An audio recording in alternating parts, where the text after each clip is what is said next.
all the support for us to continue on the same sentiments. Before personally recognize, we have students from President's College and we have school, along with our former Deputy Speaker, Dr. Sir, and some other members of Parliament. Presentation of petitions, presentation of papers and reports, etc.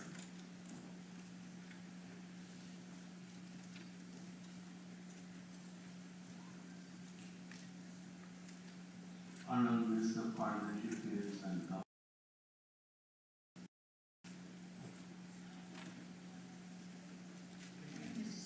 I wish to present to the Assembly on the report of the Supreme Court of Judicature for the year 2020.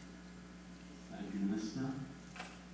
Honorable Senior City Office of the President with responsibility for finance and public service. Thank you very much, Mr. Speaker.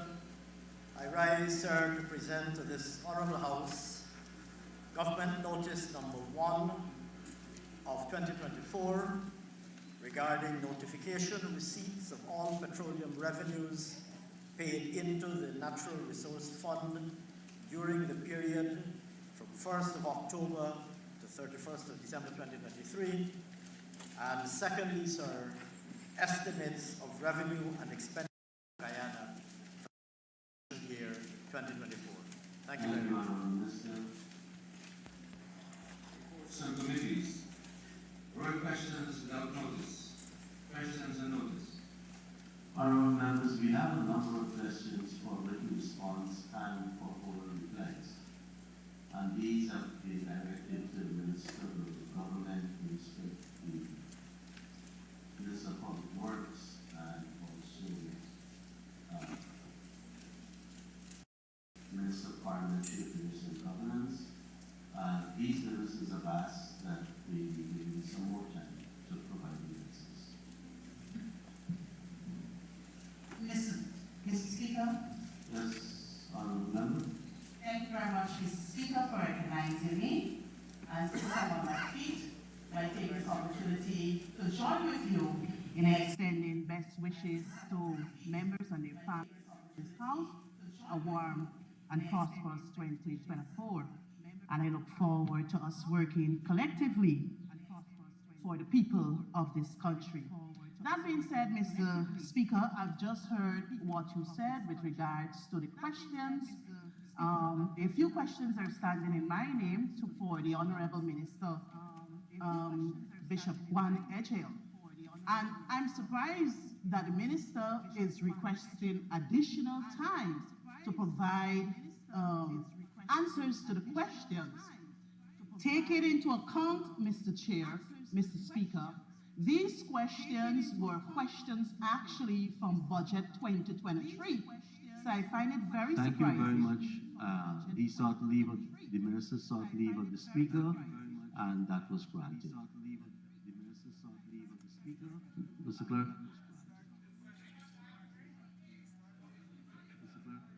Statements by ministers, including policy statements. Personal explanations. Request for leave to move the adjournment of the National Assembly on definite matters of urgent public importance. Motions relating to the business or sittings of the National Assembly and moved by Minister. On sittings of the National Assembly of Parliamentary Affairs and Governance.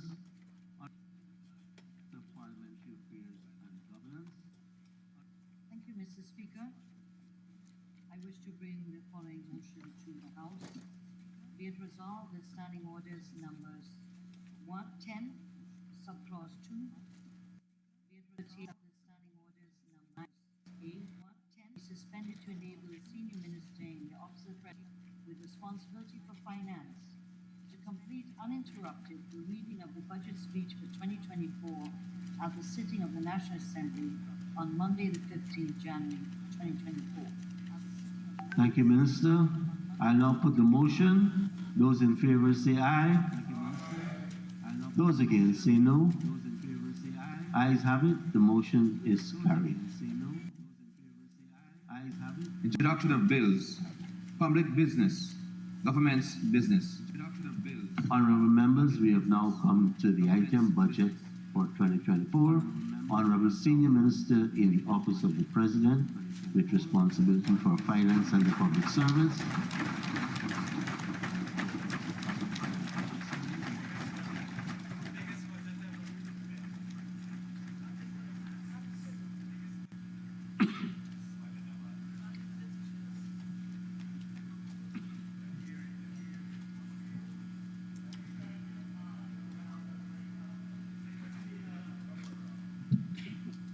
Mr. Speaker,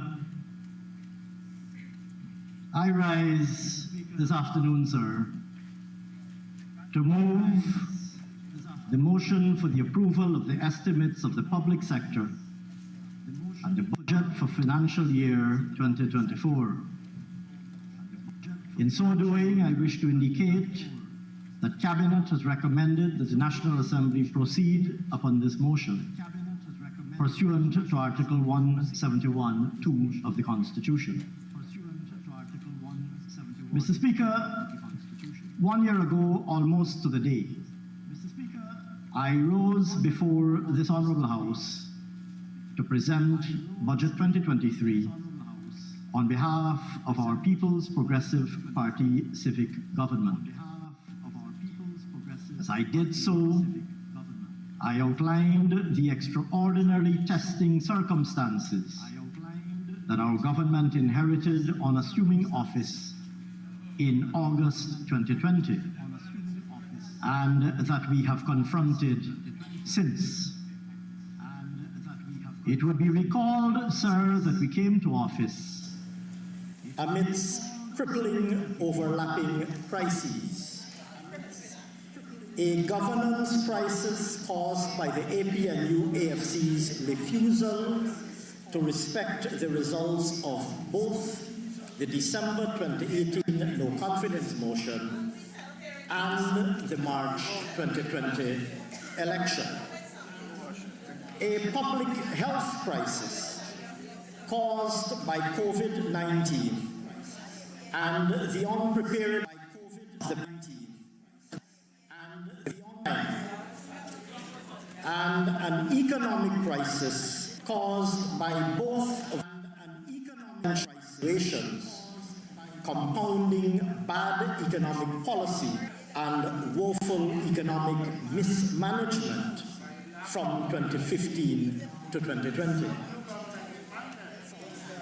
Additionally, sir, we were affected by the global consequences and fallout of COVID-19, including sustained disruption supply chains, the Russian invasion of Ukraine and the upheavals caused in commodity markets, the policy responses to rein in inflationary pressures, and the concomitant risk of recession, and of course the constant march of climate change and the erratic and extreme weather events which have become our new normal.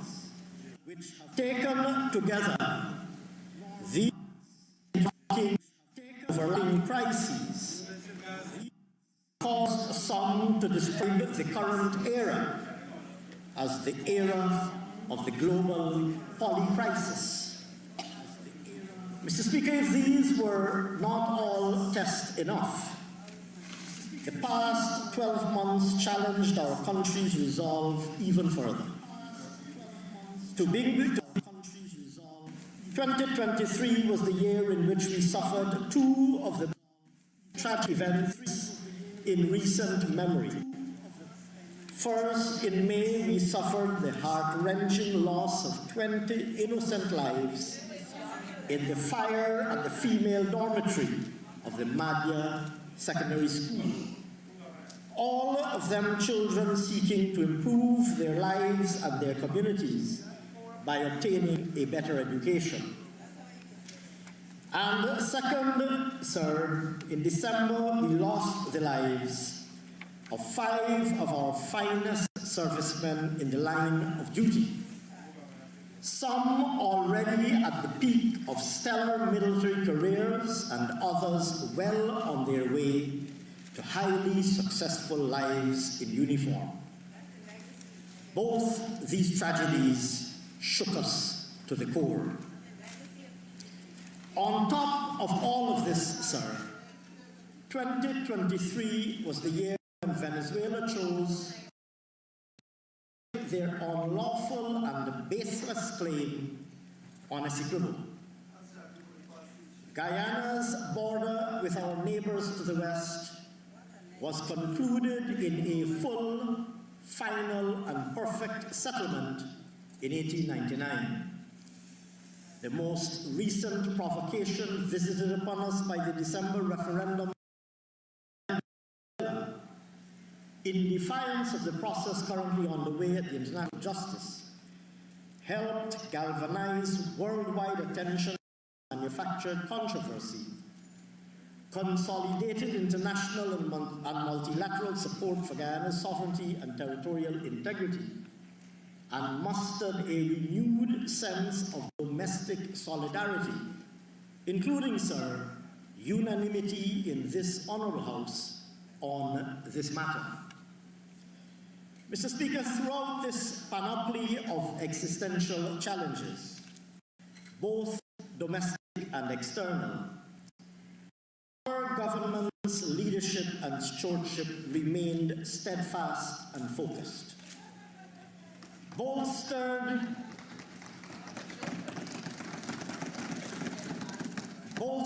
by the inherent resilience and enduring strength of the Guyanese people, we navigated crisis after crisis and overcame challenge after challenge to emerge a stronger, wiser, and better Guyana.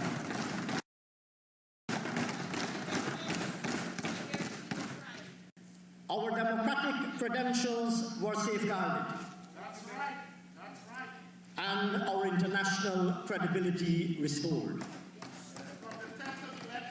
We contained and overcame the worst of the COVID-19 pandemic.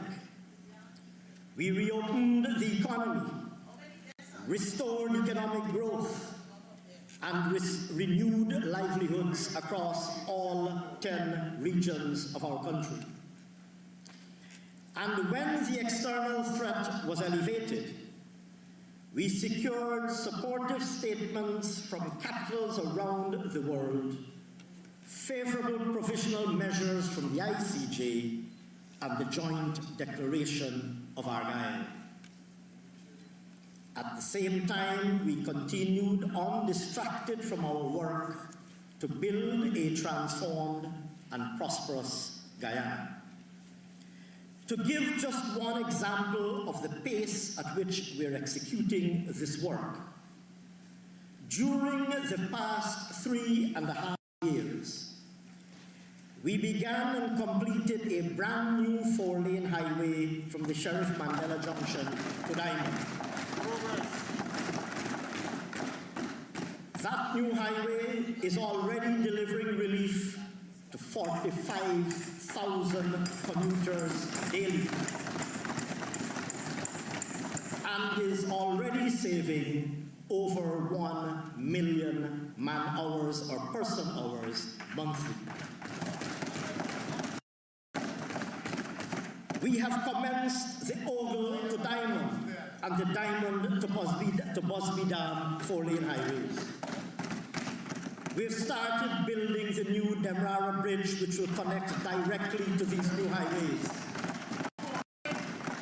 enabling commuters to travel from West Coast to East Coast Demerara, bypassing central Georgetown. The Linden to Mabura Road is under construction, along with 45 concrete bridges on the road to Letton. And we are currently procuring services to rehabilitate the Soestdijk to Linden Highway. And Mr. Speaker, these examples are all drawn from the transport infrastructure sector and are only a subset of the work we are doing in that one. The same breathtaking speed of transformation is part of the country and in every other sector. Mr. Speaker, given the dizzying pace at which we are delivering a new and modern Guyana, it's incumbent to pause and spend a few moments to elaborate certain particular elements of our government's vision and model for national transformation in this unprecedented period in our country's economic history. In this regard, sir, it is worthwhile to emphasize that we see this as a period to harness and consolidate national prosperity. And equally important, we see this as a period in which national prosperity will translate into community prosperity and ultimately into household prosperity. First and foremost, Guyana, where every single Guyanese family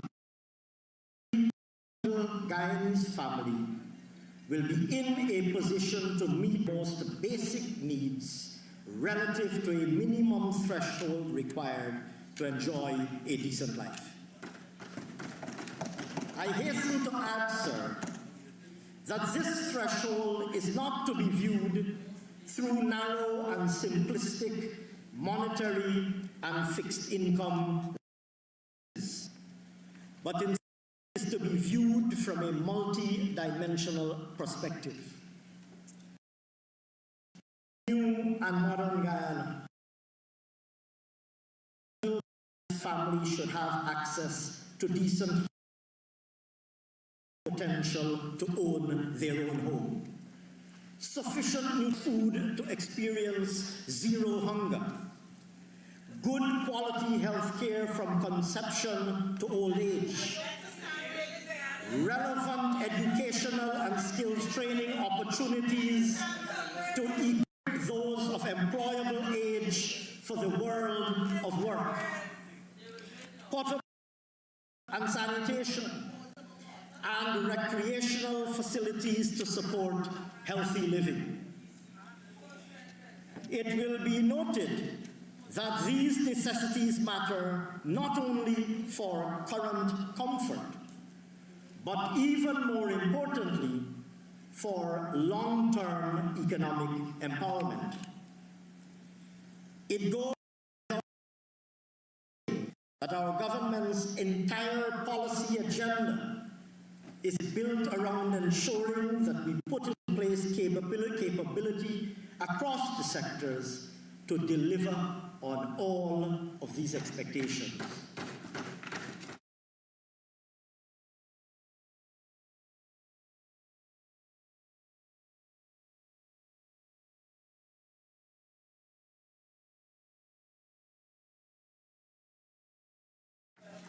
Secondly, we are building a Guyana where the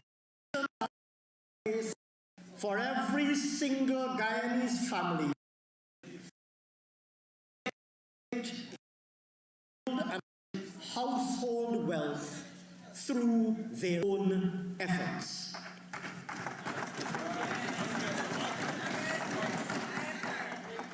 In this regard, we are creating an environment where opportunities for an entrepreneurial activity abound across all sectors of economic endeavor, where the barriers to entry into those activities are lowered, and where appropriate support systems and services are available to enable those opportunities to be realized.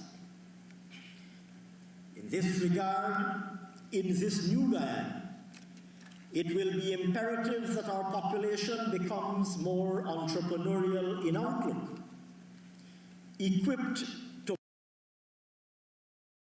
indeed create opportunities, prepared to take calculated risks, and able to manage those risks and keep exposure within tolerable levels while maximizing their returns. Mr. Speaker, here again, it goes without saying that our government's policy agenda has created more entrepreneurial opportunities than at any other time in our country's history. The rapid expansion of both public and private investment, creation of employment opportunities, and increases in disposable income have combined to grow demand for every single category of goods and services. And needless to say, sir, increased demand for goods and services means more business opportunity for both current and potential producers and suppliers. Whether it be engineering and fabrication services, carpentry and masonry services, or heavy equipment and welding, or legal advisory services, or tailoring and dressing, or accommodation services, or tour guiding and local gathering, or fresh fruit and vegetables or meat and seafood in the local markets, irrespective of which category of goods or services we speak of, the demand for more in today's Guyana. And needless to say, Mr. Speaker, unmet demand constitutes an opportunity to step forward. On this note, that as a result of deliberate government policy, household wealth is being bolstered more rapidly than ever before through government investment in public infrastructure and public services. Permit me, sir, perhaps to state the obvious. A family that gets a house lot through the government program is acquiring an asset that can be collateralized for the purposes of raising financing for a small business. We learned recently that in 2023 only 9,612 such lots were allocated.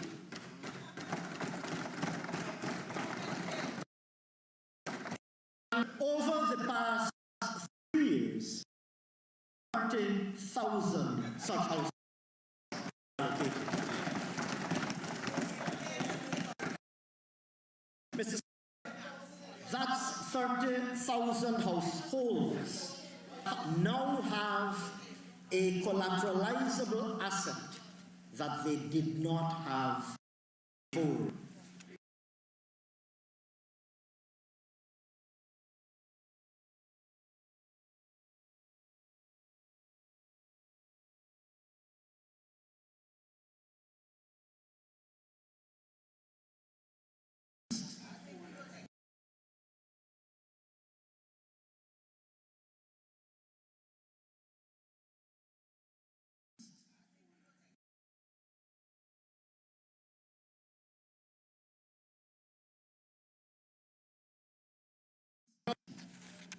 All of these investments translate immediately to increased asset value and balance sheet enhancement for all householders in the communities concerned.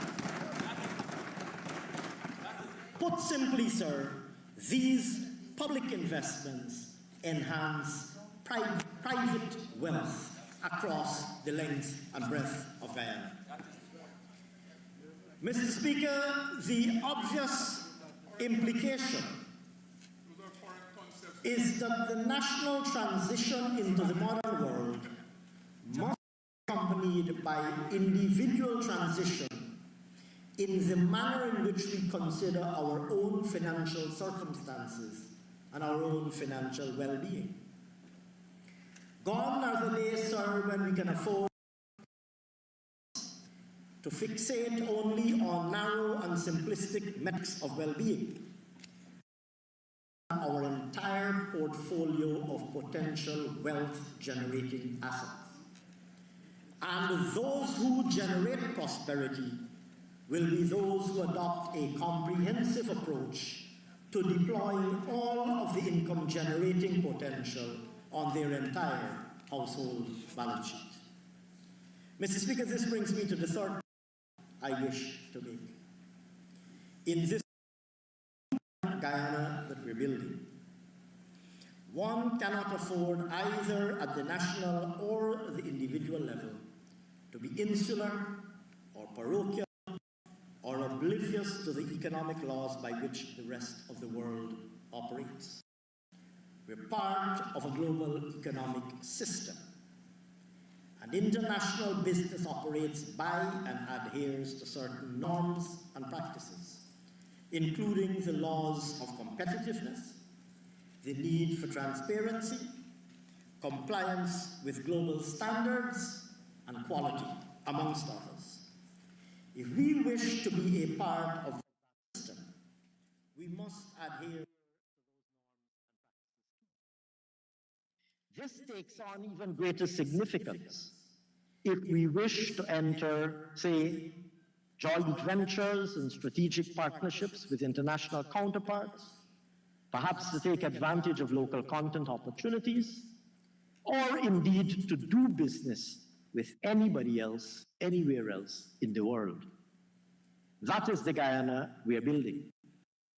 One in which basic needs are met for all, one where opportunities abound for wealth creation by all, and one where we are fully integrated in the global economic system in a manner that allows Guyanese nationals and Guyanese businesses to participate in and benefit from the economic opportunities that are emergent in this new era of Guyanese prosperity.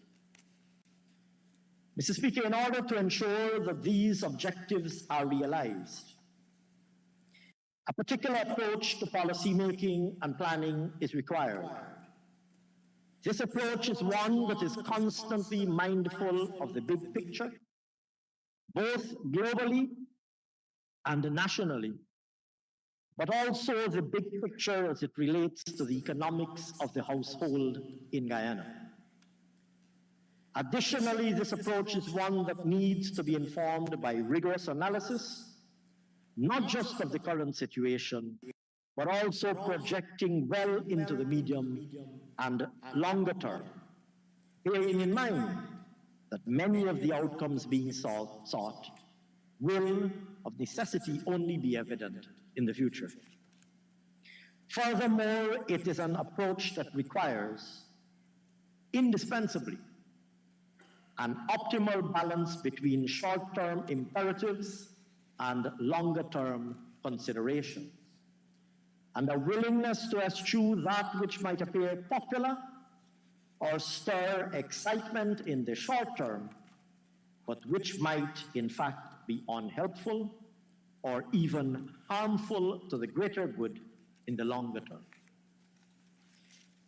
Mr. Speaker, this requires competence, integrity, discipline, focus, and candor as a government. Characteristics that successive People's Progressive Party civic governments have always sought to embody and embrace, and the characteristics that the Guyanese people have always shown a strong recognition of and affinity for. On that note, sir, it would be remiss of me not to acknowledge that the just completed 2023 was also an election year, with the local government election having been held in June. At the end of that election, sir, we, the People's Progressive Party, secured 108,871 proportional representation votes. In contrast, sir, the APNU AFC secured 68,229.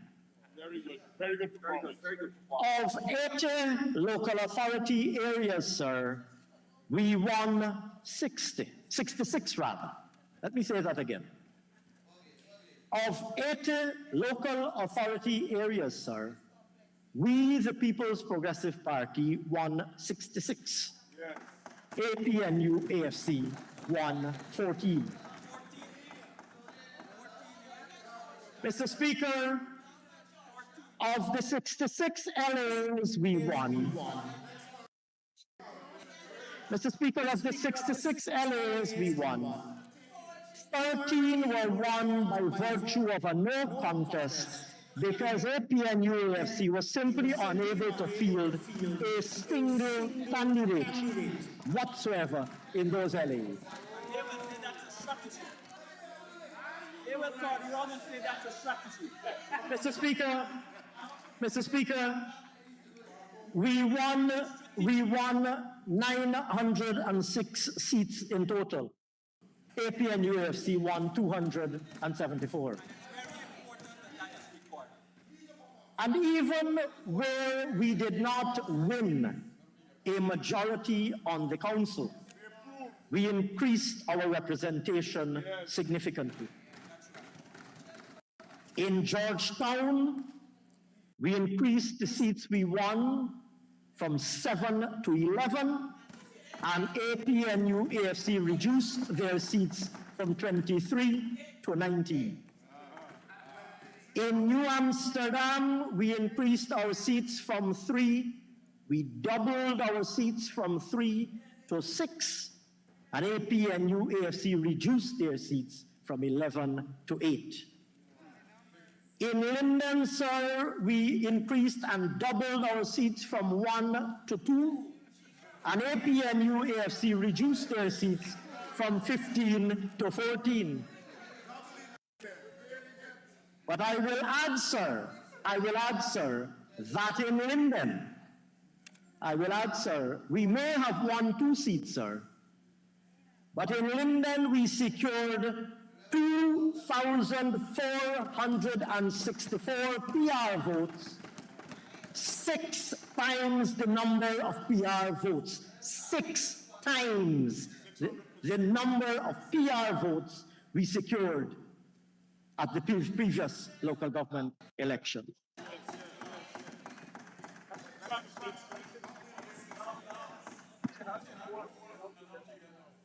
I believe it would be 2,464 divided by 6, Honorable Chief Whip, on that side of the House. Don't confuse the man. Don't confuse the man. I believe, sir, it is fair to say that the results speak for themselves.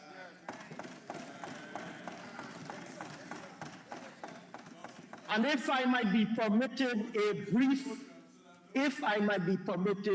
brief repetition, competence, integrity, discipline, focus, and candor as a government, characteristics the Guyanese people have always shown a strong recognition of and affinity for.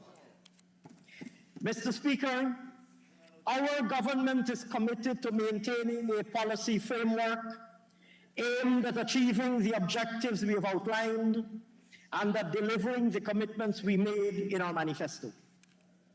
We are committed to ensuring the preservation of policy predictability and stability, prerequisites that are essential for good decision-making by both businesses and households.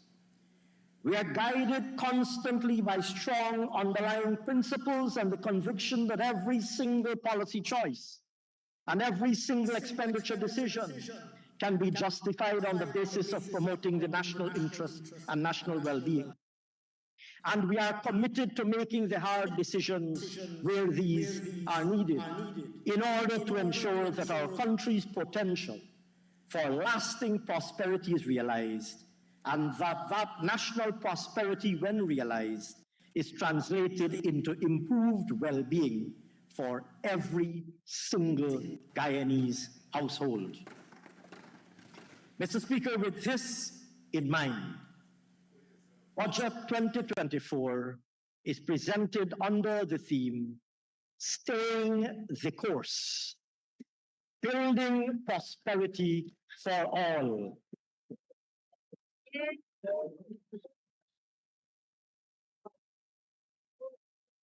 Progress and prosperity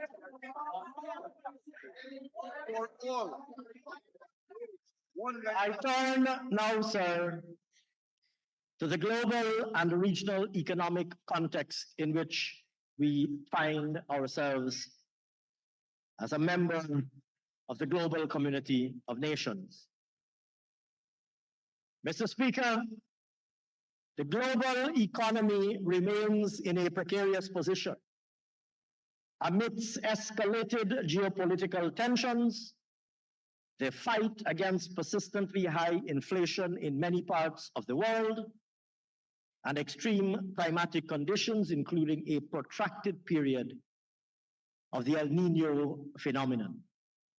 These forces weighed heavily on global growth in 2023 and have dampened post-pandemic recovery efforts. Against this backdrop, global growth is estimated at 2.6% for 2023, slower than the 3% in 2022.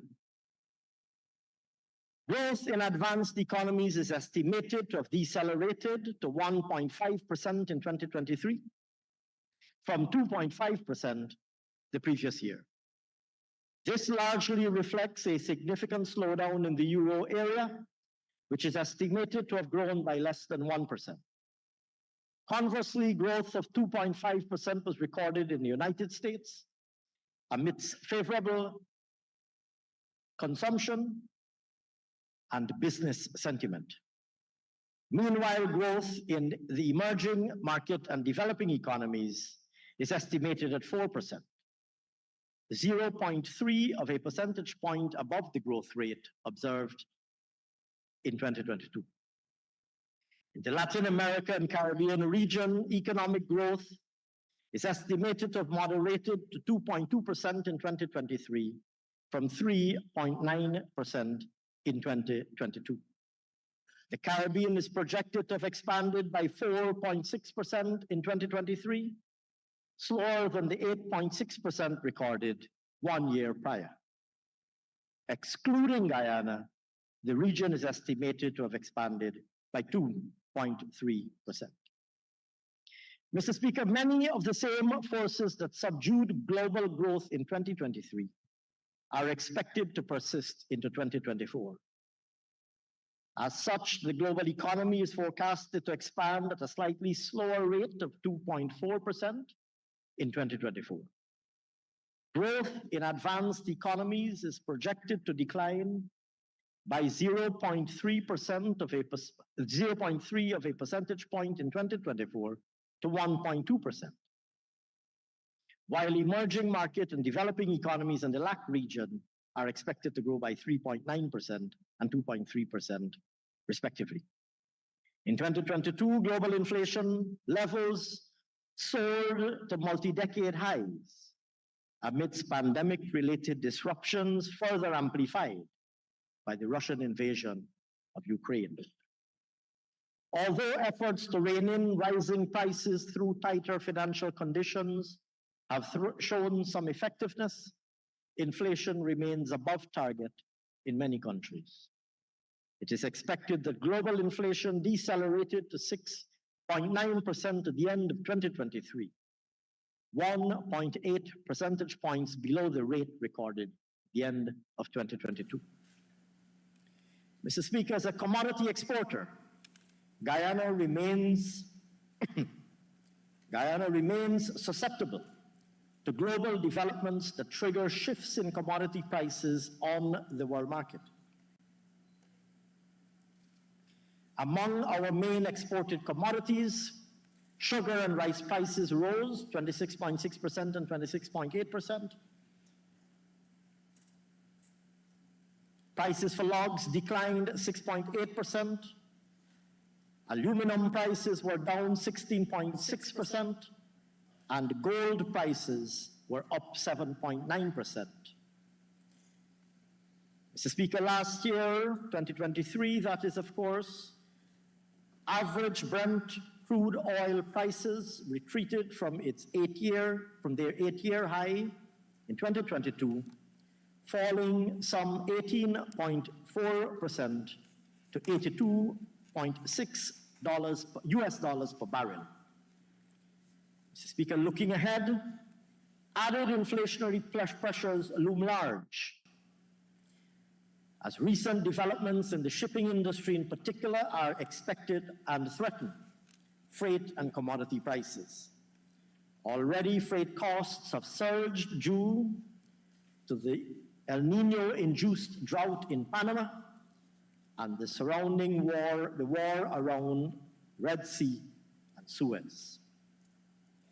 Resultantly, authorities have capped the number and weight of vessels can pass through the Panama Canal, and due to the diversion of ships from the Suez Canal, the rate for a 40-foot container, for example, has more than doubled in some parts of the world. Mr. Speaker, against this background, global commodity markets are likely to remain volatile in 2024. On the subject of commodity and other prices, it is apposite to note that the monetary policy response to global inflationary pressures has seen a significant increase in the pricing of credit. Interest rates, especially amongst advanced economies, have risen substantially since early 2022, as governments and central banks attempt to combat stubbornly high levels of inflation in many places. For example, sir, the US effective federal funds rate stood at 5.3% at the end of last year, markedly above the 1.7% average, or its 1.7% average rather, in 2022.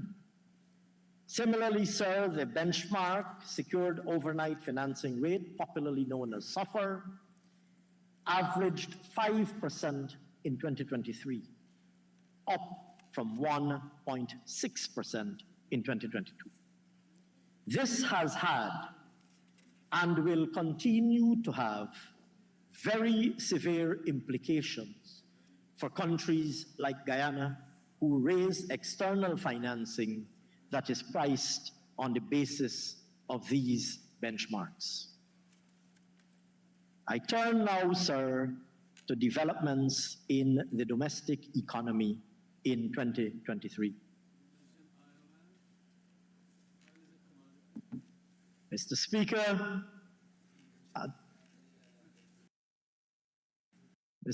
had the Honorable Member Mr. Ramjatan been paying attention, he would have heard when I spoke of Brent crude prices. But I don't know if perhaps he's trying to figure out which portfolio he'll be addressing during the course of this budget debate. I see him whispering to the Honorable Leader of the Opposition in a somewhat quizzical manner. Mr. Speaker, I am now turning to the domestic economy, sir. You will hear shortly. Mr. Speaker, Mr. Speaker, Mr. Speaker, Mr. Speaker, Guyana's paper currency is currently being signed on the government's behalf by former President and the distinguished Vice President of Guyana, Vice President Balak Jagdeo, who, sir, as opposition leader, is largely responsible for consigning this APNU-AFC failure into the opposition benches and will help and lead our effort to keep them in opposition for a very, very, very long time.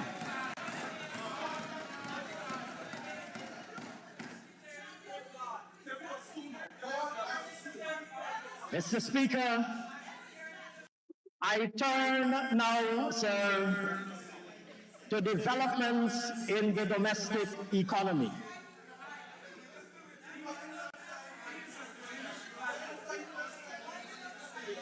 Mr. Speaker, it appears, it would be recalled, sir, that we got down to the business of government from the 2nd of August 2020. And I returned to Guyana in November 2020. We didn't twiddle our thumbs for 3 months like they twiddled their thumbs for 5 years.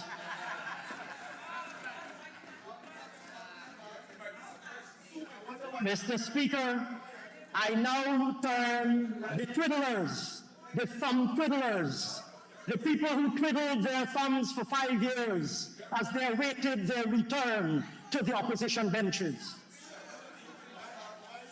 The perpetual thumb twiddlers, sir. I now turn, sir, to developments, yes, sir, the perpetual thumb twiddlers, spending 5 years in government and doing not one single thing, not a single accomplishment to speak of, having spent 5 years in government. No wonder, sir,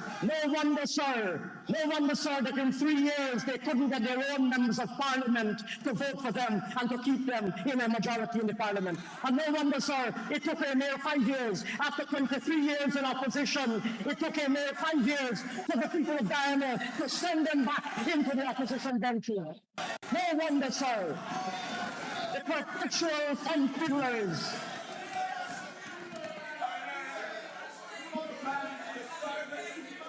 I now turn, sir,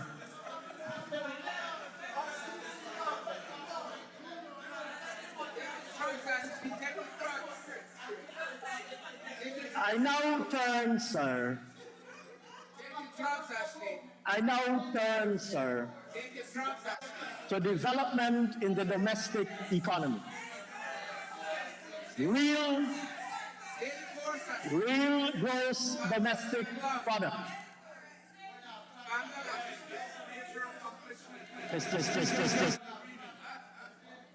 Mr. Speaker, at the time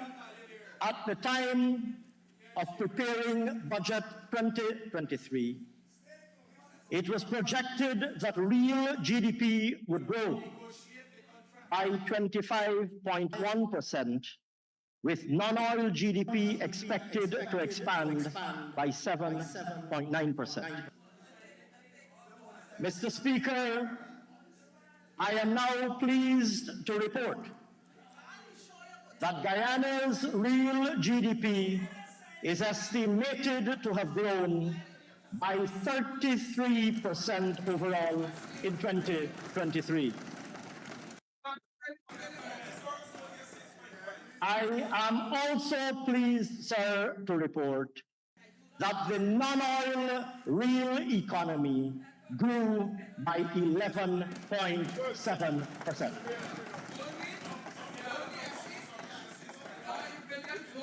The expansion, sir, of the overall real economy can be largely attributed, sir, to continued strong growth in oil and gas activity, with the notable achievement of first oil at the new FPSO Prosperity in November. Additionally, sir, while growth in the non-oil economy was mainly driven by expansions in the construction, growth in the non-oil economy was mainly driven by expansions in construction and services, agriculture, forestry, and fishing, and manufacturing, as well as in other mining and quarrying subsector.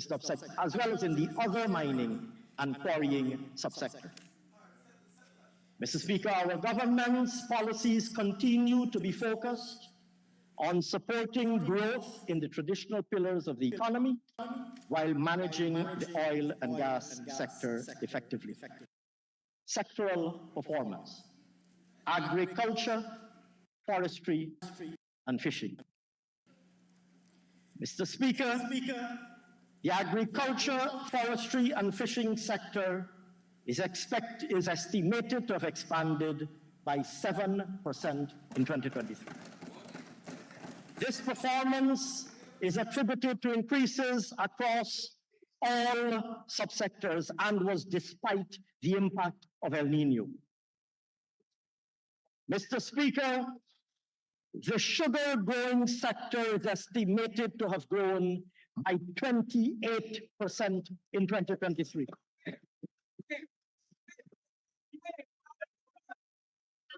Taisuco produced 60,204 tons in 2023. Mr. Speaker, similarly, sir, the rice growing sector expanded by 7%. The Guyana Rice Development Board reported total rice production of 653,706 tons for 2023, above the 610,000 tons, 610,595 tons in 2022. This performance can be largely attributed to better yields, which improved from 5.9 tons per hectare in 2022 to an estimated 6.3 tons per hectare in 2023. Mr. Speaker, growth in the other crops sector continued despite difficult weather conditions. It is estimated that the sector grew by 4.1%, with significant growth recorded in the production of such crops as coconuts, vegetables, root crops, and fruits, mainly on account of increased acreage cultivated and improved yields. Mr. Speaker, also on the upside, the livestock industry is estimated to have expanded. Mr. Speaker, the livestock industry is estimated to have expanded by 12.7% in 2023. It is expected that the production of eggs, poultry meat, pork, and milk expanded by 30.9%, 13%, 21.9%, and 0.7% respectively. Mr. Speaker, the fishing industry,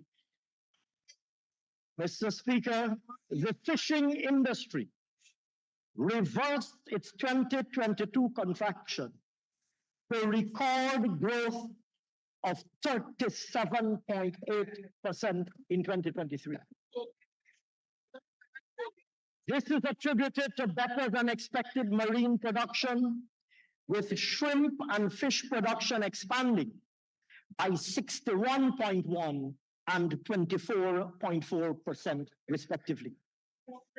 Notable improvements were observed in the production of artisanal finfish, red snapper, industrial and artisanal sea barb shrimp, amongst others. Mr. Speaker, we continue to see the fruitful results of government's interventions to transform the aquaculture industry.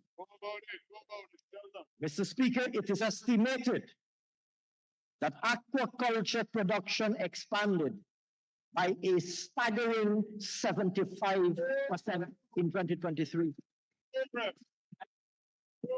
With brackish water shrimp alone growing by 58.6%.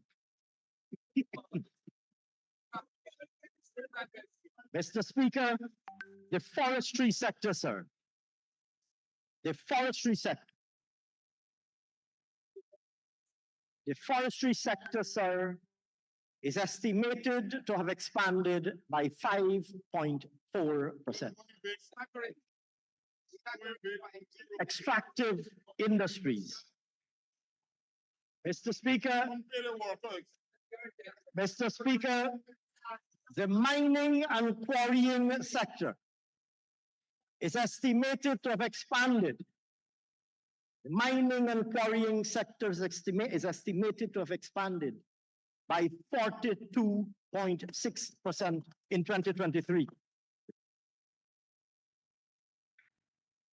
As with recent years, the estimated growth is driven largely by an expansion in oil and gas and, of course, support services industry, which, when combined with growth observed in the other mining industry, outweighs declines that were observed in gold and bauxite mining. It is estimated that the oil and gas sector has expanded by 45.9%. I believe this is what you were waiting for, Honorable Member Mr. Ramjatan. It is estimated that the oil and gas sector expanded by 45.9% last year, with production of 142.9 million barrels of oil, compared with 101.4 million in 2022. This is the result of improved performance from the Liza, Destiny, and Unity FPSOs, along with the commencement of production from the Prosperity FPSO in November.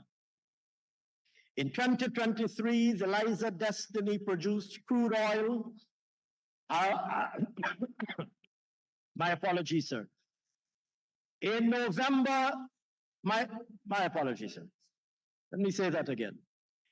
In 2023, the Liza Destiny produced crude oil at a rate of approximately 142,000 barrels per day. The Liza Unity produced at a rate of 235,000 barrels per day. Mr. Speaker, on the downside, the gold mining industry is estimated to have contracted by 11.2% in 2023 on account of lower output from the small and medium-scale producers. Total gold declarations fell to 432,113 ounces last year.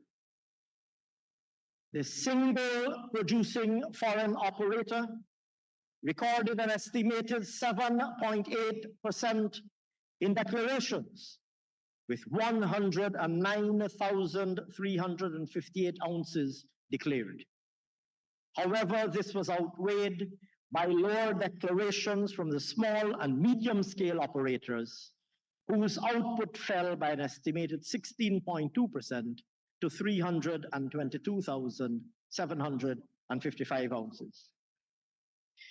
Similarly, sir, the bauxite mining industry is estimated to have contracted by 20.4% in 2023 as a result of reduced output from both producing operators.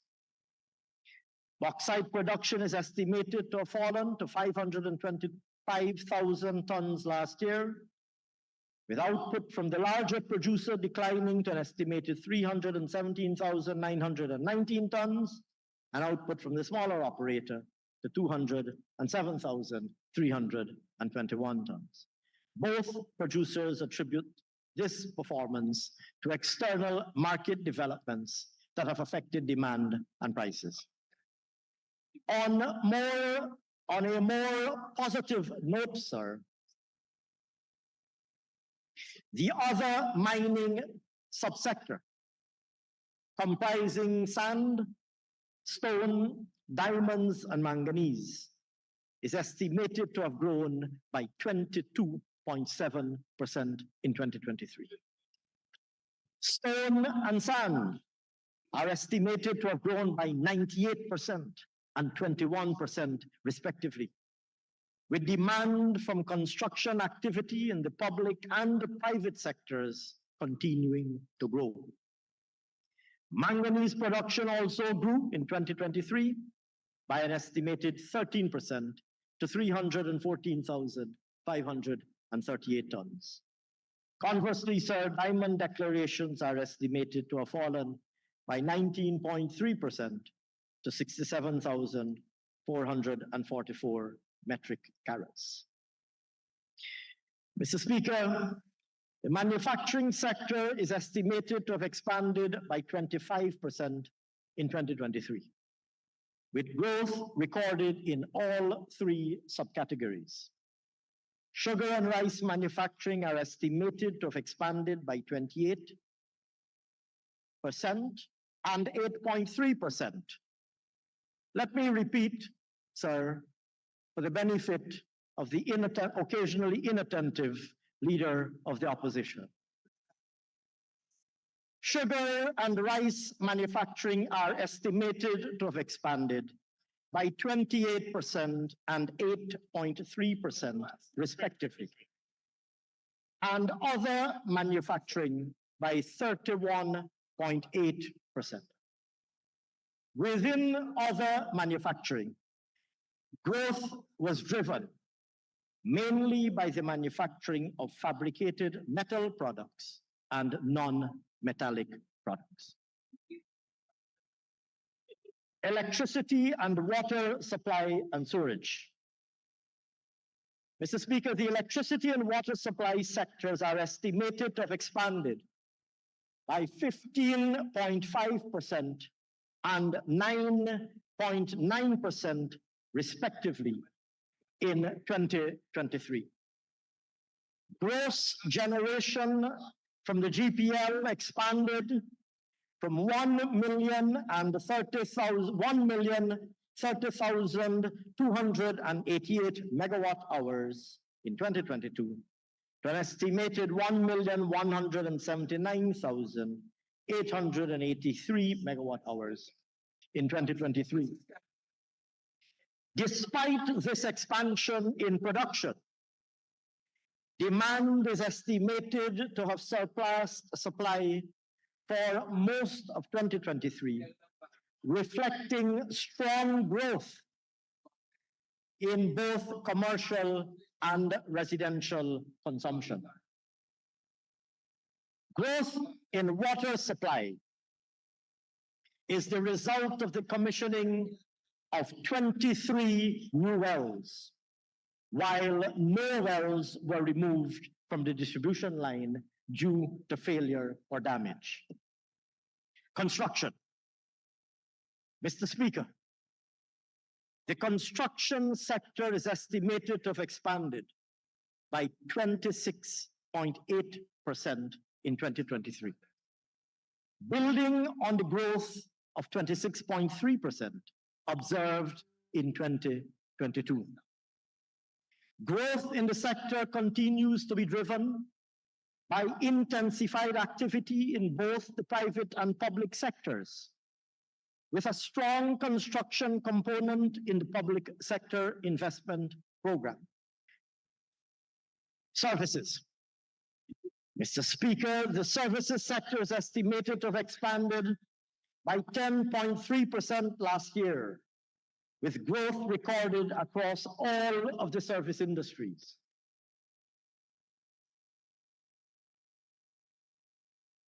The overall 2023 performance is attributed to growth recorded in administrative and support services, wholesale and retail trade and repairs, accommodation and food services, and transport and storage.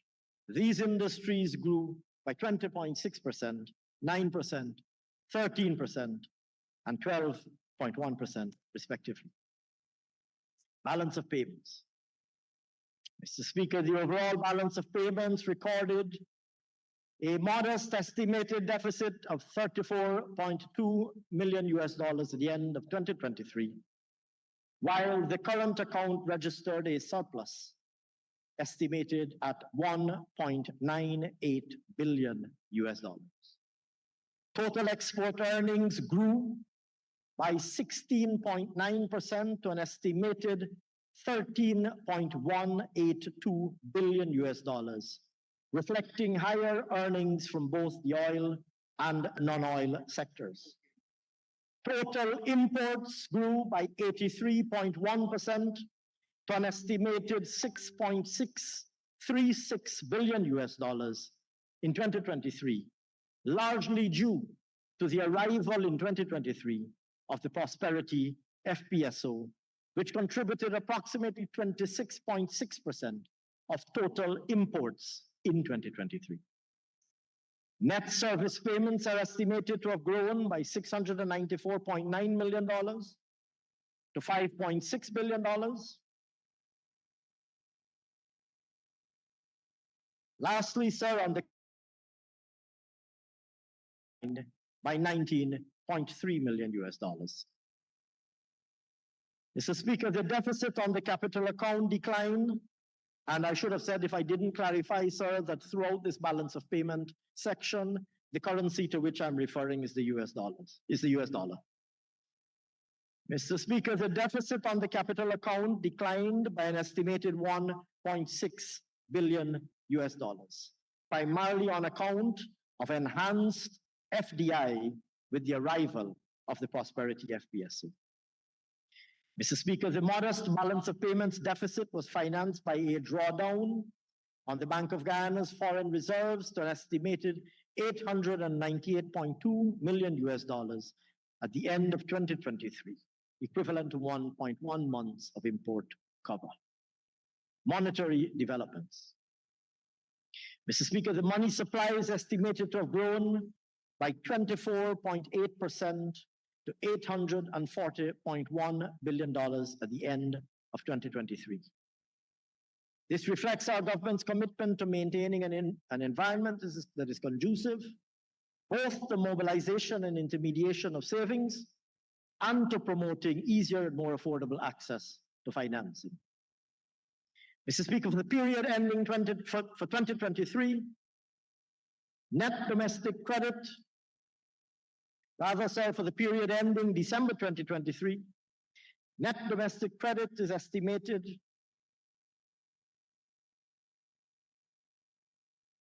at $411.4 billion.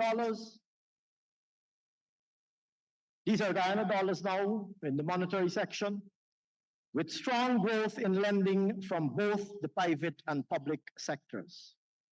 Mr. Speaker, net credit to the private sector grew by an estimated 14.4%.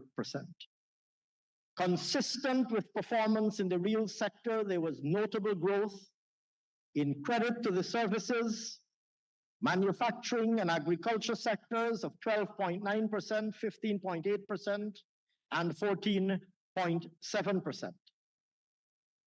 The expansion in credit to the agriculture sector was largely as a result of an increase of $2.4 billion in lending for paddy production. Mr. Speaker, strong growth is also estimated in real estate mortgage loans of 22.5% to $128.6 billion, largely on account of borrowing for real estate purposes, both industrial and commercial on the one hand, and private dwellings on the other. Mr. Speaker, Mr. Speaker, Mr. Speaker, total reserves deposited with the Bank of Guyana increased by an estimated 2.6% to $136 billion. Of this amount, excess deposits reduced by an estimated 14.7% to $45.2 billion, consistent with continued improved sentiment in our banking sector amidst increases in lending. Total liquid assets of commercial banks expanded by an estimated 26.3% to $343.5 billion at the end of 2023. Prices and income. Inflation. Mr. Speaker, like the rest of the world, Guyana continues to grapple with imported inflationary pressures. As highlighted, the global economy saw inflation rates being contained, but still above pre-pandemic levels for several countries.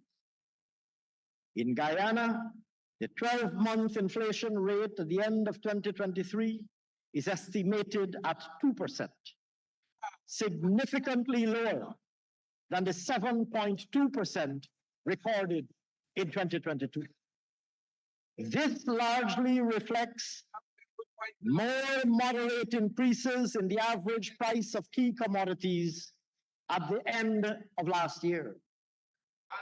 Notably, sir, food prices in the consumer basket increased by an estimated 3.8% at the end of 2023, substantially lower than the 14.1% increase recorded at the end of 2022. Mr. Speaker, it is crucial to recall our government's efforts to contain prices amidst boosting production and managing costs in such sectors as the poultry sector. These entailed having a continuous dialogue with key producers, working with commercial banks to reduce interest rates for loans to the sector. These evidently produced favorable results, as reported previously, regarding production, and will be complemented by the recent low interest rate facility and will be complemented both by the low interest rate facility agreed with the banking sector, as well as the recent $850 million allocated for purchasing fertilizers for farmers. Interest rates.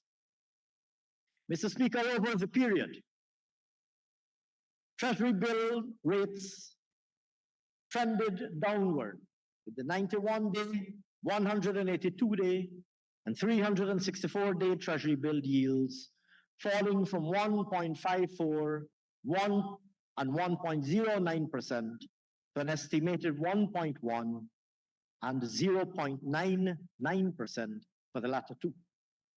Moreover, though the commercial bank's small savings rate is estimated to have been unchanged at 0.81%, the weighted average lending rate declined from 8.54% to an estimated 8.36%. I turn now, sir, to incomes. Mr. Speaker, as our government continues to implement our development agenda, we remain resolute in our commitment to improving the livelihoods of all Guyanese through a sustainable and holistic approach. In this regard, we implemented in 2023 a comprehensive suite of measures. These include, as announced in Budget 2023, all workers benefited from the increase in the monthly income tax threshold from $75,000 to $85,000 monthly, providing an additional $3.3 billion in disposable income to these workers, and removing over 12,000 workers from the tax net. Mr. Speaker, in January 2023, 5,000 health workers and almost 9,000 members of the disciplined services benefited from salary adjustments, placing an additional $3 billion in the hands of these categories of workers. Mr. Speaker, in December 2023, teachers benefited from several salary revisions.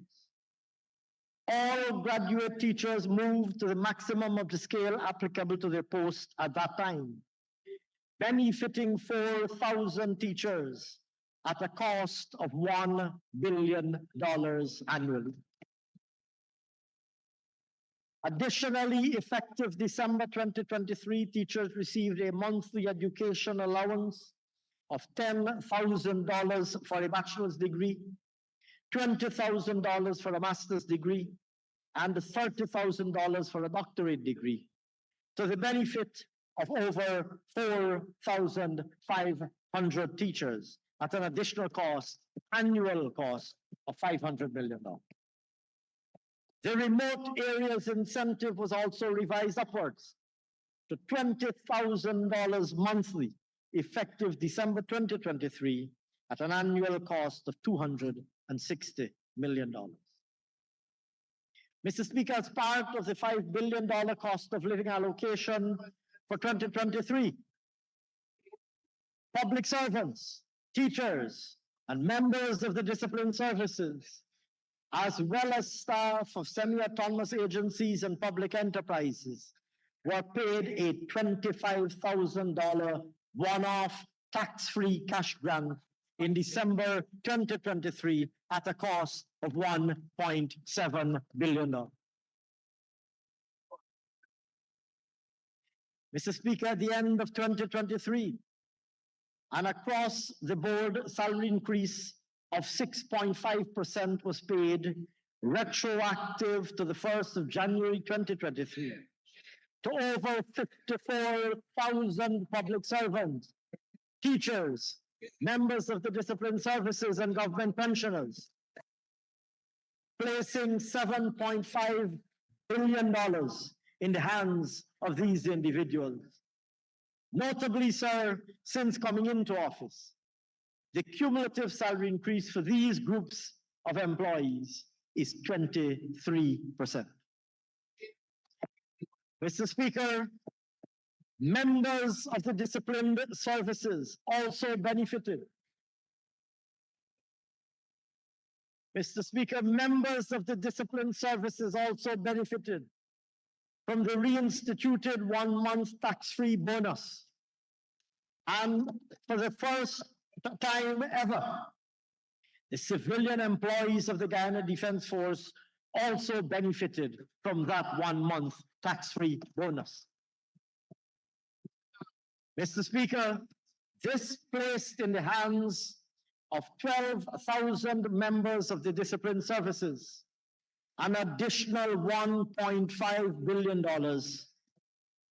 And I might add, sir, that it would be recalled painfully that this is the very one-month tax-free bonus which was so shamelessly and callously taken away from the members of the disciplined services by the APNU-AFC.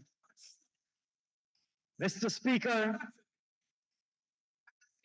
I turn now, sir, to the fiscal position. The total non-financial public sector deficit after grants was $201.6 billion, or 5.8% of GDP. The central government recorded a deficit of $202.9 billion, or 5.8% of GDP at the end of the year. Total tax revenue, my apologies, total central government current revenue, net of inflows from the Guyana Red Plus Investment Fund, carbon credits, and the NRF amounted to $382.1 billion, 26.5% above the 2022 level. Tax collections totaled $366.6 billion, aided by the strong real economic growth observed. Non-tax revenue totaled $15.5 billion, an increase of $5.7 billion. Mr. Speaker, central government expenditure totaled $804.1 billion, of which non-interest expenditure amounted to non-interest current expenditure amounted to $370 billion. Mr. Speaker, The government's public sector investment program continues to expand with an investment of $421.8 billion at the end of 2023. This is attributed to the government's accelerated and heightened investments across all sectors, and in particular in major sectors, as it aggressively implements its transformative development agenda in the infrastructure, education, health, agriculture, public safety, and other sectors. Public debt management. Mr. Speaker, our government remains steadfast in our commitment to maintain a strong debt sustainability position for our country. At the end of 2023, total public and publicly guaranteed debt stood at $4.5 billion, up 23.4% from the position at the end of 2022. This was on account of new external and domestic borrowing. Nevertheless, sir, we continue to maintain one of the lowest ratios of total public and publicly guaranteed debt to GDP in the Caribbean, with Guyana's public and publicly guaranteed debt to GDP ratio standing at 27% at the end of 2023. This sustainable level reflects the government's effective debt management practices, which have contributed to a steady decline in the country's debt ratios over a sustained period. Mr. Speaker, Guyana's external debt amounted to $1.775 billion, or 13% up from the end of 2022, on account of positive net flows from both bilateral and multilateral creditors.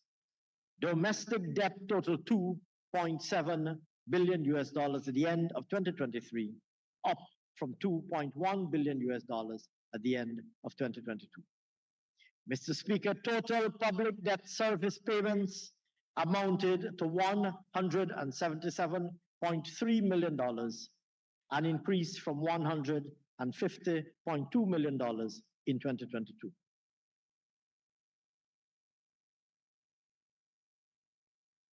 The Natural Resource Fund. Mr. Speaker, in 2023, there were 142 lifts of crude oil from Guyana's 3 producing FPSOs, 17 of which were for government, 6 from the Liza Destiny, and 11 from the Liza Unity. The profit oil receipts recorded in 2023 correspond to 2 lifts that occurred in the last quarter of 2022 and 15 lifts that occurred in 2023. 2 receipts related to 2023 are anticipated to be made this month, and those relate to lifts that occurred late in the year, that is to say, in December of 2023. Mr. Speaker, for the year 2023, the fund received $1,398.9 million in profit oil, $576.6 million from Liza Destiny, and $822.3 million from Liza Unity. With respect to royalty payments, $208.1 million was received from the Stabroek Block operator. Mr. Speaker, in keeping with the stipulations in the NRF Act and with the approvals granted by this Honorable House as part of the budgetary consideration last year, an amount of $1,002 million was withdrawn to finance national development priorities. In 2023, $1,617 million in petroleum revenue was deposited into the fund, and at the end of the year, the overall balance inclusive of interest income stood at $1,973.5 million. Mr. Speaker, I now turn to sectoral developments and the agenda for 2024.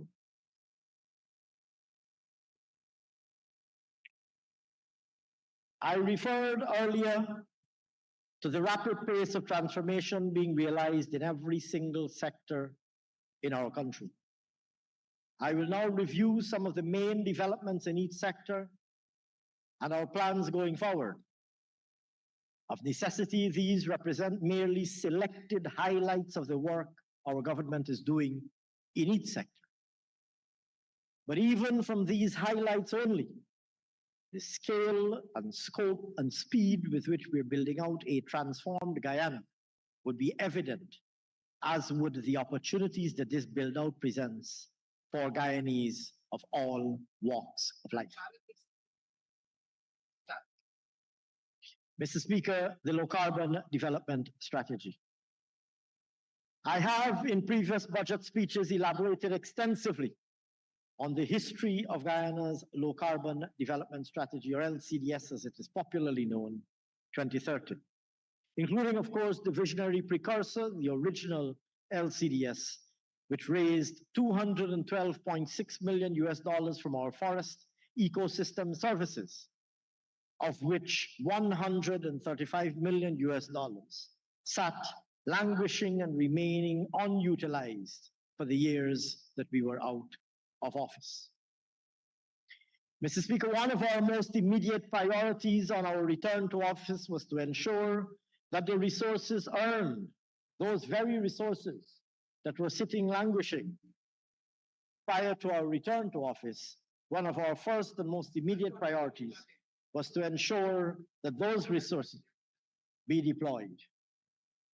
To this end, it was recalled that our government moved swiftly to start designing and implementing such programs as the largest solar project in Guyana's history for 33 megawatts of power in Berbice, Linden, and Essequibo at a value of $83.3 million, the flood adaptation project, support for the National Tushaus Council capacity to implement projects identified in the village sustainability plans, and others. Secondly, sir, we sought immediately to reclaim Guyana's leadership position in climate finance globally and resume our position of being remunerated for the climate services provided by our forests. In this regard, we became the first country in the world to obtain jurisdiction scale certification of our carbon credits under the ARC-Trees mechanism, the first country in the world, sir, small Guyana. We also concluded one of the largest transactions in the voluntary carbon market to have ever taken place, consisting of 2.5 million credits per year for each year from 2016 to 2020, giving a total of 37.5 million REDD+ carbon credits, for which we will be paid over a 15-year period, $750 million. In line with a commitment given in the LCDS, 15% of the revenues received for the sale of carbon credits are earmarked for Amerindian villages to finance bottom-up investments outlined in their village sustainability plans. Villages follow local decision-making processes to participate in a benefit-sharing mechanism, and now all of Guyana's 242 villages have produced their village plans. As a result, Mr. Speaker, a total of $4.7 billion has been transferred to our Amerindian communities to finance over 500 projects. These focus, sir, and are delivering tangible gains in terms of livelihoods, income generation, food security, and social upliftment. Mr. Speaker, the remaining 85% of earnings from the sale of carbon credits will be utilized to meet the most urgent priorities of the LCDS, including adaptation and mitigation interventions, particularly flood risk management, with the replication of the Hope-like canals for drainage and irrigation purposes.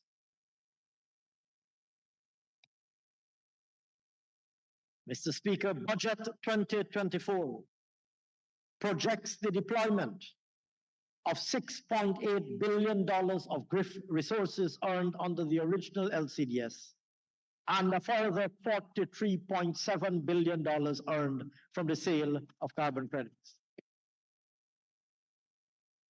both with the aim of advancing the low carbon initiatives outlined in the strategy. A diversified, resilient, and competitive productive sector, oil and gas. Mr. Speaker, in building a world-class oil and gas sector, our stated objectives are to strengthen the sector's legal and regulatory framework, establish and strengthen institutional structures required by that framework, continue to promote accelerated exploration and production of the resources in the national interest, and maximize the positive spillovers of the sector into the non-oil economy. Legal, regulatory, and institutional framework. Mr. Speaker, I reported last year on the operationalization of the NRF Act and the Local Content Act, both of which have shaped the legal landscape for the oil and gas sector in our country. Mr. Speaker, in 2023, we enacted the Activities Act, which introduced a regulatory foundation for licensing amongst other things, a regulatory foundation for licensing, operations, and storage, comprehensive provisions on decommissioning, stronger and more up-to-date penalties for non-compliance, etc. Secondly, sir, our work on revising the Production Sharing Agreement, or PSA as it is popularly known, resulted in developing rather a new model PSA, resulted in the development of as I indicated earlier, a model PSA for deep water and shallow water blocks in 2023. The model PSA now contains clearer and more expansive provisions on data and its confidentiality, more defined timelines on steps between discovery or after discovery, provision for a retention fee where licensees want to hold on to certain resources, and strong penalties for failure to comply with work programs. On the institutional side, the main coordinating and oversight agencies within government have implemented systems that allow both physical and remote monitoring of the offshore activities in real time. Petroleum exploration. Mr. Speaker, on exploration, and in line with our commitment to competitively auction oil blocks, the country's inaugural licensing round was completed in 2023. We reviewed the global best practice mechanism on making block sizes attractive for investments, while simultaneously promoting an accelerated rate of implementation and development. 14 such blocks were then determined and offered both within our shallow and deep water areas.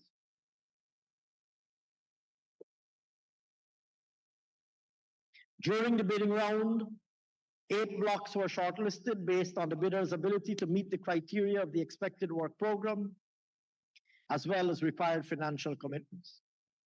These included 2 blocks to a local company and the remaining 6 to companies from Africa, Asia, the Caribbean, Europe, and North America. Negotiations with all identified bidders started in the 4th quarter of 2023. Awards and exploration activities and the issuing of licenses are expected to begin in 2024. Meanwhile, sir, other advances in exploration include 3 new oil discoveries, 2 in Stabroek and 1 in Corentyne, Those are the respective offshore blocks, of course, as a consequence of which the total number of discoveries increased to 40 by the in the Stabroek block and 46 for all explored blocks. Production of oil. Mr. Speaker, encouraging accelerated production is integral to ensuring we optimize on our resource potential in a net zero environment, as well as to securing revenue from the sector to accelerate our development agenda and to improve the well-being of our people. 2023 saw a ramp-up in volumes from the Destiny and Unity production platforms, while the Prosperity FPSO achieved first oil, as I indicated earlier, in November. More advances in development are expected later this year on the Yellowtail project. There were also strides in relation to the development of the Warao project, amidst commencement of the hull and topside fabrication of the FPSO that will be working in that location. Whiptail is progressing as government has started to review the field development plan submitted last year. Mr. Speaker, all collectively, Mr. Speaker, production could climb well over 1.3 million barrels per day beyond 2027, making Guyana the single largest non-OPEC contributor to global supplies. Harnessing our gas reserves.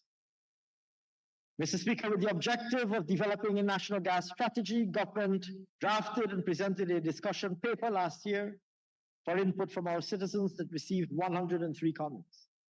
The feedback will be incorporated in the finalization of the country's national gas plan, along with the request for proposals to design, finance, and construct and operate the required gas infrastructure to support upstream developments. And Mr. Speaker, it would be recalled, in fact, that the RFP for private investors to submit proposals for the development of this infrastructure was announced, sir, just yesterday. Additionally, sir, it would be recalled that in Budget 2023, I highlighted the gas to energy project that is already underway. This investment is a major cornerstone for our nation's economic development and growth in coming years. I'm happy to report that progress has allowed the project to remain on track for a startup by the end of this year. Mr. Speaker, promoting value-added production. Mr. Speaker, government, in response to a government call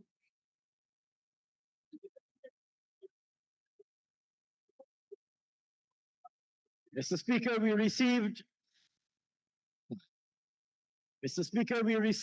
9 proposals from interested parties vying to construct a refinery in the Berbice region, and 5 were shortlisted.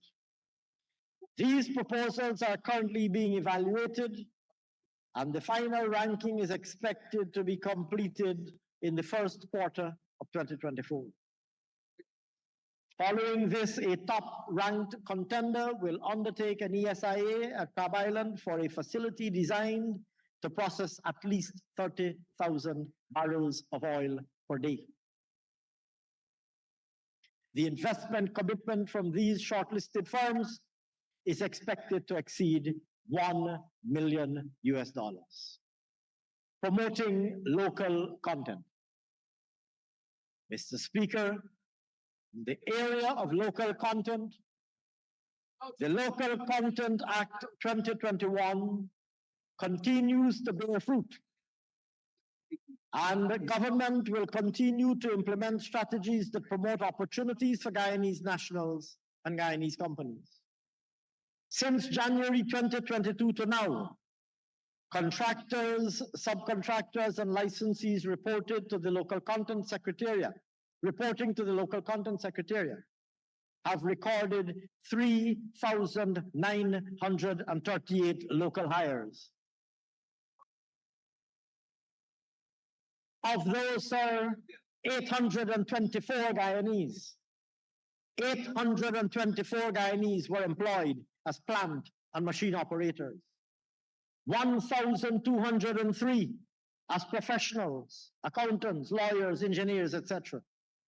And another 485 as technicians. This brings to the total. This brings, sir, the total number of Guyanese persons employed in the sector, sir, to more than 6,000 persons.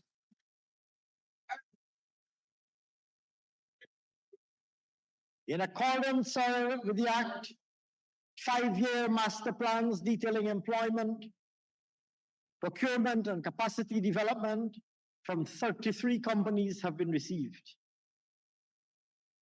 These project significant growth in activity in the coming years.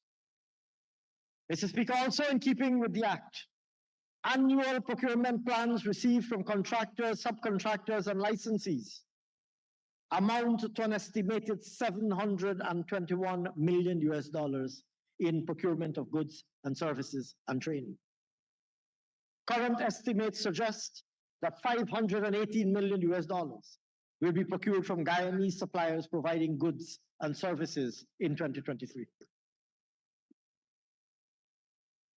Of this amount, $15.8 million, $5.5 million, and $130 million will be spent on accommodation services, catering, and lay-down yard facilities, respectively.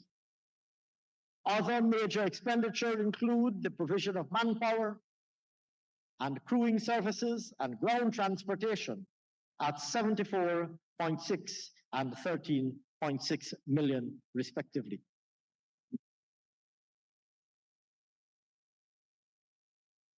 Implementation of the Local Content Act, sir, has proven to be a catalyst for numerous partnerships between foreign and local companies, fostering a collaborative environment in the nation's burgeoning oil industry. Notable alliances include joint ventures and partnerships to provide shore-based facilities, offshore support vessel services, offshore helicopter services, offshore catering services, machining and fabrication services, and hazardous waste management, all comprising partnerships with Guyanese companies employing Guyanese nationals.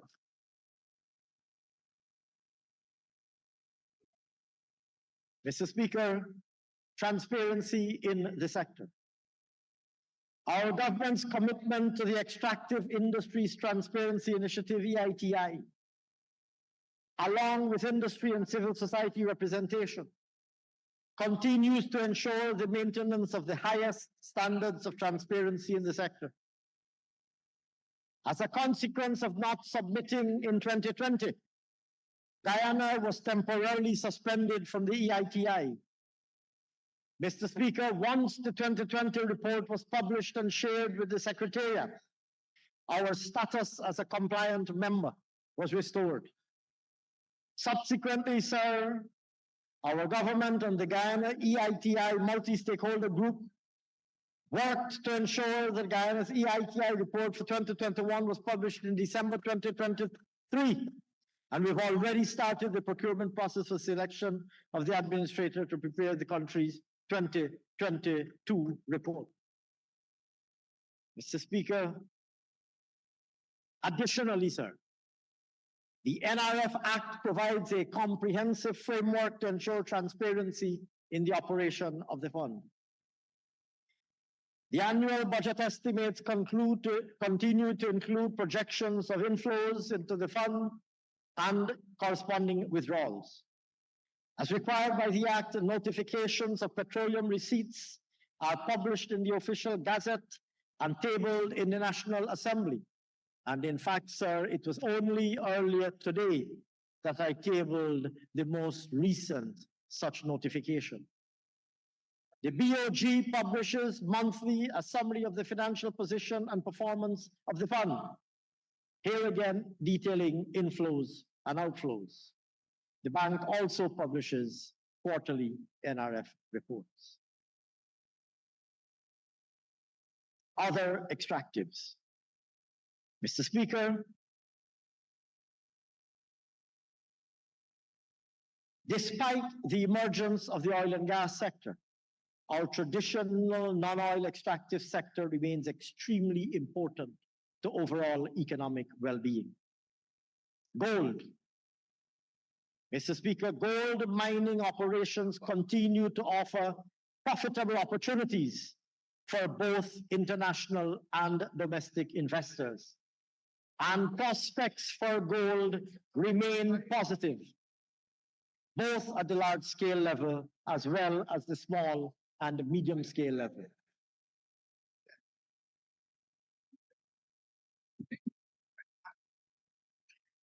Mr. Speaker, at the large scale end of the spectrum, exploration activities continue to indicate very strong resource potential of over 8 million ounces, with ongoing investments in Eagle Mountain, Marudi, Oko West, and Omai, with large-scale operations anticipated to start in these locations as early as 2026.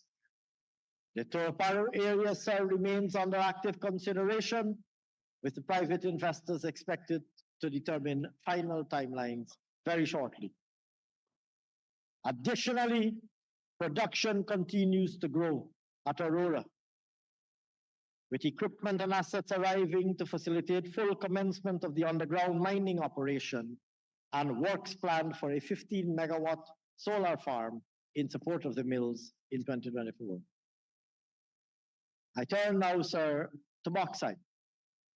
The bauxite sector, similarly, sir, continues to occupy a position of strategic importance for the long term. The two major producers of bauxite together contributed approximately 5% of non-oil exports earnings, export earnings in 2023. Despite, sir, very challenging market conditions during the year, active steps are being taken to reduce costs, broaden the product range, and increase production. Mr. Speaker, the recent addition of reserves in Caracara of 3.5 million tons is expected to increase production by over 250,000 tons in 2024 and by 400,000 tons in 2025. These reserves, sir, will supply the existing kilns as well as the new Kiln 15. And this particular kiln, Kiln 15, sir, will operate for a full year in 2024, having been commissioned in 2023. It is the first new kiln installed in Linden since the 1970s, and it represents a $120 million investment in Linden.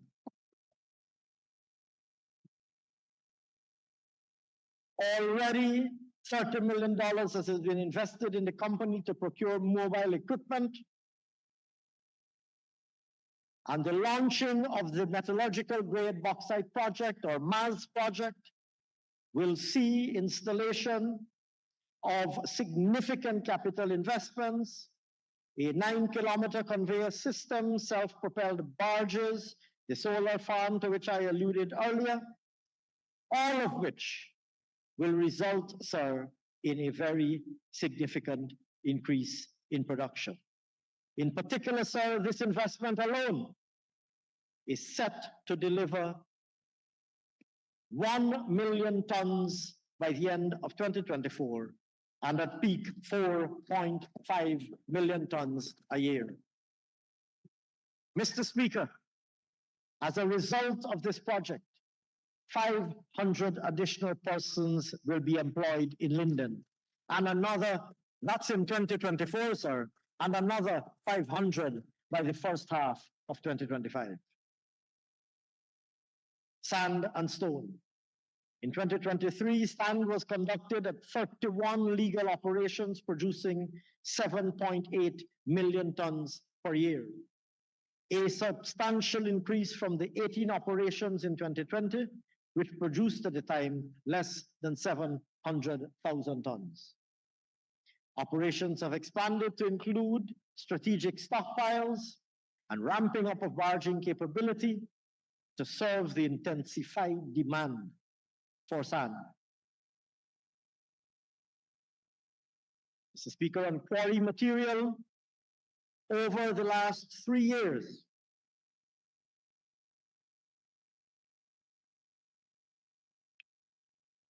quarry capacity has moved from 6 at the end of 2020 to 10 functioning quarries in 2023, and more than doubling the amount being shipped from quarry sites. 4 of the 10 existing producers expanded capacity in 2023, and the other 6 are in the process of expanding. Over $20 million has been invested by the private sector in both small and large barges, tugs, pontoons, crushers, trucks, and cranes to increase capacity. And 2 major companies were able to move in 2023 from a license for exploration stage, or from the stage of license to explore, to a stage of actual production. This achievement within a year was unprecedented, but it signals private sector determination to participate in the ongoing construction boom. Manganese, sir, is expected to continue to grow, and as I alluded earlier, production and stockpiling will continue to ensure readiness to increase exports in 2024, even as the company actively works to address ongoing challenges. Meanwhile, sir, the company continues to employ over 280 persons this year, or currently rather. Forestry. Mr. Speaker, building on the strong recovery that the forestry sector has been able to demonstrate since our government took office, we will continue to support sustainable forest management and utilization. Work has continued on the Guyana Timber Legality Assurance System and is on track to qualify for certification under the EU FLECT program. During 2023, an additional 22 claims were issued, bringing the total to 550 small foresters, along with 22 medium-scale foresters who occupy 2.7 million hectares.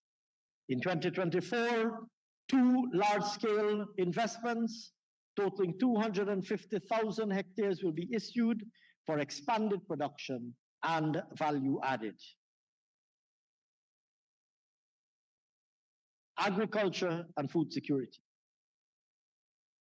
Mr. Speaker, since 2020, the agriculture sector has been experiencing a rapid transformation, evolving from a neglected, small-scale, rural-based, subsistence-level farming enterprises, as it was during 2015 to 2020, to dynamic, large-scale, plantation-scale industries. Agriculture and agribusiness enterprises are taking their rightful place as major producers and exporters, poised to meet the challenges of food self-sufficiency and food security in Guyana and across the Caribbean. Mr. Speaker, in 2023, we expended the sum of $60.4 billion to stimulate and invigorate the agriculture sector. Consistent with the undertakings committed in Budget 2023, arrangements were concluded to commence construction of the regional food hub on the Linden to Soesdijk Highway. Over 200 shade houses were procured. Hydroponics projects benefiting 300 youths from regions 2, 5, and 10 were launched, and a wide array of planting materials, agricultural equipment, shade house, and fencing materials, livestock and poultry were distributed to develop agriculture, particularly in the hinterland and intermediate savannas. Mr. Speaker, in 2024, we will continue to promote investments in large-scale agriculture by opening up new lands, developing high-yielding, pest-resistant and climate-resilient crop varieties, encouraging the establishment of modern farms to facilitate the use of technology and more efficient farm practices, promoting increased aquaculture and shrimp farming, cultivating new crops and expanded livestock production, modernizing, upgrading, and strengthening both our drainage and irrigation and farm-to-market and infrastructure and support services. Furthermore, we will commission a tissue culture laboratory which is expected to produce 1 million plantlets per year. This increased production will facilitate ready availability and easy access of planting material. Mr. Speaker, in 2024, $97.6 billion is budgeted to advance and catalyze agricultural development.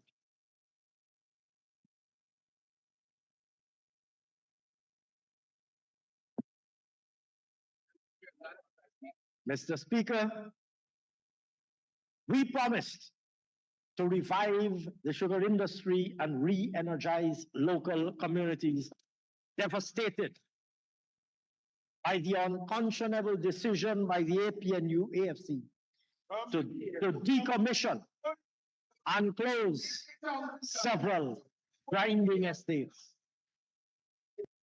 Mr. Speaker, in just under 3 years, we have reopened the Rosehall estate, which commenced operations in September.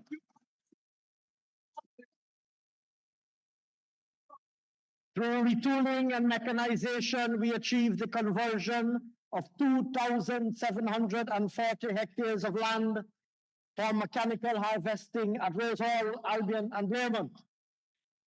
And since September 2020, we invested in the rehabilitation and modernization of factories and cane fields. And over 4,600 workers were rehired, bringing total employment to over 8,100 employees across the industry. 8,100 persons working, sir. Many of whom, if not the majority of whom, were callously put out of work and put out of an income by the unconscionable actions of our friends on that side of the house.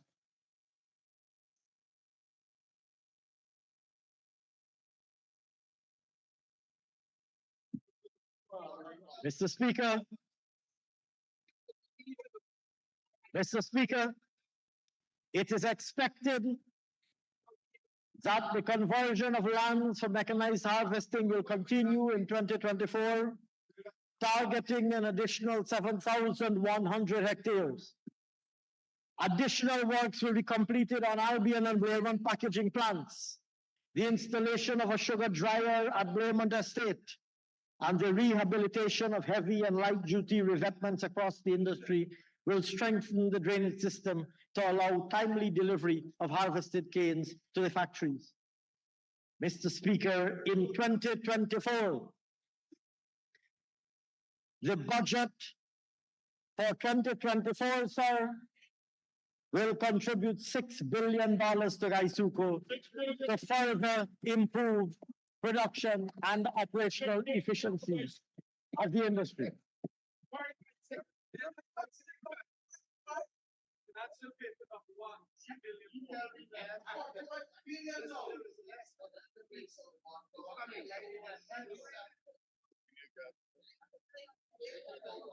Mr. Speaker,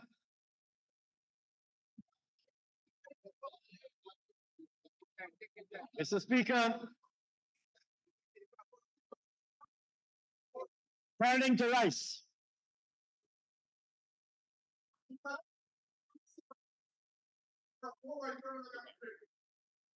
Speaker, turning to rice, our aim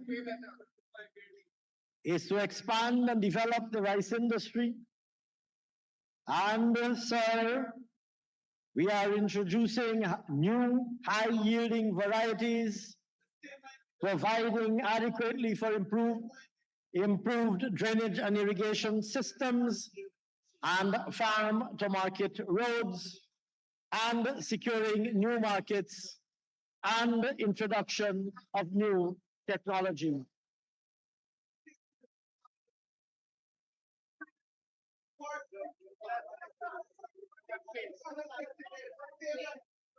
I hear, sir, our friends on that side of the house heckling that these are the same objectives as they were last year. Sir, if you are on the right path, you do precisely that. You stay on that path until you arrive at the destination. If, on the other hand, you are wandering and meandering blindly as they did for 5 years when they were in government, then you change direction randomly, whimsically and fancifully, month after month and week after week, changing your direction, changing your objectives, and changing your plans. Mr. Speaker,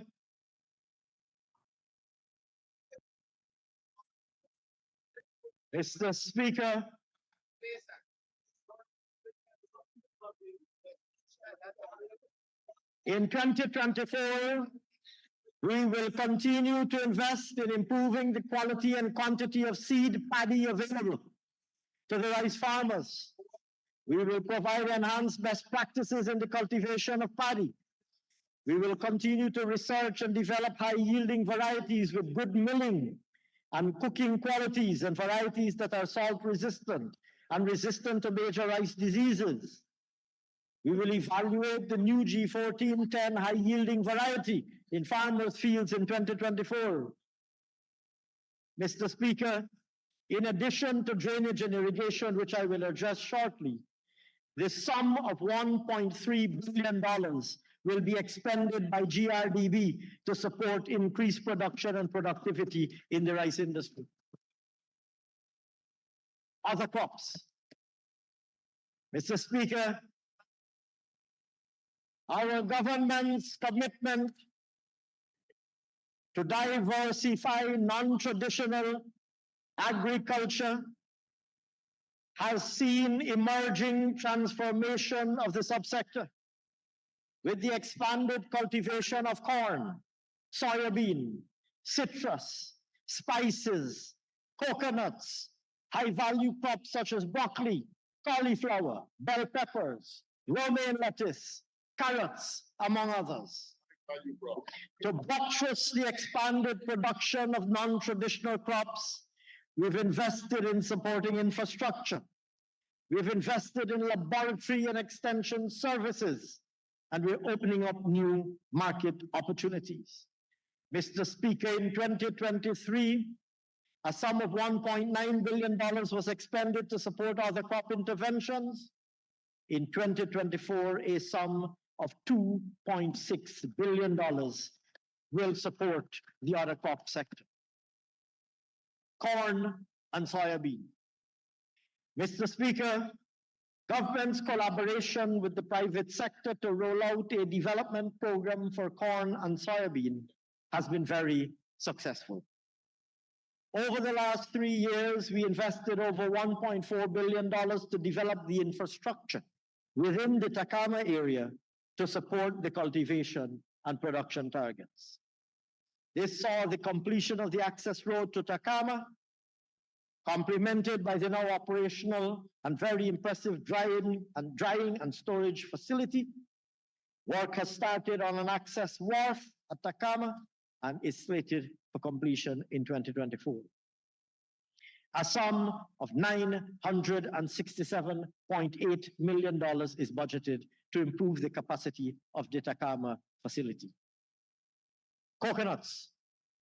Mr. Speaker, since returning to office, we have accelerated the development of the coconut industry bringing 31,500 acres into cultivation and establishing 10 additional coconut nurseries around the country to develop support services. In 2023, Mr. Speaker, in 2023, 40,000 seedlings were produced and 40,000 seedlings were produced and 13,000 high-yielding coconut seed nuts were imported to improve coconut productivity across the country. 1,274 additional acres of coconut were cultivated and 297 farmers benefited from training. In 2024, government will continue to accelerate coconut production by investing in 39,000 high-yielding seed nuts, targeting 500 additional farmers. We will continue to pursue the conversion of coconut waste into value-added products. And for this purpose, sir, a sum of $78 million is budgeted to support the coconut sector. Citrus and spices. Mr. Speaker, in 2023, we distributed over 51,000 kilograms of planting material for spices and 133,000 plantlets for citrus. Additionally, we invested in improving the processing capacity at Hosororo, Puerto Rico, and Port Kaituma. These are slated for completion in 2024. We will distribute over 58,000 kilograms of planting material for spices and 25,000 plantlets for citrus in 2024. Moreover, we will be introducing for the first time the distribution of planting materials for spices such as nutmeg, black pepper, and cinnamon. A sum of $100 million is budgeted for these interventions. High-value crops. Mr. Speaker, in 2023, we procured an additional 200 shade houses as part of the Agriculture and Innovation Entrepreneurship Program. These shade houses will benefit young agri-entrepreneurs and increase production of high-value crops. Agro-processing. Mr. Speaker, our government's objective is to support the development of the agro-processing industry, including value chain development and market expansion for our products, while creating opportunities for sustained livelihoods for small entrepreneurs and communities. In 2023, sir, 2 refrigerated trucks were procured. The Oriala processing facility was rehabilitated. Equipment was installed in agro-processing facilities in Mabaruma, Puerto Rico, and Sofia. Solar dryers were established at Cobwood Creek and Napi, and new processing facilities were completed at Charity and Whitewater Creek. Additional works were advanced on the construction of a cold storage facility at Bartica, and solar dryers in Baracara, Koja Canal, and Camarang. These are scheduled for completion in 2024. Mr. Speaker, a sum of $180 million was expended in 2023 to support activities in connection with agro-processing. In 2024, we will continue to support the agro-processing industry. We will provide training to farmers and agro-processors on large scale. We will support ports post-harvest management through storage facilities. We will help to expand market opportunities, including with the establishment of 60 new Guyana shop locations throughout the country, and a sum of $527.4 million is budgeted to support agro-processing. Mr. Speaker, in livestock, in 2024, we aim to improve our services to the poultry industry through decentralized support facilities and production zones. establishment of a modular duck processing facility, development of a 65-acre plot of 65-acre plots for pastures to enhance sheep production, and the upgrading of quarantine stations to prevent the entry of exotic animal diseases into the country. To this end, $1.5 billion is budgeted. Mr. Speaker, in fisheries, we will continue to invest in the growth of brackish water and Vaname shrimp production, as well as propel the development of cage culture for tambaqui. A fish feed mill will be established at Monrepo. This facility will support the production of both floating and sinking feed for fish and shrimp. The projected production capacity of the feed mill is currently 2 tons per hour to meet current demand and future needs.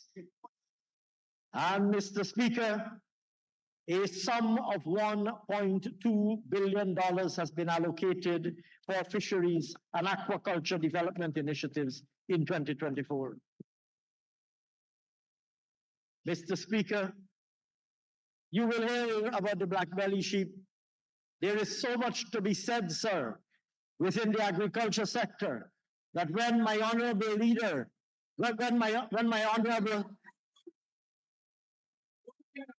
you will, the distinguished, might I remind you, sir, might I remind you, sir, might I remind you, sir, that the distinguished Minister of Agriculture is the Executive Secretary of the People's Progressive Party. A man I am proud to call one of my leaders.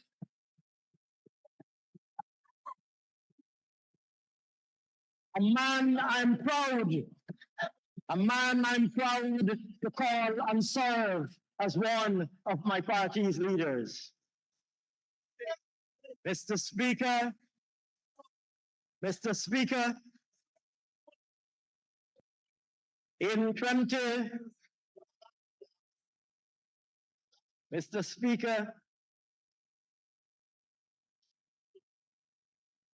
my colleague, the distinguished Minister of Agriculture,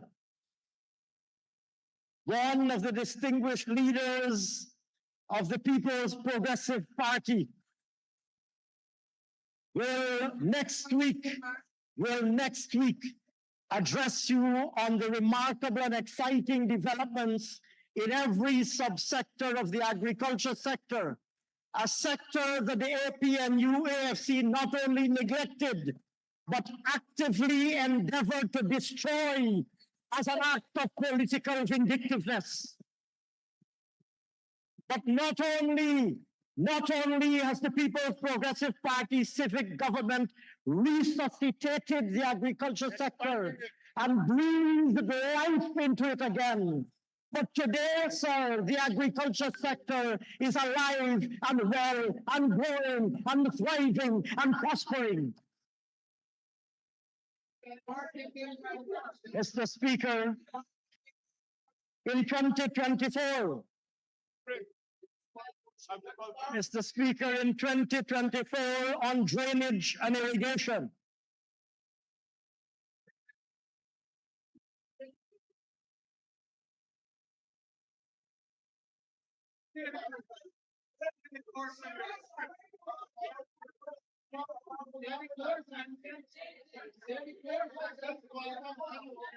I like it, Mr. Speaker, I like it when they get agitated.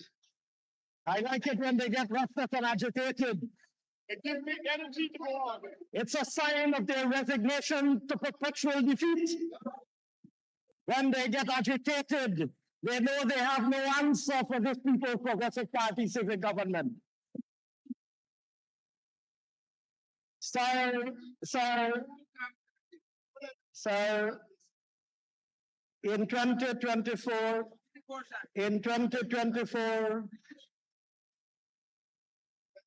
we, sir, will continue to invest in drainage and irrigation. We will purchase 40 mobile pumps to augment the other interventions we're implementing.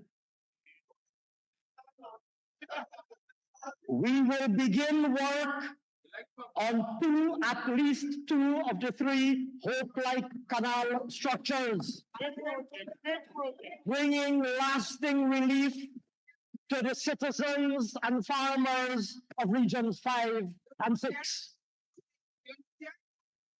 Sir, we built the Hope Canal in Region 4, but you would not be acquainted with that.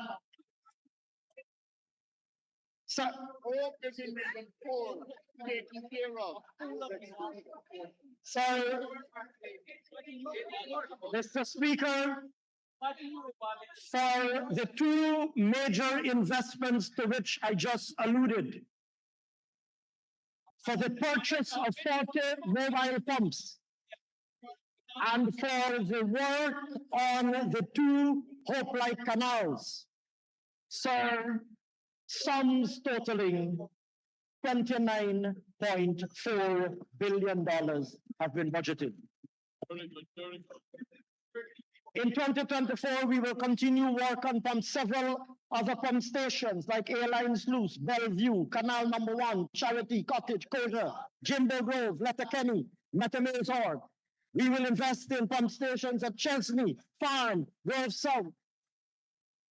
In 2024, we will continue to rehabilitate canals throughout the country, including at Big Baibu, Brickery, Bushy Park, Coverdale, amongst others. Mr. Speaker, a sum of $72.3 billion is budgeted to upgrade and maintain the national drainage and irrigation network. I turn now, sir, to sustainable tourism. Mr. Speaker, tourism, sir, has always been a sector in which we enjoy a comparative advantage with a world-class product. But, sir, that sector has struggled over the years to realize its potential because of a few very specific constraints. Finally, sir, those constraints are being overcome, and the sector is poised for a dramatic takeoff. Mr. Speaker, it is expected in 2024 we will witness a truly historic year in relation to developments in the tourism sector for reasons I will shortly outline. Before I do so, it is worthwhile to note that the number of arrivals in 2023 amounted to 319,056 visitors, the highest number ever.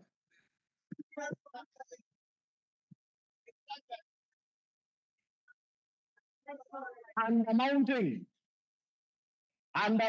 of course, it's Guyanese coming because they're coming now. During 2015 to 2020, they were going. Of course, it's Guyanese coming.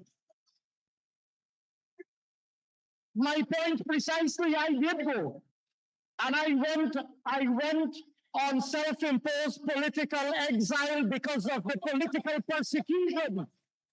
Because of political persecution. I was a victim of political persecution by the APNUAFC.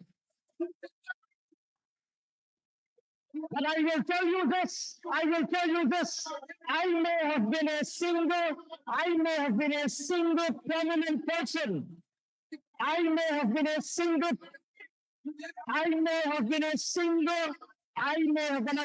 person.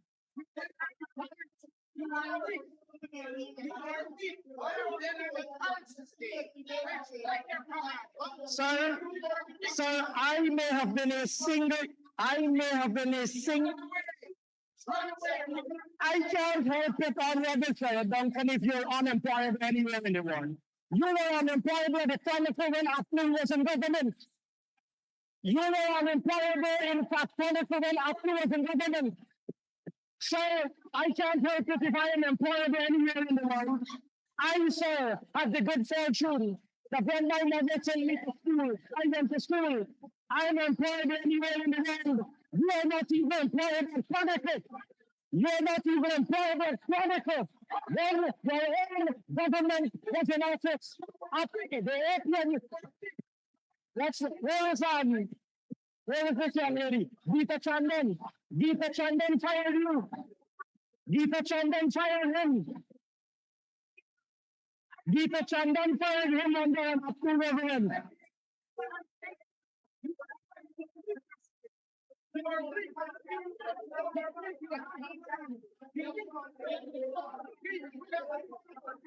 Very good, sir. Sir, I'm hearing the heckling. I'm hearing the heckling being led by a man who was fired for fraud by his own APN UAFC government. Let the record reflect that Deepak Chandan Edmonds fired him at the Chronicle. Fired him for fraud at Chronicle. And has the audacity to come here to heckle me. You imagine, sir, the Honorable Sheriff Duncan fired by Deepak Chandan when they were in government for fraud at the Chronicle. You pay back the Chronicle and money yet? You pay back Chronicle and money yet? He paid back Chronicle. Where is Deepak Chandan? Where is Deepak Chandan? Sheriff Duncan paid back Chronicle yet? You pay back Chronicle yet?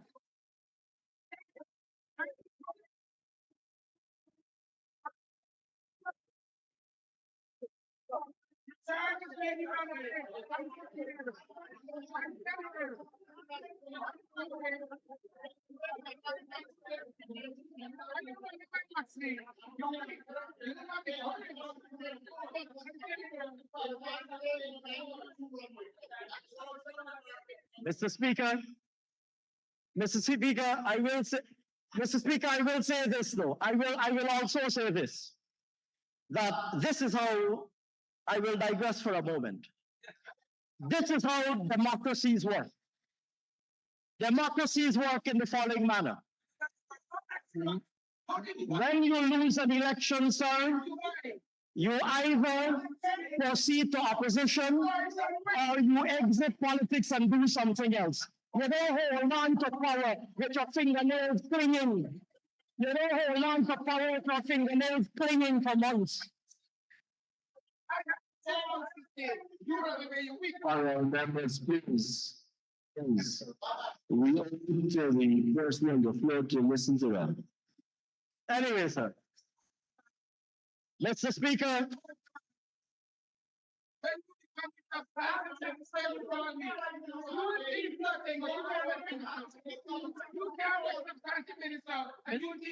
Mr. Speaker.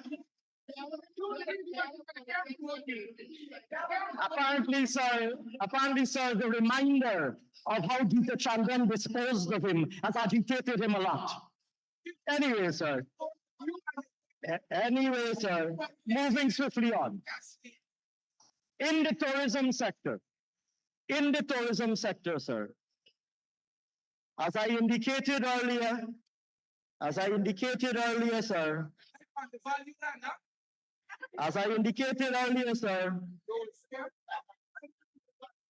tourism is poised for an incredibly exciting takeoff in 2024 for the following reasons. Mr. Speaker,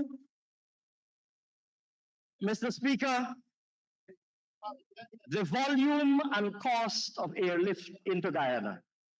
Listen, Aubrey, listen, this is important. And you, sir, know this better than most because, of course, you, sir, were once a Minister of Tourism.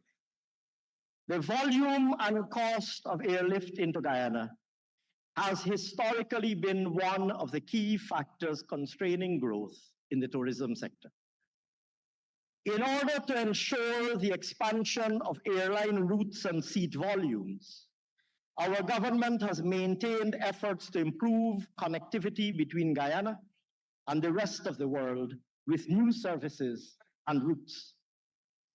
Notably, sir, in March 2023, British Airways introduced a twice-weekly service from London via St. Lucia's. In September 2023, sir, Canada Jetlines, in collaboration with FlyAlways, improved access to the Canadian market by introducing a twice-weekly service to Toronto. In December 2023, sir, Suriname Airways introduced a Bridgetown-Georgetown Paramaribo service.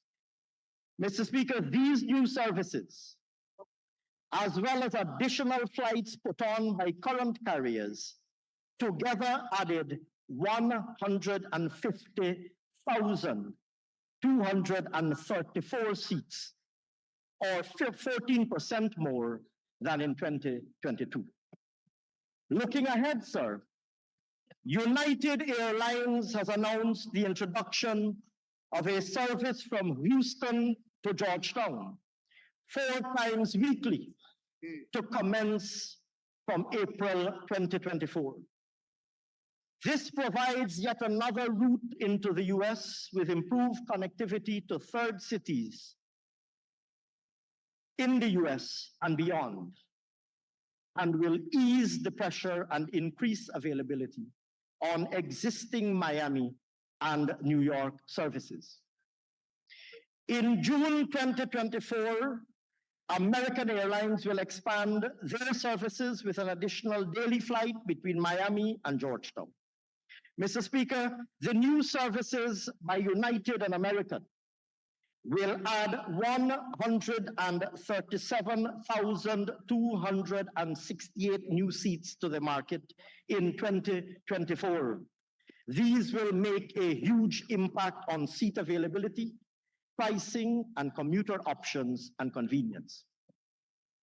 Mr. Speaker, alongside airlift, hotel room capacity is also poised for a significant increase, thereby addressing the second major constraint, that of the availability and cost of international standard rooms.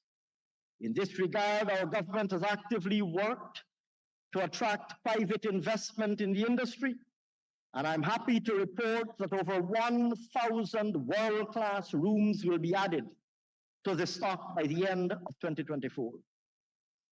Importantly, sir, many of these are from internationally recognized chains, including an Eden Best Western in Georgetown, expected to open its doors by May and add 150 rooms, a Marriott Courtyard at Timeri, expected to open by August, adding another 150 rooms, a 4 Points Sheraton at Providence, poised for completion by December, adding 172 new rooms, an AC Marriott at Ogle, expected to open its doors by December, adding 152 new rooms, a Hyatt Place at Providence on the east coast of Demerara, expected to open by December and adding 160 rooms, and construction will continue on several other hotel properties. In addition, sir, we trained over 6,000 persons in the sector in 2023. We will continue that training, and work will commence in 2024 on the long-awaited Tourism and Hospitality Institute.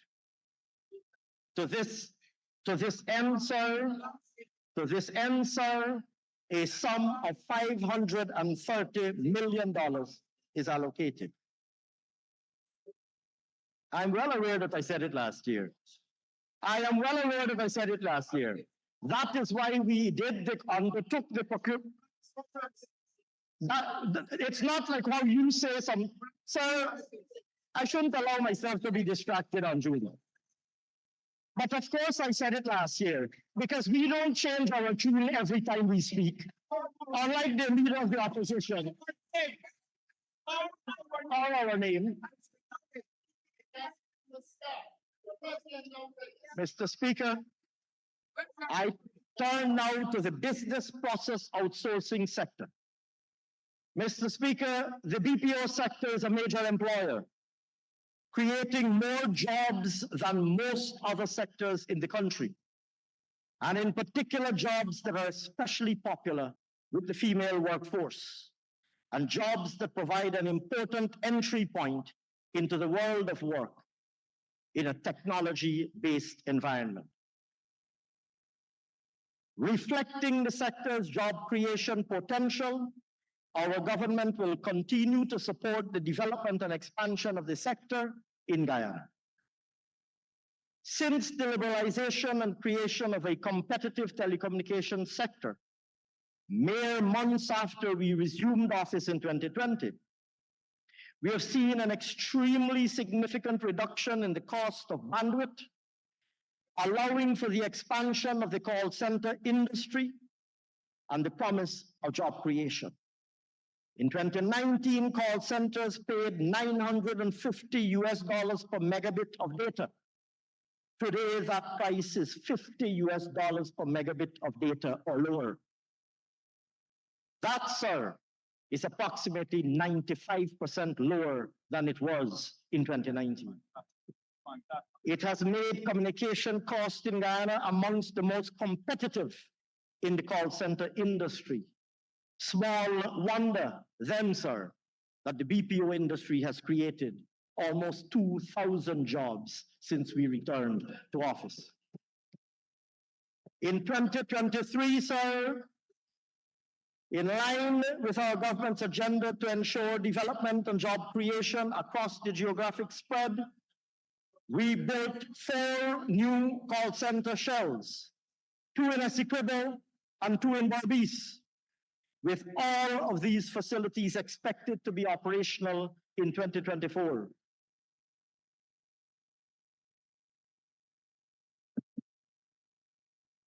This direct intervention by government has the potential to create 800 additional jobs within the BPO sector, with the potential to scale up to 1,600.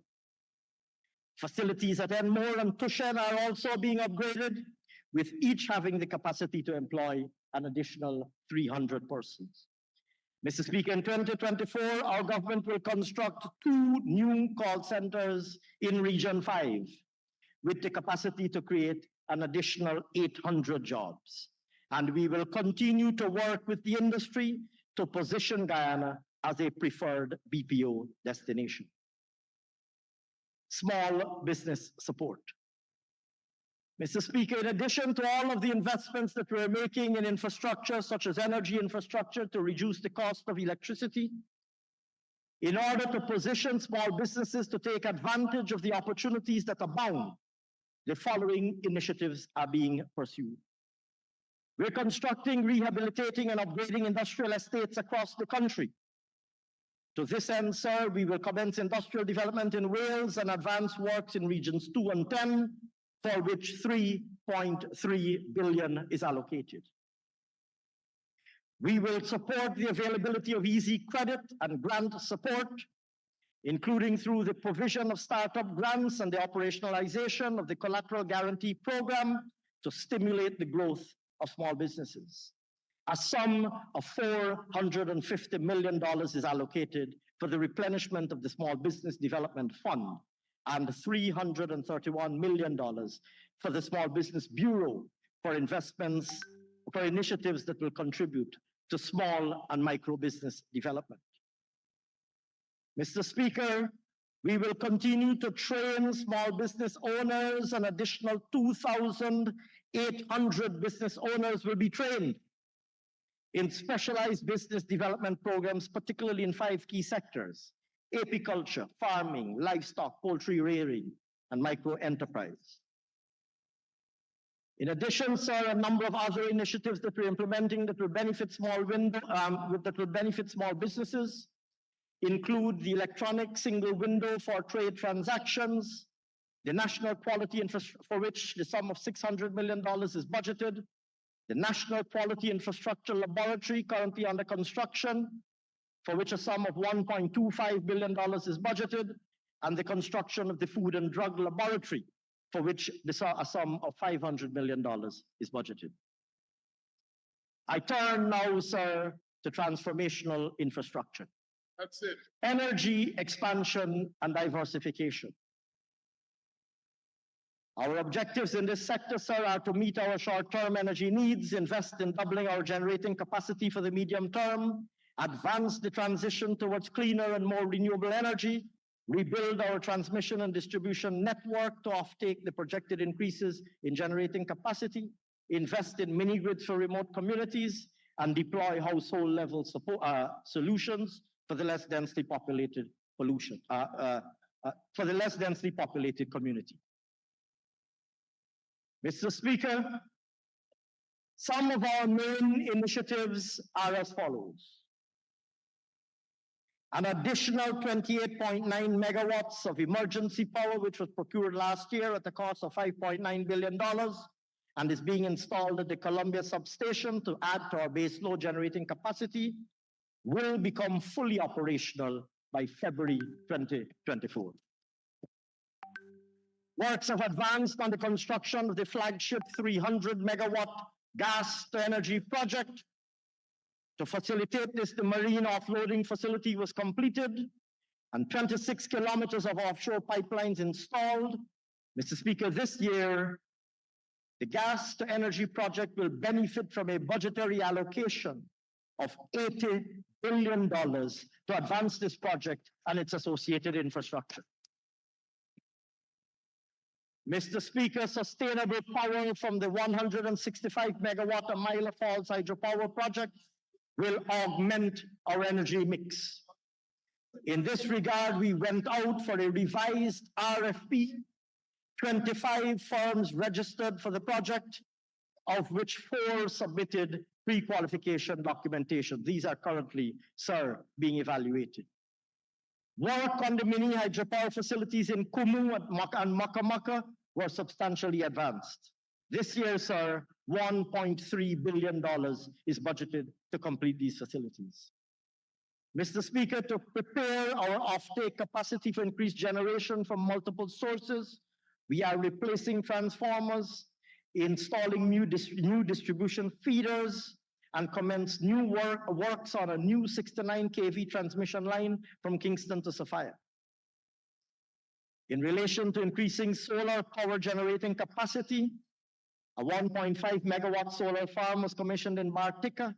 Work advanced on a solar farm in 0.65 megawatt solar farm in Madhya, which will be completed in the first quarter of this year. Work will commence on a 10 megawatt solar farm in Berbice, an 8 megawatt solar farm in Essequibo, and a 0.6 megawatt solar farm in Legwan. An amount of $4.8 billion has been budgeted to finance these initiatives. Solar PV system mini grids were installed in 21 communities, including such areas as Baramita, Capuí, Quebana, Orial, and Siparuta. These mini grids now supply renewable energy to 285 public and community buildings. $350 million has been budgeted for new mini grid systems in a number of other locations. Mr. Speaker, at the household level, in the off-grid hinterland and riverine communities, 26,398 solar panels were delivered, bringing electricity to many of these homes for the very first time. In 2024, a further 3,602 solar panels will be distributed. Mr. Speaker, to improve reliability by reducing erratic voltage drop and network losses, and also to improve access to electricity, $180 million is also budgeted to upgrade the primary distribution networks at Aichuni, Kumaka, and Kwakwani.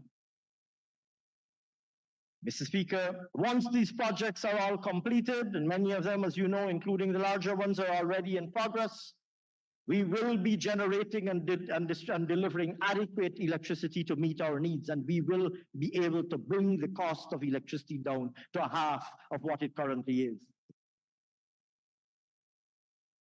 With these in mind, a sum of $95.7 billion is budgeted for the energy sector in 2024.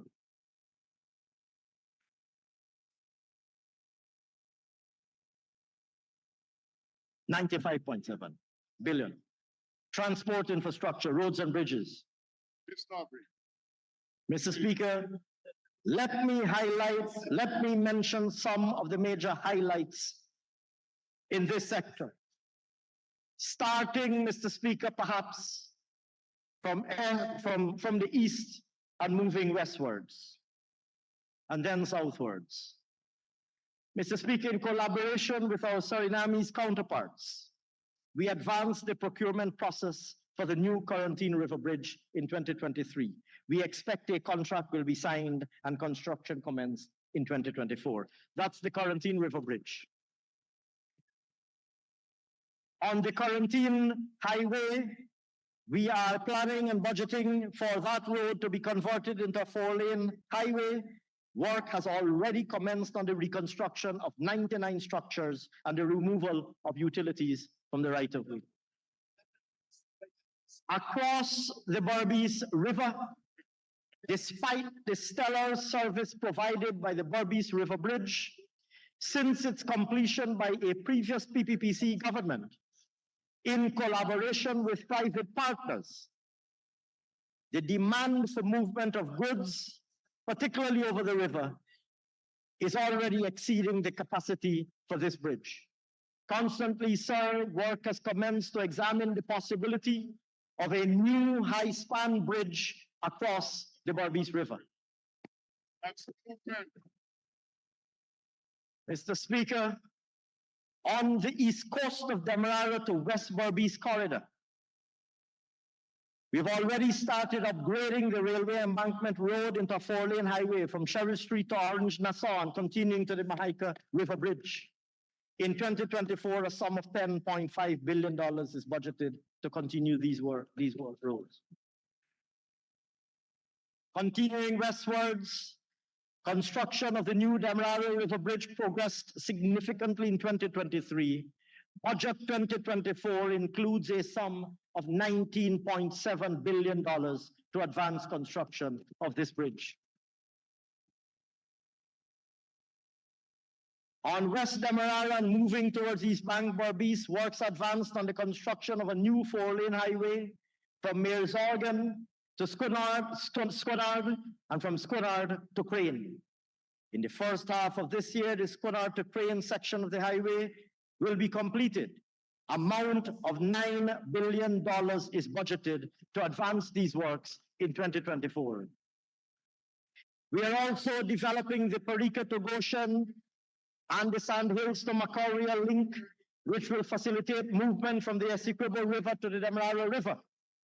Works continue on clearing this alignment. An amount of $1.5 billion has been budgeted to advance these works. So, returning to Demerara and looking southwards, works were completed on the Diamond to Grove Bypass Road to facilitate the upgrading of the East Bank Highway from Good Success to Timeri.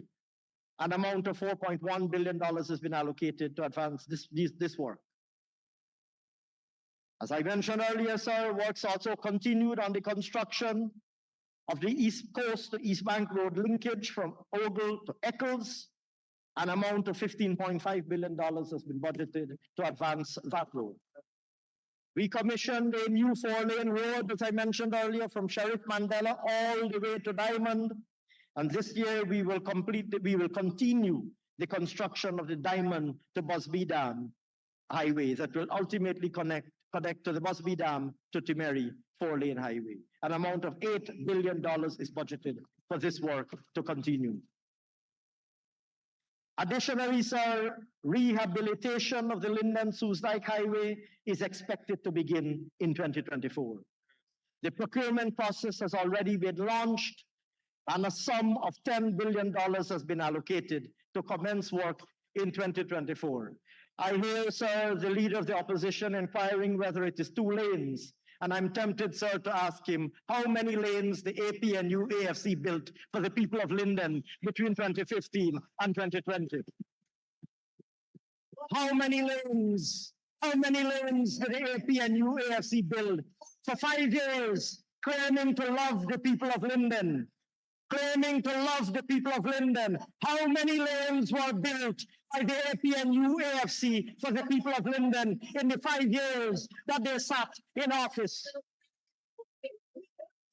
How many lanes of a bridge did they build across Wisma?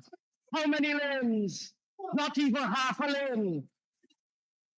Sir, they didn't build half a lane. They didn't build a bicycle bridge at Wisma. They claim to love the people of Linden. The leader of the opposition likes to claim to love the people of Linden.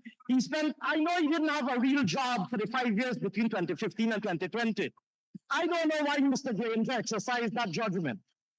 I know the leader of the opposition during 2015 to 2020 didn't really have a real job during the Granger presidency.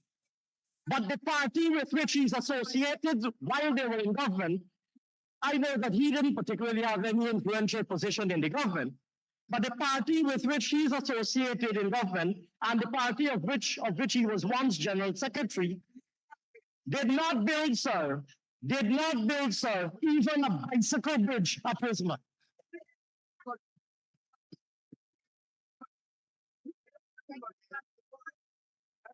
Yeah, he run the list. Yeah, he run the list.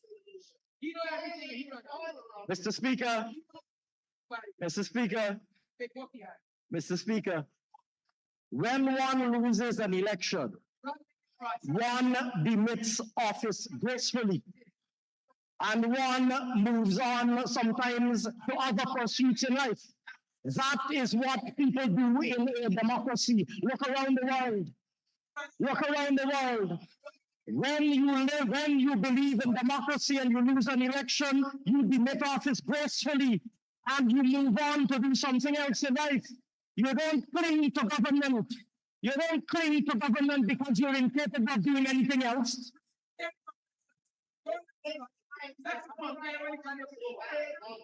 Some of us exited office gracefully in 2015. And you try to rig the election to hold on to power because you're hoping to get back your chronicle work. Like you're hoping Chandan would have resolved the dismissal. That's why you're holding on and rigging.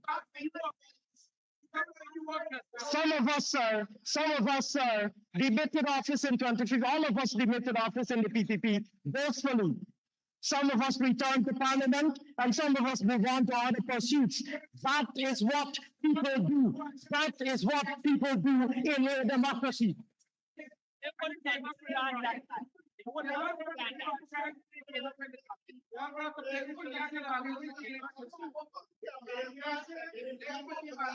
Moving swiftly on, sir.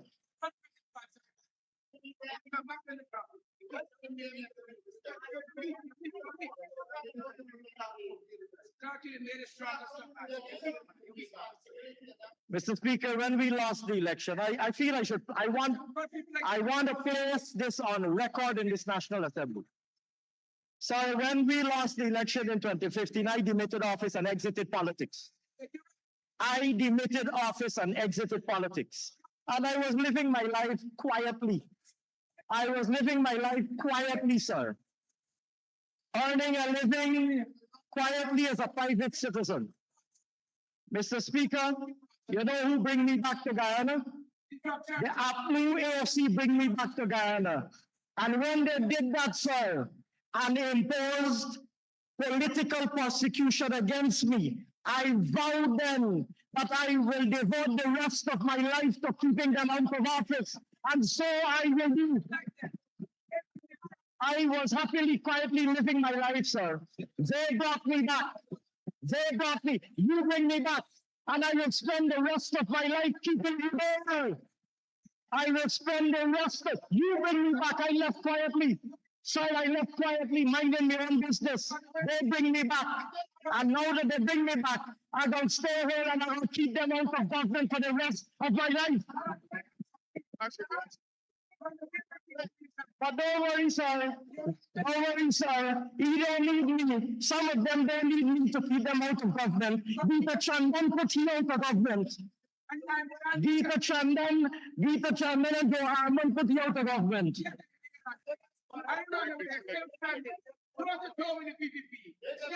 Anyway, sir. Moving swiftly on. Moving swiftly on.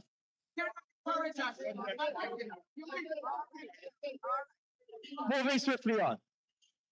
You're not even picking up parking you like. You whip, you run away.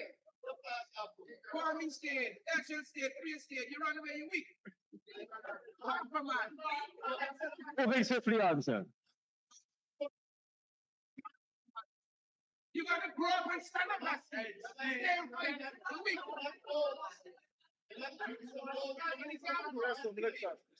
He's a weak man.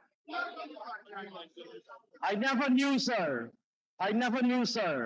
that the termination by Gita Chandan was such a sore point for the honorable member. I never knew it was such a sore point, sir. But it's useful to know. It's useful to know that it's such a sore point.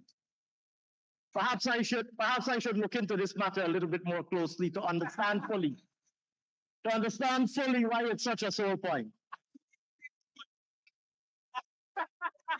Moving swiftly on.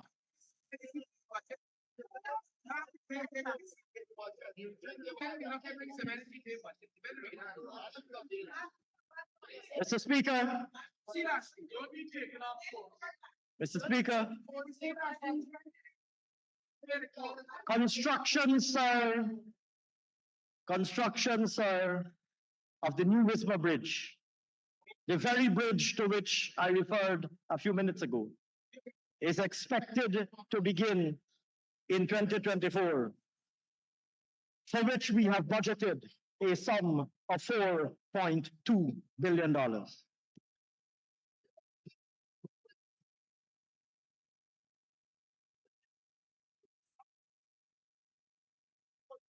Mr. Speaker, in addition to those major highways and bridges, we have been upgrading community roads and streets in every single village.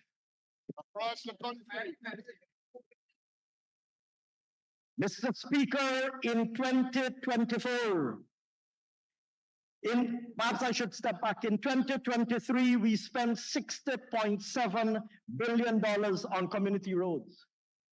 In 2024, we have budgeted a further sum of $73.2 billion for community roads. And this will see hundreds of community roads rehabilitated throughout the length in each region, totaling thousands along the length and breadth of coastal Guyana. Mr. Speaker, in 2024, we will continue our investments on hinterland roads, for which a sum of $5.5 billion is budgeted. Mr. Speaker, in 2024 also, don't require brains in the plan for the job.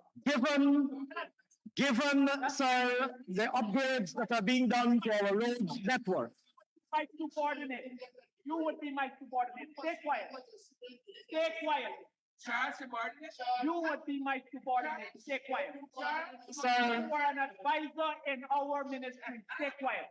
Sir. My subordinate. You. Let the man speak his budget, Charles.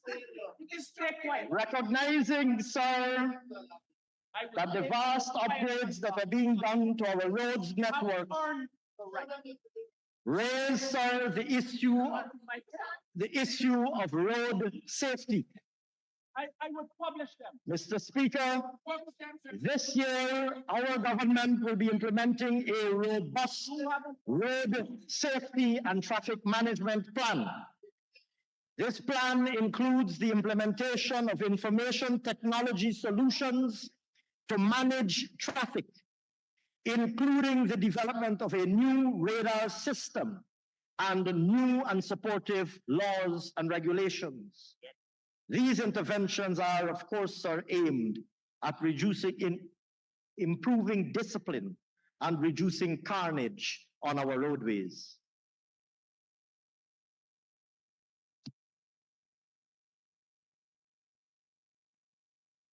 Mr. Speaker,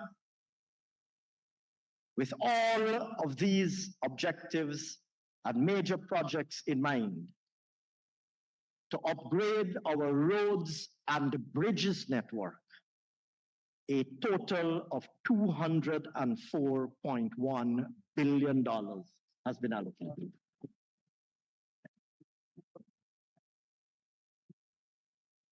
Air transport. In 2024, $2.3 billion has been allocated towards completion of a number of airstrips on which we have already commenced work, as well as rehabilitation and maintenance of several others. These include Mbaimadai, Kaichor, Kaikan, and Matthews Ridge. River transport. Mr. Speaker, in 2023, we spent a sum of $8 billion on our river transport facilities. Some of the key initiatives undertaken in 2023 and budgeted for in 2024 are as follows. The commissioning, of course, of the Militia, which is now already plying the route. Works on the ML Thomas, the ML David P, Seamang, Spitbar, dry docking of the Sandaka were all completed. This year, rehabilitation works on the MV Malali, Makauria, and Barima will be done, for which $405 million has been budgeted. Mr. Speaker, a number of stellings are already underway, and rehabilitation works, additional rehabilitation works on locations such as Parika, Supanam, and Wakanam will be undertaken, for which purpose $2.7 billion has been budgeted. Mr. Speaker, in 2023, we completed the procurement of a tug. That vessel is expected to arrive shortly and will enhance our navigation services. We will also construct and rehabilitate navigational aids. A sum of $950 million has been allocated to support navigational aid interventions. All told, sir, Budget 2024 includes $8.1 billion to improve river transportation. Sea and river defense. Mr. Speaker, it needs no elaboration that rising sea levels pose a threat to our coastal plain. In response to this, we've embarked on a multifaceted approach to reinforce coastal resistance. In 2024, a sum of $6.9 billion is budgeted towards enhancing the resilience of our sea defense structures. Works will commence on such areas as Baijaval, Cane Garden, Fairfield, Grove, La Resource, Springlands, Iflot, and Leguan and Wakenham, amongst others. I turn now, sir, to the health sector. Mr. Speaker, as is the case with every other sector, the health sector is currently undergoing a major transformation. That's right.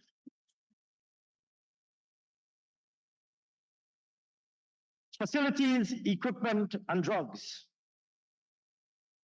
With the aim of expanding and upgrading health facilities and diagnostic capabilities, key initiatives include the construction of a world-class pediatric and maternal hospital in Ogle has commenced and will continue in 2024, for which a sum of $10.3 billion has been budgeted.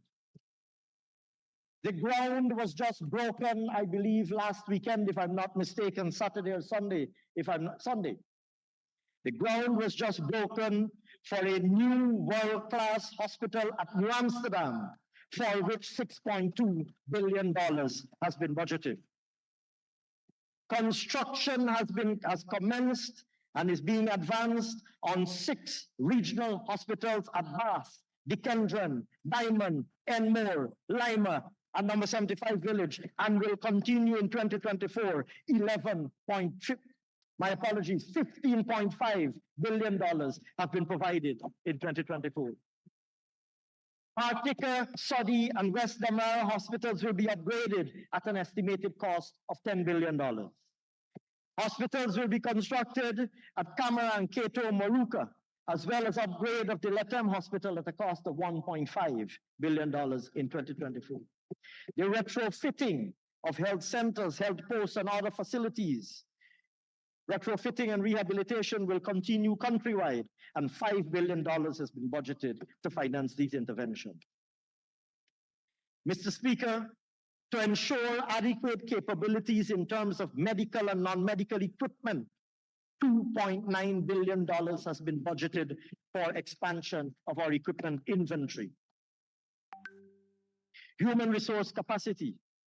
Mr. Speaker, like many developing countries around the world, Guyana continues to be challenged by competition for the services of our healthcare professionals, especially nurses.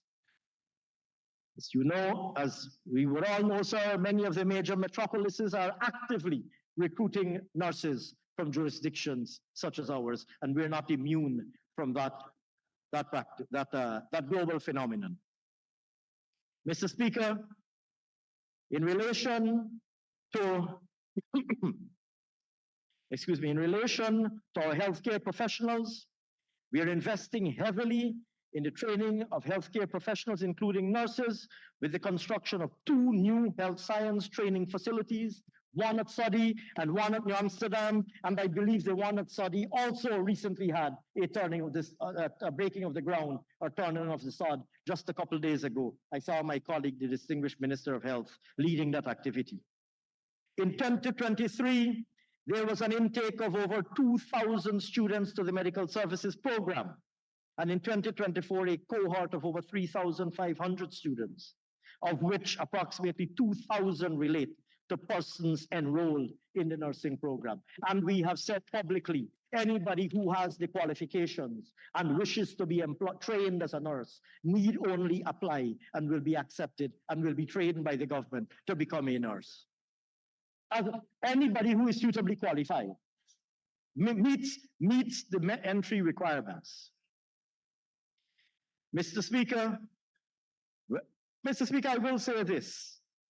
I will say this, sir. Even if we are training for exports, they are Guyanese people, and we, the People's Progressive Party, will train them. We will not do like the AP and UAFC and refuse to train them because they don't want to lose them. They're Guyanese, and we will train them. And they may be employable in Guyana or they may be employable somewhere else. But they're Guyanese, and we will not deny them the training opportunity.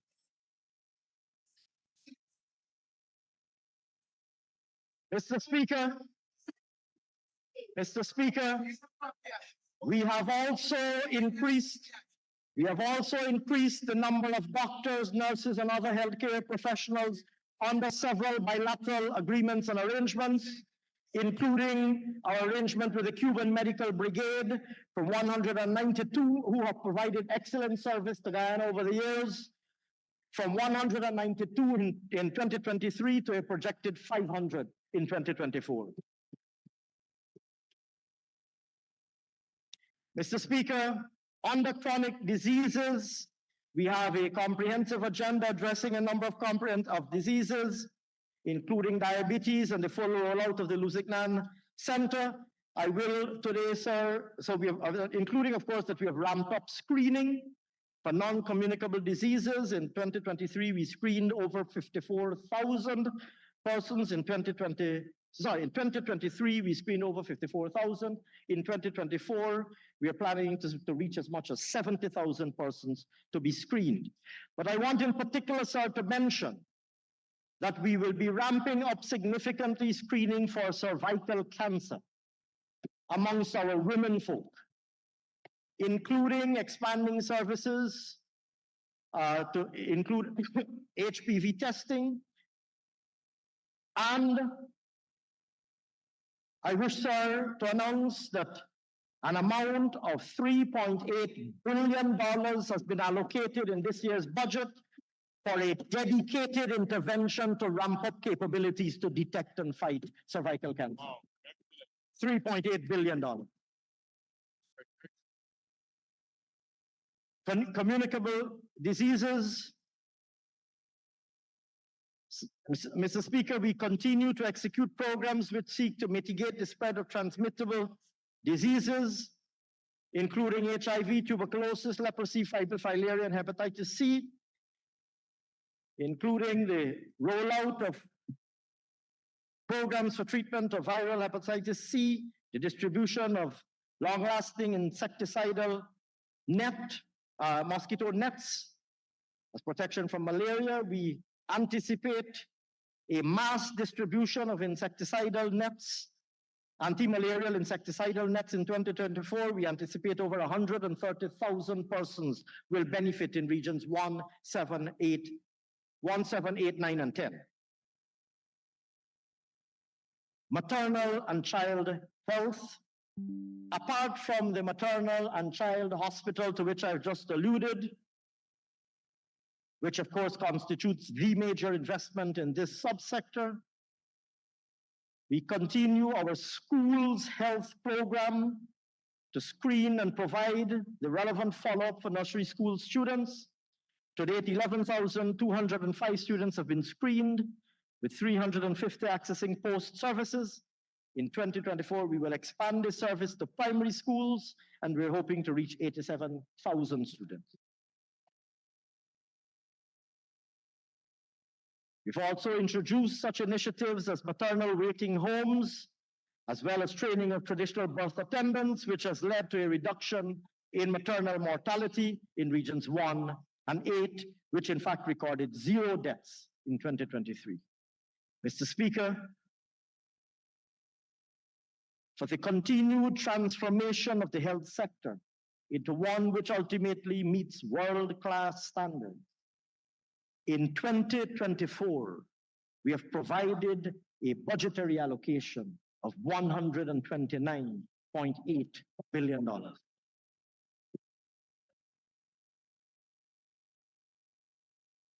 I turn now, sir, to education. Mr. Speaker, it goes without saying that education is absolutely critical to the realization of our national objectives, not only ensuring that every single Guyanese person of working age has an adequate opportunity to acquire the skills that are needed to participate meaningfully in the world of work, but also ensuring that the new and emergent economy has an adequate supply of skilled labor and labor with relevant skills. Mr. Speaker, in 2023, the sum of $105 billion was spent by the education sector. I wish, sir, to address some of the main interventions under the following broad categories. Ensuring access by upgrading and expanding schools' infrastructure. Mr. Speaker, we have set ourselves an objective to achieve and maintain, and I believe in relation to primary, we have achieved, and in secondary, we are well on our way to achieving universal access to education. This requires at a minimum adequate places in the school system across our national geography, bearing in mind, of course, the geographic distribution of our population. We have been, and we will continue to invest in adequate schools infrastructure to ensure that every single child has a comfortable place in nursery, primary, and secondary education. Mr. Speaker, key interventions are as follows. In 2023, we completed several new secondary schools countrywide, including Abramsule, Good Hope, Yarrow Cabra, St. Rose's High, annexes at Bishop's High and Queen's College, amongst others. We advanced works at Christ Church, Hosororo, Karasabay, North Rumvelt, Northwest, St. Mary's, and Tushen, as well as St. George's High, amongst others. We will continue work on all of these buildings in 2024, and we will begin secondary schools at other locations, including Aishalton, Christianburg, Jawala, Kopinang, and Maikobi, amongst others. Mr. Speaker, sums totaling more than $16 billion have been allocated for secondary school buildings. Primary schools were completed at Arterville on Wakenham and in Tushen in 2023. In 2024, construction will begin at Augsbury, Currybrong, Lake Mainstay, Penat, Red Creek, amongst others. Over $3.1 billion has been budgeted for primary school buildings in 2024. In 2023, Providence and St. Gabriel's Nursery schools were completed. In 2024, construction will begin at other locations that include Falls, Maibikuri, and Tushen. Mr. Speaker, over $3 billion has been budgeted for nursery school buildings. Further, of course, rehabilitative work will be done on dormitories and teachers' living quarters. Mr. Speaker, I'm not sure, sir. The leader of the opposition is anxious for me to stay the course because he wouldn't want me to repeat what I think I just heard him say. The leader of the opposition very quickly said to me, stay the course, because he doesn't want me to repeat what I believe I heard him say. Honorable leader of the opposition, because you are the leader of the opposition, I will stay the course, sir, and return to my speech.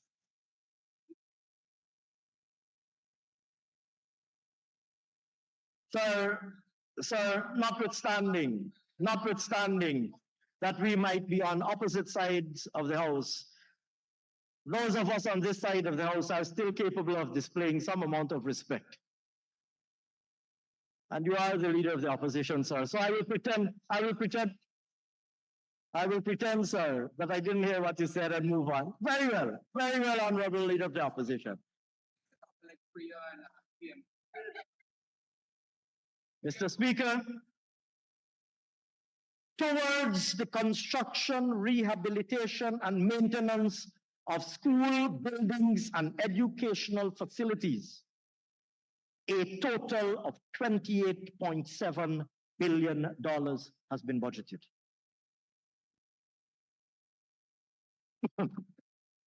Promoting attendance and attentiveness through cash transfers and school feeding.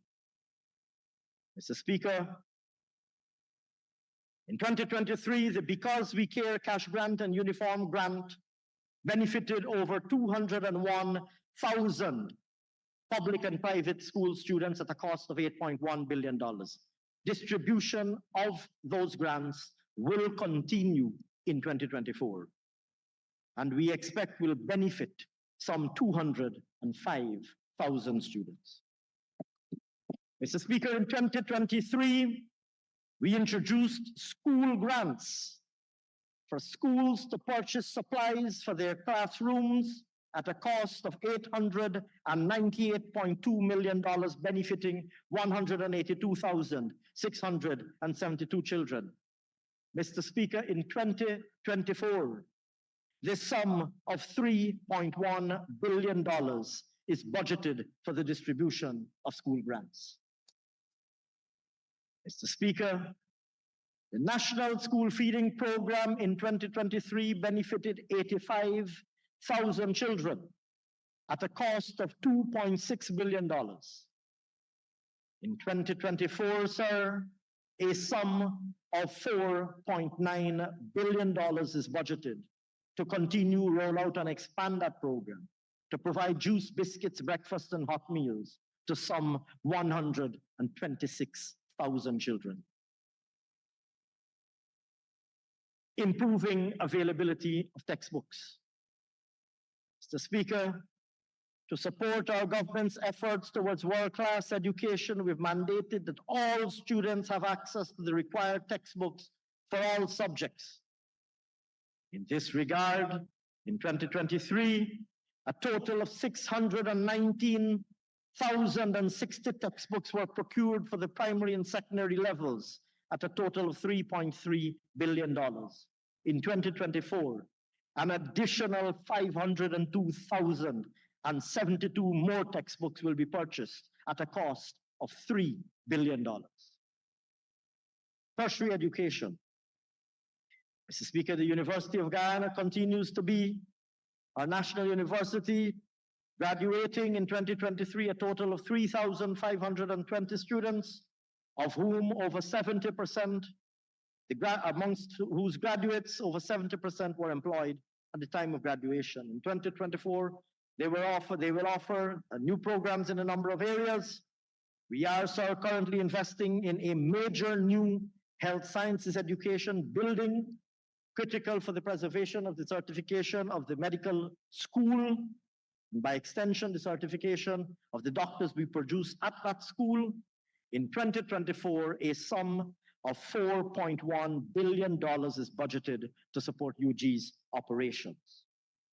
Also recognizing, sir, that not every student or potential student in Guyana has access to the bricks and mortar campuses at Turkine and at Tain. It would be known, sir, that we implemented the Guyana Online Academy of Learning, the Gold Scholarship Program that has brought university-level education into the homes of Guyanese families throughout the length and breadth of our country. Mr. Speaker, in 2023, a total of 7,752 scholarships were granted, bringing the total since the program started to 21,442, exceeding our manifesto target of 20,000. Mr. Speaker, over the last 3 years, 3,431 persons graduated from goal. We will introduce 160 new programs in general and vocational, bachelor's and master's degrees. Mr. Speaker, in 2024, an amount of $4 billion is allocated for goal to support 6,000 new students and 3,967 continuing students. Mr. Speaker,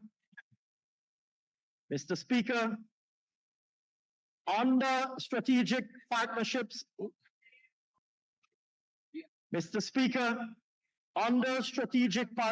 with international providers, a bulk licensing arrangement has been concluded with international provider Coursera. This will allow us to train up to 450,000 persons in a wide range of areas where skills gaps exist, especially in the public sector, including in such areas as childcare and protection, human resource management, mental health, psychology, procurement, and customer service. An amount of $350 million has been budgeted for this purpose. We will also train 1,000 persons in relevant aspects of information and communications technology to take up high-value outsourcing ICT-based nearshore jobs. This initiative will cost an estimated $725 million over a 2-year period. Budgetary provisions have been made in 2024 to commence the first batch of training. Technical and vocational training. Mr. Speaker, TVET becomes a much higher priority to bridge the skills gap in the labor market and to increase employability in the economy in Guyana's economy of today. Some of the critical TVET interventions include training of persons under the Board of Industrial Training. In 2023, we trained 4,439 persons. In 2024, we will train another 7,890 persons in such areas as electrical installation, plumbing, furniture making, general building construction, heavy equipment operation, etc. A sum of $500 million has been budgeted to provide this training. Mr. Speaker, we will expand the number of training programs offered for CVQs, Caribbean Vocational Qualifications, from 88 to 111. The TVET online platform will be implemented in 7 secondary schools. A new TVET policy for the medium term will be developed to define and govern skills development systems for post-secondary, tertiary, formal, non-formal and informal sectors. Mr. Speaker, most importantly, in 2024, Phase 1 of the Guyana Technical Training College at Port Morant, which will include the National Oil and Gas Institute, will be operationalized. A total of 25 students will form the first cohort and will commence specialized factor simulation training in mechanical, electrical, and instrumentation. When completed in 6 months, these students will be ready to take up employment in the oil and gas industry. The second batch will be recruited in August, and we will add to their curriculum building and construction technology. To begin with, Mr. Speaker, several other technical institutions will be rehabilitated, upgraded, and equipped. A total of $2.3 billion has been allocated to support technical and vocational interventions. Mr. Speaker, the education sector in 2024, with the aim of realizing our vision of world-class education right here in Guyana and throughout the length and breadth of Guyana, has been allocated.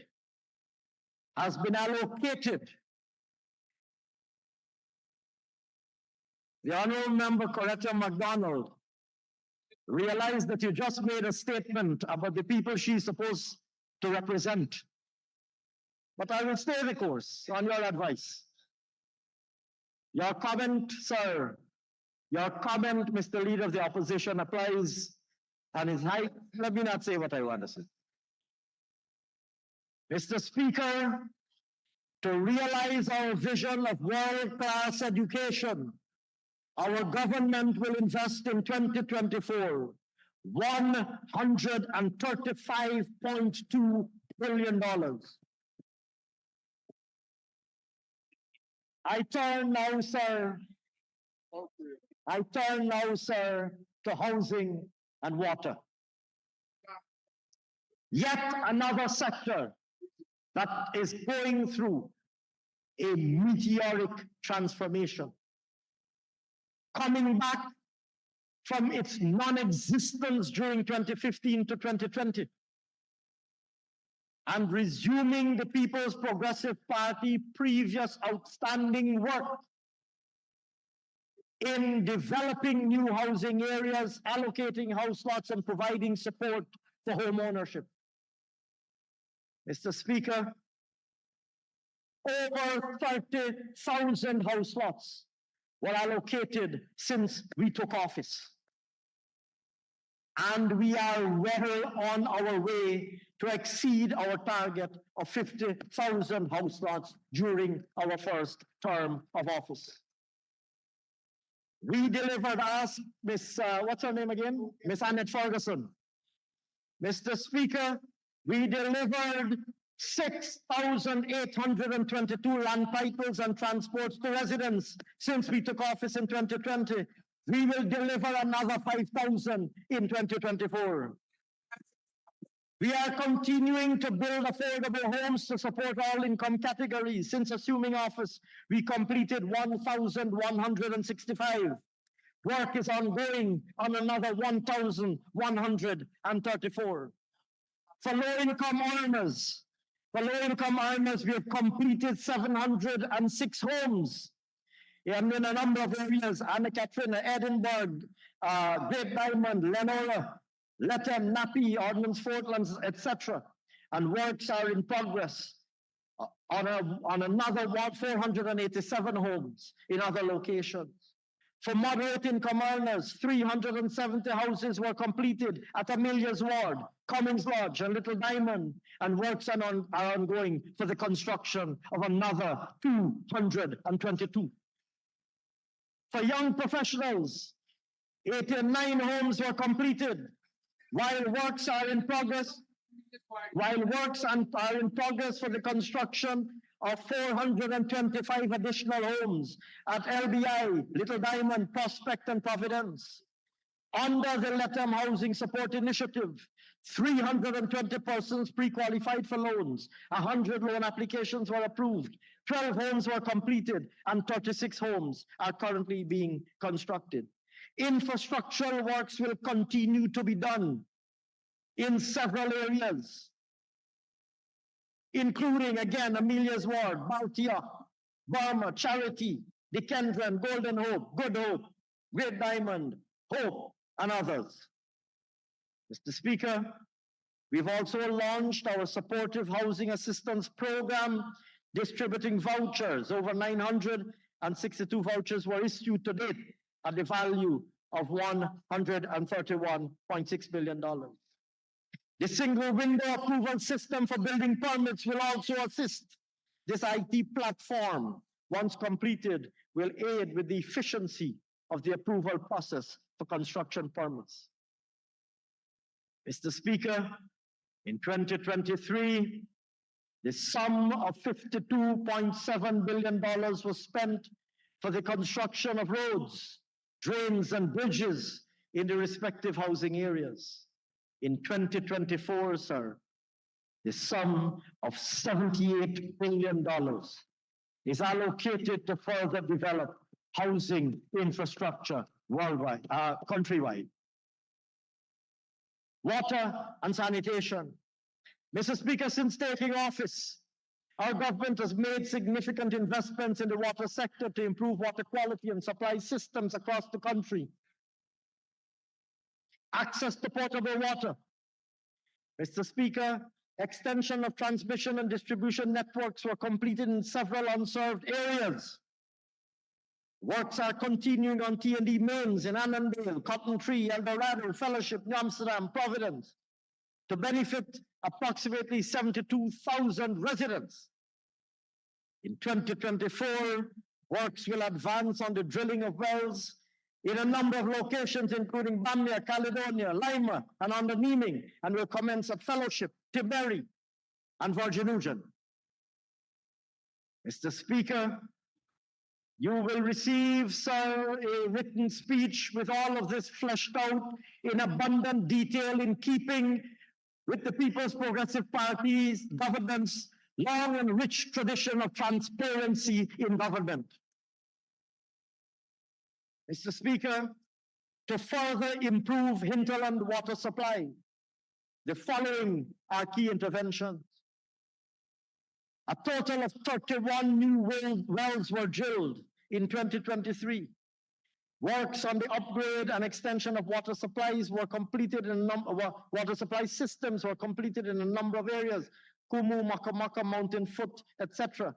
Works are ongoing or progressing at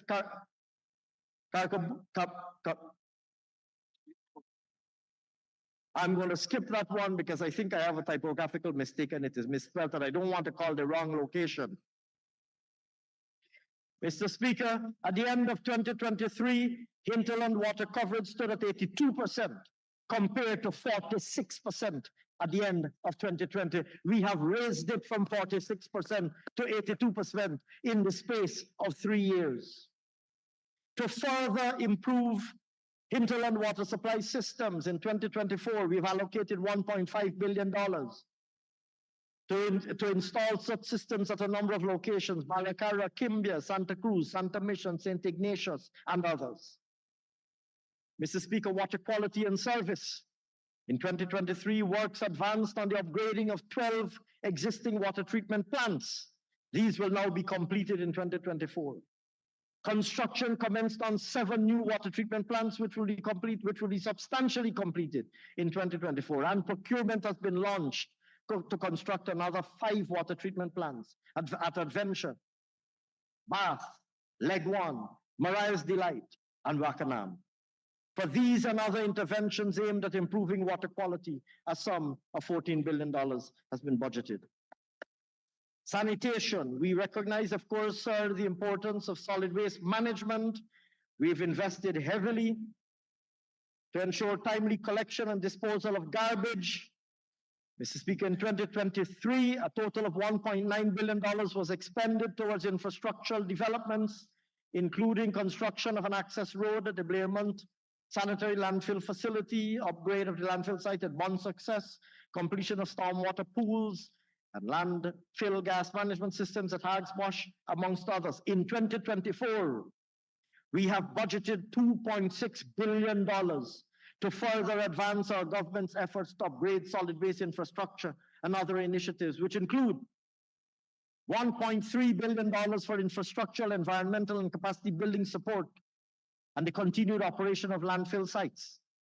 $572 million for the continued upgrade of the Hags Bosch site, including the completion of a semi-aerobic cell, upgrade of landfill sites at several areas, and the procurement of waste management equipment, including such equipment as tire shredder, water and air quality testing equipment, and stationary compactor bins.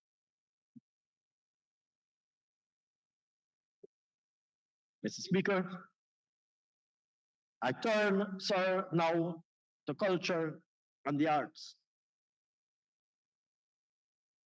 We believe, sir, that we must actively work to harness the collective energies of our people imbued with national pride in our rich and incomparable, natural, and beautifully diverse cultural heritage. Mr. Speaker, in that regard, the provision of adequate financial resources for the promotion of the arts, culture, and heritage, and the preservation of our monuments and historic sites is a commitment that guides this government's initiatives within this area. Mr. Speaker, 2023 saw major initiatives in our culture and in our culture and arts sector. We spent over $130 million on restoring major sites, monuments, forts, and historic buildings. We hosted at the CPL Cricket Carnival halftime show. Over 86 local artists had an opportunity to showcase their talents for the world to see. A number of persons benefited from cultural and creative industries grants, 30 persons in 2023, another 30 in 2024. We held cultural camps across all of our regions where 400 young people were exposed to techniques in music, etc. Mr. Speaker, in 2024, we have budgeted $2.7 billion for the continuous development of culture and arts, including provision for a new art gallery and museum, outfitting of community spaces for cultural performances, and continuing the ongoing initiatives mentioned earlier. Of this amount, sir, a sum of $100 million has been budgeted to support activities associated with the observance of the International Decade for People of African Descent. Sport. Mr. Speaker, like in so many other sectors, our sports infrastructure, which is so critical to our young people, is undergoing its sharpest and greatest transformation in the history of our country. More is being invested to ensure that our citizens, and in particular our young people, have access to world-class sporting facilities. Mr. Speaker, some of the main initiatives in this sector include under strategic partnerships with international and corporate partners. We are constructing 2 major international stadiums at Palmyra in Region 6 and at Crane in Region 3. Work has already commenced at Palmyra. We have resurfaced the Leonora Track and Field Center, completed synthetic track in Region 10, while the synthetic track in Region 6 is expected to be completed in 2024. We have installed international standard floodlights at Anna Regina Multipurpose Facility, IFOT Community Ground, and synthetic tracks in Region 6 and 10, while installation at Bay Rock will be completed in 2024. We have also been upgrading grounds throughout the country, with $1.2 billion already expended on over 250 grounds across the 10 regions of Guyana. And in 2024, a further $1 billion has been allocated to continue this work on upgrading our grounds. Mr. Speaker, Budget 2024 allocates $4.6 billion for the advancement of sports in our country. I turn now, sir, to youth, our young people. They are, of course, the backbone of our country, the future, our future. We continue to place the highest level of emphasis on training, capacity building, creation of opportunities for our young men and women across every sector, whether it be education and the educational and skills training opportunities that we're providing our young people, and on which I've already elaborated extensively. But Mr. Speaker, on top of those initiatives, on top of the initiatives in education, in ICT, in tourism, in health, in human services and Indian affairs, Budget 2024 provides a sum of $1.1 billion to advance specific youth development initiatives nationwide. These include, sir, the continuation of the CET vet accredited training programs in areas such as carpentry, electrical installation, masonry and plumbing at the Georgetown Training College, the establishment of robotics hubs and training of trainers in robotics, the holding of the National Youth Science Fair and Exhibition, and importantly, sir, participation in the President's Youth Award Program. Mr. Speaker, in order to provide additional technical and vocational options for our youths, we will continue to upgrade such centers as the College and Training Center, Kurukuru Training Center, Georgetown Training Center, Vyman's Irvin Training Center, Smithfield Drop-In Center, amongst others. Children, Mr. Speaker, here again, in addition to the interventions that have already been outlined in the education sector, a number of other specific targeted interventions are planned and budgeted for in 2024. Mr. Speaker, we have provided a sum of $1.4 billion in 2024 to pursue such ongoing and new initiatives as the following: the creation of safe spaces and better care facilities for the children of working parents through the construction of day and night care centers in regions 3 and 4, and the rehabilitation and upgrade of the Sophia Care Center and the Mahaika Children's Home. A sum of $287 million is budgeted for those interventions. We are developing, upgrading, and licensing childcare facilities to operate within approved standards. In that regard, 308 daycare facilities were licensed, and in 2023, and in 2024, an additional 123 facilities will be licensed. We are training women in early childhood development and in childcare, having already trained 253 and 922 in those two areas, respectively. We are providing childcare subsidies to the most vulnerable, benefiting 460 children. In 2024, we anticipate that this initiative will benefit another 700 children. In relation to the prevention of child abuse, we have intensified the Every Child Safe campaigns, which provided parental training and psychosocial and other social support for abused children. Senior citizens, sir. Mr. Speaker, I've already elaborated the investments we are making in such areas as the public health care system, which provides critical care to all our citizens, not least our elderly. Speaker, a number of specific interventions are being implemented. I will mention just some of these. We continue to pay the old age pension to some 73,000 pensioners, with the total pension payout amounting in 2023 to some $27.1 billion.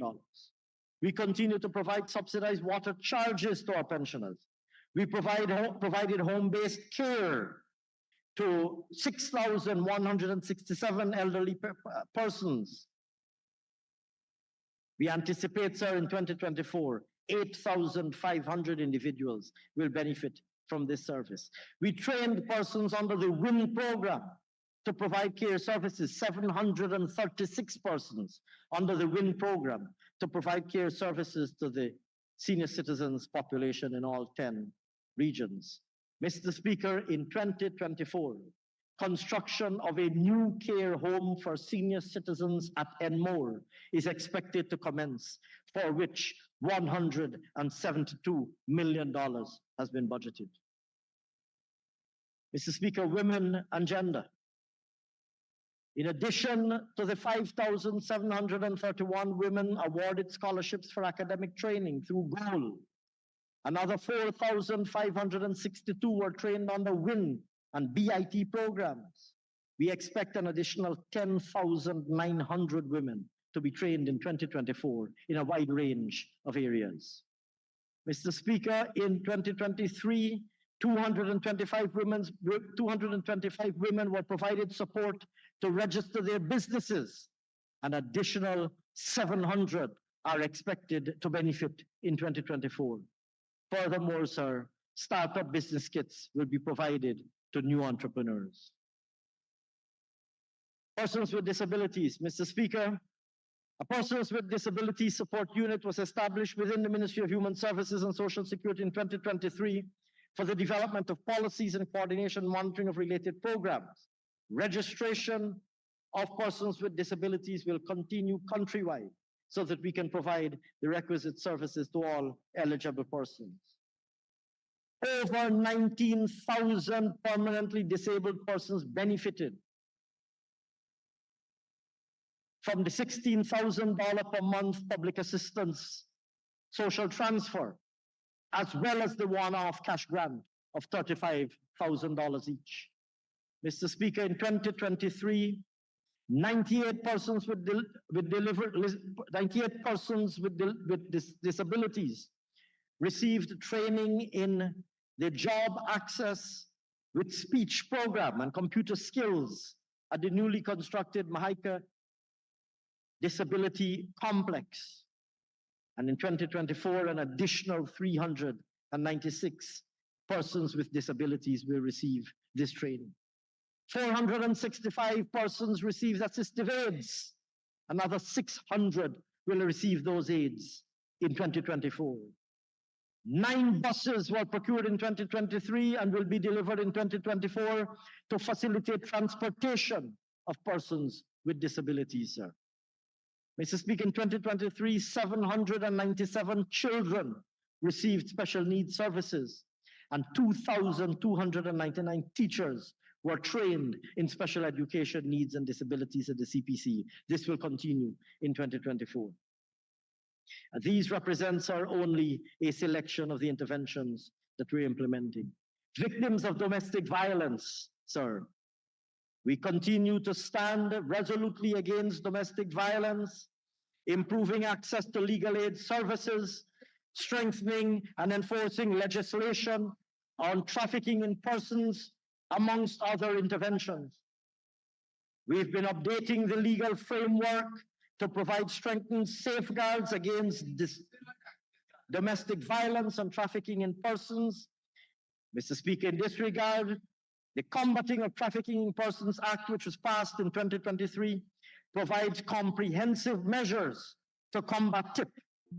A family violence bill and a protection from harassment bill have been drafted and will be placed for consideration on the legislative agenda. 2 domestic violence shelters were upgraded and expanded in regions 2 and 6. Over 10,500 persons were trained and sensitized on sexual offenses and domestic violence prevention, amongst other interventions, including, of course, our collaboration with non-governmental organizations. Notably, Mr. Speaker, Guyana maintained our Tier 1 ranking in the 2023 United States State Department Human Trafficking Report. Mr. Speaker, in 2023, government expended a sum of $38.2 billion to pursue initiative in human and social services. In 2024, a sum of $48.3 billion is budgeted to continue ongoing and new initiatives. Amerindian and hinterland development. Mr. Speaker, we remain unwavering in our commitment to our Amerindian brothers and sisters and to delivering development in every single community in our country, irrespective of how far away that may be or how isolated that community may be from the coastline. Mr. Speaker, in pursuit of some of these initiatives, in pursuit of these objectives, some of our principal interventions include supporting the governance structures, including the National Tushars Council. It will be recalled, sir, that we completed the NTC Secretariat building last year at a total cost. Last year, sir, at a total cost of $147.8 million. Sir, this beautiful edifice now provides the council with a suitable venue to convene and discuss key matters. We support the NTC in convening their annual conference and in providing close government engagement with the elected leaders of our Amerindian villages during their conference. Mr. Speaker, an amount of $100 million is provided in 2024 to support the hosting of the National Tushars Conference. Mr. Speaker, our Amerindian brothers and sisters, having spent 5 years from 2015 to 2020, languishing without a land titling program that had been abandoned, although the resources had already been mobilized under the original low carbon development strategy. Happily, sir, the land titling program financed under the Guyana Red Plus initiative and the original low carbon development strategy was resumed when we returned to office. Mr. Speaker, in 2023, this important and critical land titling program spent $111 million. And in 2024, we are projecting to spend $800 million. In pursuit of sustainable village economies, presidential grants,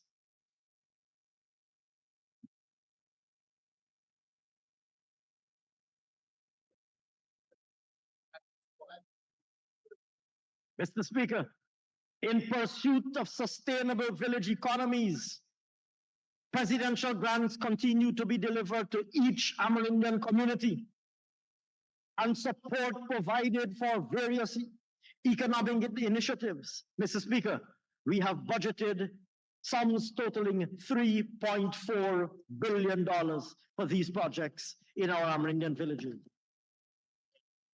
Direct employment and skills training opportunities are provided through the Community Service Officers, popularly known as the CSO program. It would be recalled, sir, that more than 1,000 CSOs were callously terminated by the APNU AFC. We restored the program immediately upon returning to office. In 2024, an amount of $1.2 billion is budgeted for this program, which is expected to benefit over 2,600 programs. Our bright young CSOs in our Amerindian villages. Mr. Speaker, under our low carbon development strategy, 15% of the proceeds of the sale of our carbon credits is earmarked for Amerindian villages, and in particular to finance their village sustainability plans developed by the villages, VSPs as they are abbreviated. Mr. Speaker, in 2023, support was provided for every single village to develop a VSP and to open its own bank account. An amounts totaling, Mr. Speaker, in 2023, amounts totaling $4.7 billion representing 15% of the carbon sales receipts to date, was transferred to bank accounts owned by these Amerindian villages. Owned and controlled. Mr. Speaker, in 2024, Mr. Speaker, a further amount of $2.7 billion is expected to be transferred from our carbon credit sales to our Amerindian villages. Mr. Speaker, in total, I hear the honourable member whose name I'm trying, my eyes are not as good as they used to be. Is that the honourable member? Usually I hear the name Kazak, but I'm not sure if that's his real name. But the honourable member who is called Kazak and whose name I must admit I don't know or recall, I hear him asking about more. And I'm interested to inquire, sir, how much was delivered to the Amerindian villages when he, sir, was entrusted with the task of delivering grants to communities that never received those grants?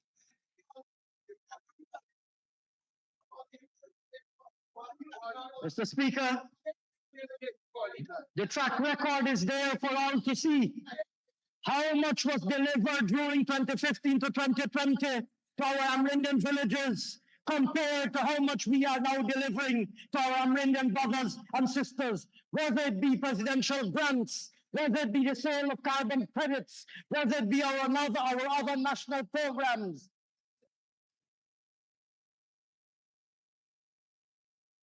Mr. Speaker,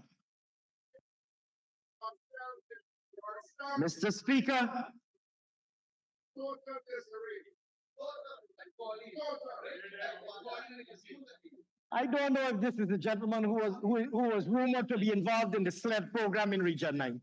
Is the same individual? Anyway, let's move on.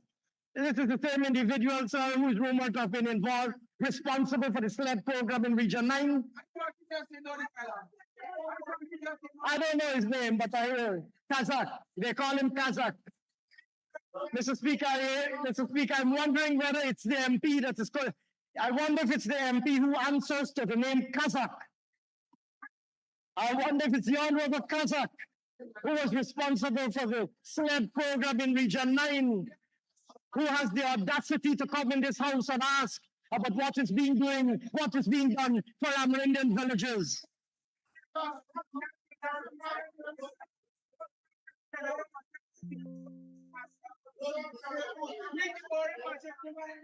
Mr. Speaker, in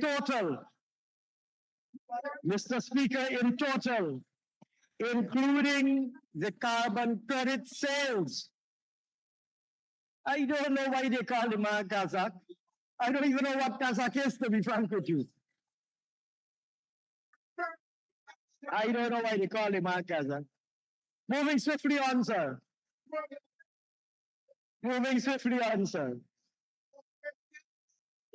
Mr. Speaker, must ask with Mr. Ramjatan about that night. You're smiling. Mr. Ramjatan, must tell them about the night. I see you smiling. That's what you think. Why you don't ask him privately?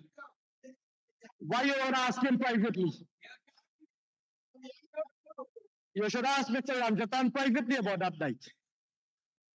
Moving on though. Mr. Ramjatan, I will move on. Mr. Speaker, in total, including the carbon credit sales just referred to, an amount of $9 billion is allocated for Amerindian development programs. I turn now, sir, to improved governance and institutional reforms. Mr. Speaker, this government's hallmark has been to consistently embrace democracy, constitutionality and the rule of law, transparency and accountability, inclusion and participation. We champion these principles within the context of a united people, one Guyana, and the oneness of our nation. Mr. Speaker, the National Coordinating Committee we have established the National Coordinating Committee with regards to the Inter-American Convention Against Corruption and the UN Convention Against Corruption, which is headed at a ministerial level and comprises 17 agencies. The committee reviews anti-corruption methodologies, laws, practices, and the conventions, and examines the recommendations to strengthen anti-corruption framework and practices. We have also established a national mechanism for reporting and follow-up on obligations under international conventions with respect to human rights and representation from 16 government agencies. Later this year, sir, we will launch an international certificate program on international human rights law, which will be conducted under a hybrid model. Mr. Speaker, developing mechanisms for collaboration between ministries and agencies, particularly those dealing with governance, human rights, and anti-corruption, will continue to be a primary focus.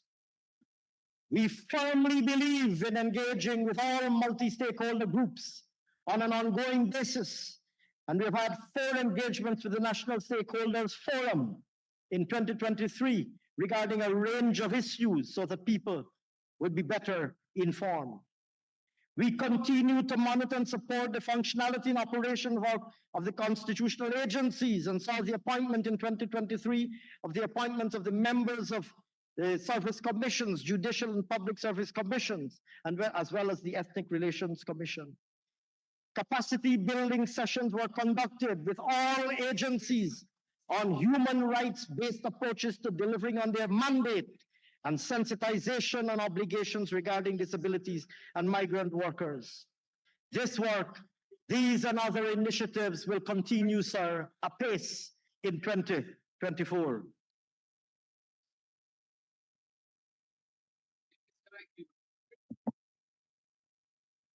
Mr. Speaker, justice sector strengthening. We continue to prioritize timely provision of justice for all Guyanese. In this regard, investments in this sector have targeted the modernization of the architecture of the state, legal architecture of the state, promoting better access to justice for all, constitutional and law reform. And to this end, sir, in 2023, we invested $5.3 billion for the strengthening of the sector. Budget 2024 allocates an additional $6.8 billion. Justice. Expanding and upgrading the physical infrastructure of the court system. Mr. Speaker, to facilitate and expand access to justice across Guyana, we completed construction and commissioned a new magistrates court and living quarters at Vigilance. Advanced work on magistrates courts and living quarters at Anna Regina, Cove and John, Friendship, Mabaruma, Maikoni, Madhya, Port Kaituma, and Timeri, as well as the extension of the Court of Appeal building in Kingston. In 2023, a sum of $1.3 billion was spent on these facilities. $1.7 billion is budgeted in 2024 to complete these works. Building on the Restorative Justice Act passed in late 2023, or is it 2022? 2023, I believe. 2023. We established the Restorative Justice Center in Region 4. We appointed key technical personnel and trained officials, including prominent persons from within the community, on the principles of restorative justice. The objective of this initiative is the reduction of recidivism through provision of rehabilitation of victims and offenders, and in turn ease over-reliance on custodial sentences. Mr. Speaker, to this end, $257.4 million was expended in 2023 A further 291 million is budgeted for these in 2024. Similarly, sir, improving technical capacity and promoting adequate human resources. An amendment to the Court of Appeal Act in 2023 now allows for not less than 5 and not more than 9 judges sitting in the Court of Appeal, compared to 2 and 5 previously. This intervention is aimed at having 2 sittings of the court sitting simultaneously or consecutively to reduce the backlog in cases. With the reconstitution of the JSC, government has already begun the process to fill critical vacancies in the judiciary, including justices of appeal, magistrates, and puisne judges. And advertisements have already gone out and are under consideration for the recruitment of new magistrates. In 2023, 32 special prosecutors were trained to prosecute cases in the magistrates' court on behalf of the state, thereby strengthening the prosecutorial arm of the justice system in regions 3, 4, 5, 6, and 10.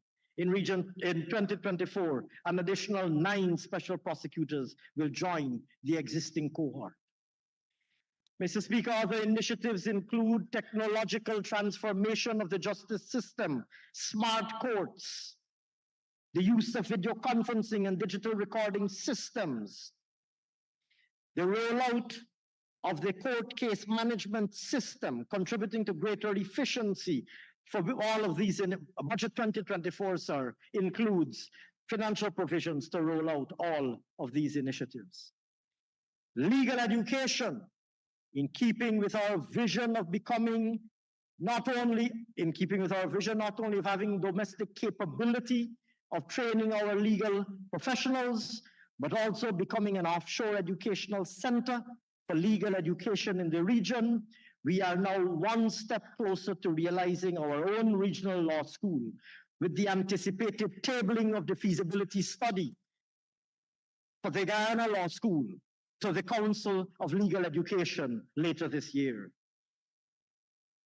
Before the CLE, quite unlike what was done by Mr. Nandalal's predecessor, who launched a beautiful building, I understand, without even having approached or obtained the approval of the CLE. I believe there were pictures in the newspapers. The building was even named. The building was even named after a distinguished jurist, Justice J.F. Haynes. The law school that never was.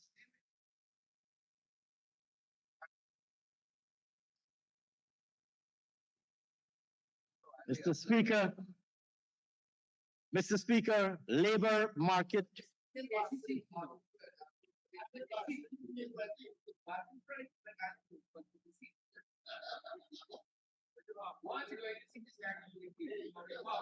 Not quite. Not quite. Mr. Speaker, labor, I can see, sir, that those on the opposite side of the House are thoroughly enjoying this presentation and are desirous of detaining me, so that I can extend it for longer.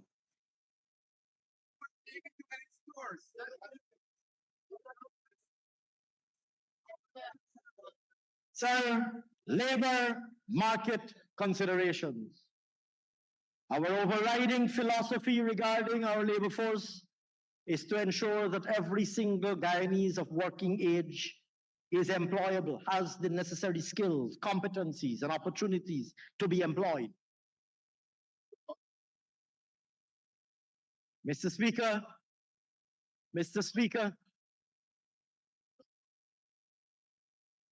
we approach this task. The reality, sir, is that there are a number of mismatches in our labor market. In some instances, sir, there are skills mismatches. The skills that are required by the employers in a particular area are oftentimes not necessarily the skills that are had or that are possessed by those who are looking for work in those areas. Sometimes, sir, there are geographic mismatches. The jobs are being created in one area and persons are looking for work in other areas. I believe, Mr. Speaker, you even addressed this matter at the last sitting in response to a question that was posed, having also yourself having served as a distinguished Minister of Labor. Mr. Speaker,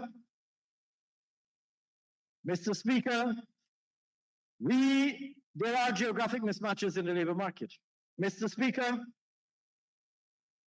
we will first ramp up training, whether it be through the Guyana Technical Training College or the National Tourism and Hospitality Institute, or our technical institutes throughout the length and breadth of our country. We will work with the private sector to better communicate to potential applicants the jobs that are available. A number of companies increasingly have been hosting job fairs, targeted job fairs, throughout the length and breadth of the country with tremendous success, including companies in the oil and gas sector. We will partner with the private sector to hold these job fairs. We will strengthen the labor market information system, developing a more integrated labor market information system, better communicating job opportunities as well as job applicants. Strengthening local government. Mr. Speaker, local governance forms a main pillar of a strong democracy. We will continue to provide support to all our municipalities and neighborhood democratic councils. Mr. Speaker, to support these objectives, we continue to provide direct cash assistance through subventions to our local democratic organs. In 2024, $1 billion, an amount of $1 billion is budgeted to be transferred as subventions. Mr. Speaker, in support of upgrading, we are providing it again last year because we're not like the AP and UAFC, provide it with one hand and take it back like the other. Tell the people that you're cutting taxes and then you put on back 100 more taxes. The AP and UAFC is puzzled by the fact that we put in back the same thing like last year because they're more accustomed to giving something and then taking it back with the other hand. That's the modus operandi of the AP and UAFC. So they're confused when you give and continue to give. They're confused when you give and continue to give because all they know is give with one hand and take back with another.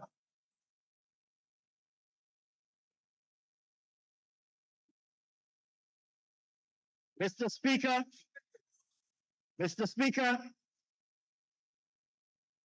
in support of upgrading community infrastructure, and in particular, community markets, which are often the center of community economic life, $417 million was expended last year to advance works and rehabilitate 5 community markets. Charity, we have started work at locations like Charity, Hydroni, Lenora, etc.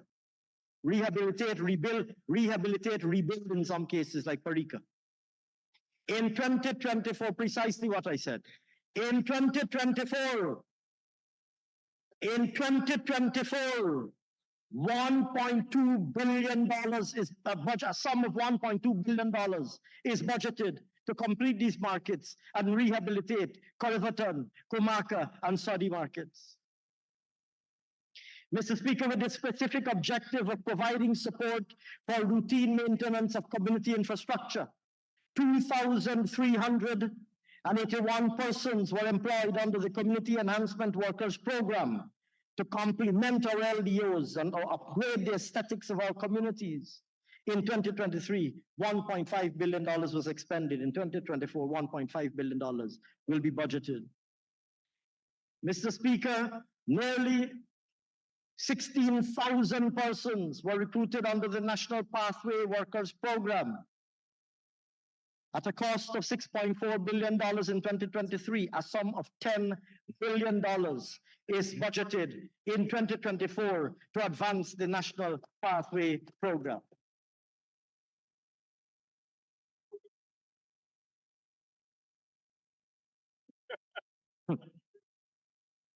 Financial sector reforms.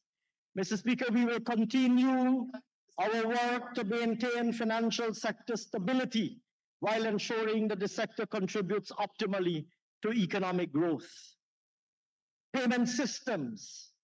Building on the enhancements already made to the national payment systems, we'll be moving ahead this year with an instant payment system to further support and enhance our current payment and settlement infrastructure, which includes the RTGS, real-time gross settlement system, as well as the Central Securities Depository, better enabling electronic settlement of transactions. Revenue management.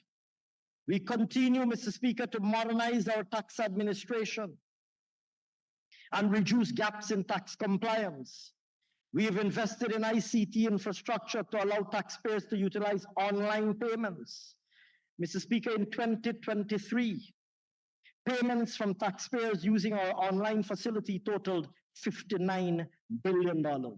And 33,000 persons filed their tax returns for various tax types using the e-filing platform, the deployment of digital solutions in government.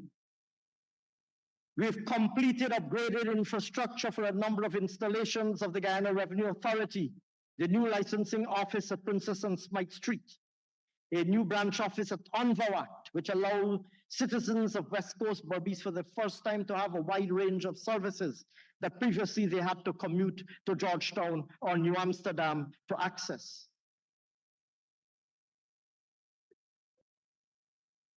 I've referred previously, Mr. Speaker, to the development of the electronic window system. Digital solutions in government, more broadly, beyond tax administration. Mr. Speaker, we will be undertaking a structured digitalization master plan that will allow 70 processes to be digitalized in a phased manner. The implementation of the National eID project, Electronic ID project, which began in March 2023. The implementation of Safe Country and extension of Safe City. Safe Road Intelligence System to improve road safety and reduce accidents. The rollout of telemedicine in the health sector. The development of an electronic medical record system.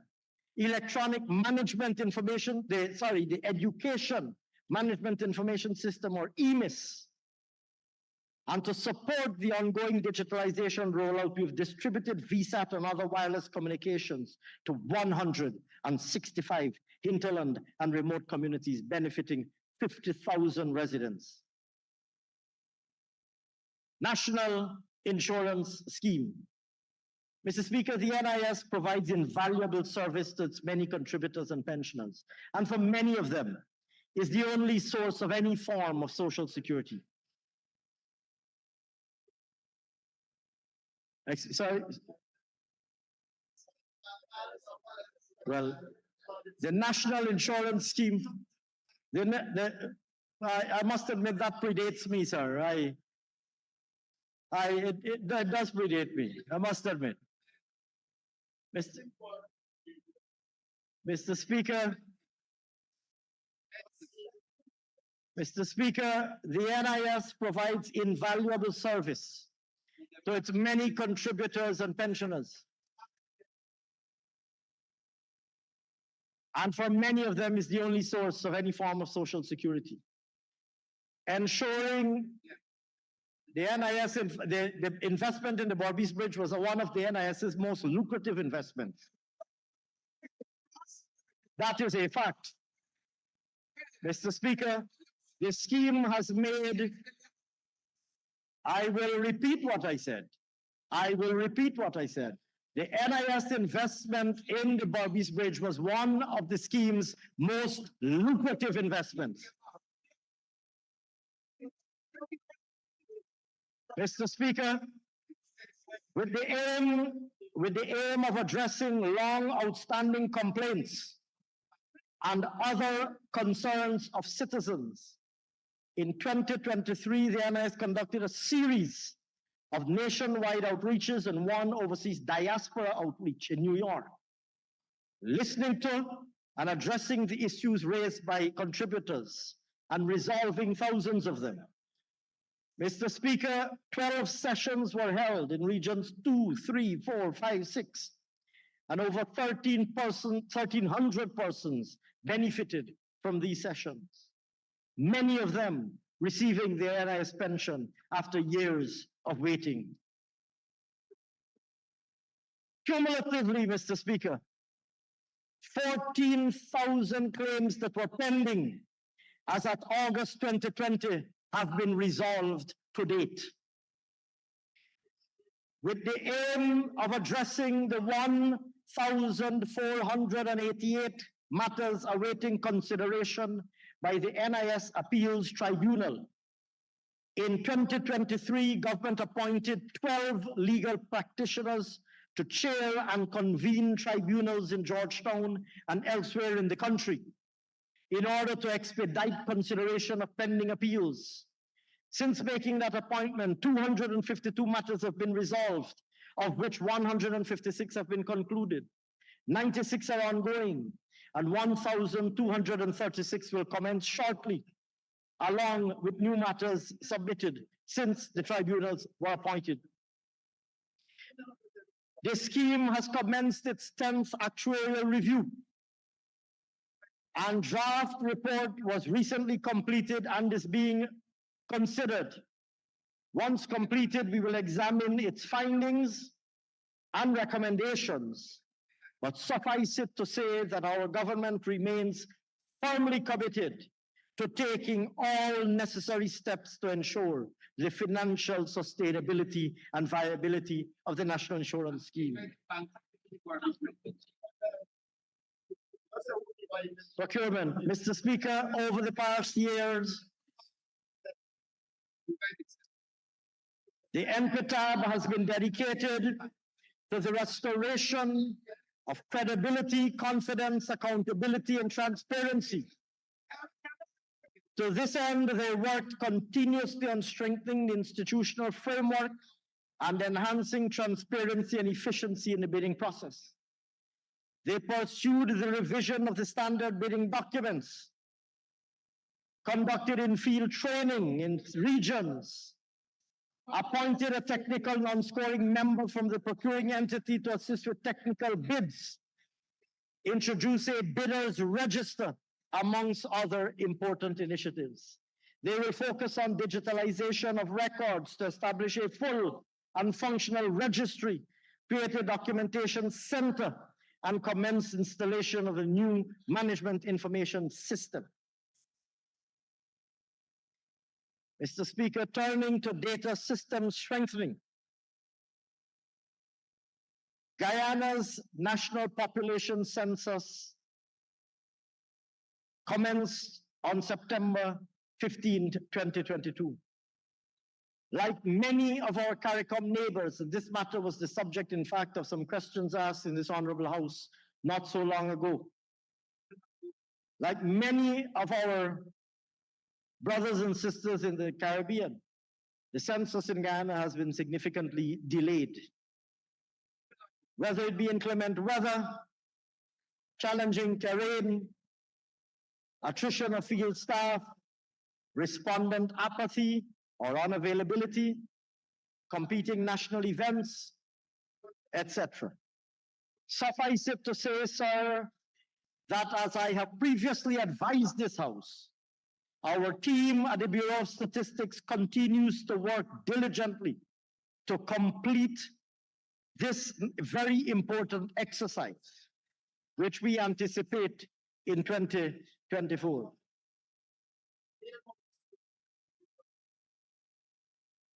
Foreign relations and the diaspora. Foreign relations. Mr. Speaker, the preservation of Guyana's sovereignty and territorial integrity remains paramount, and our government will remain vigilant in the diplomatic defense of our patrimony. We were all consumed by the actions of Venezuela in recent months, and their decision in September 2023 to conduct and their subsequent conduct in December 2023 of a referendum that was openly defiant of the ongoing process at the ICJ. Mr. Speaker, this proposal caused us, as I mentioned earlier, to apply to the ICJ We obtained provisional measures. We obtained the joint declaration of Argyle for dialogue and peace between Guyana and Venezuela. And I wish, sir, to reiterate that we remain firmly committed, that the ICJ, I said it, sir, in my introduction, and I'm repeating it now in the relevant section of my report. We remain firm, sir, that the ICJ is the path to a final and peaceful settlement, and we will continue to adhere to the rule of international law. Mr. Speaker, on the 1st of January, we proudly took up our seat as a non-permanent member of the United Nations Security Council for the period 2024 to 2025. Mr. Speaker, this year in February, we will be assuming the chairmanship of the Caribbean Community. His Excellency, the President, will be assuming the chairmanship. And we will be hosting in February, sir. He will be hosting, sir, the 46th regular meeting of CARICOM heads of government right here in Georgetown. We will host, sir. No, sir, but with deference to the importance that we attach to the regional project and the regional enterprise, we consider it mention-worthy, the fact that Guyana this year will be hosting CARICOM heads. We will also be hosting the 38th FAO Regional Conference. We will also be hosting the IDB's Caribbean Governors pre-AGM. We will also be hosting the Caribbean Development Bank's meeting of contributors to the bank's SDF, Special Development Fund. The point, sir, is that 2024 will be a very busy year for our international and regional relations front. Mr. Speaker, we've been able on the diaspora, in relation to the diaspora, sir, we've maintained a close engagement with the diaspora, conducting several outreaches, webinars, conferences, and other programs, including to areas that previously were underserved and unserved, including areas like the Middle East. Mr.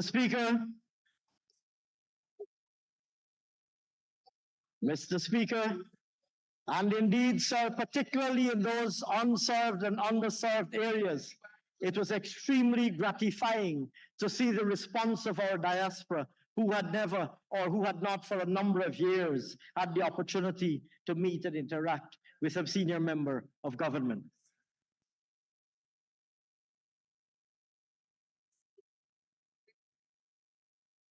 Mr. Speaker, public safety and security.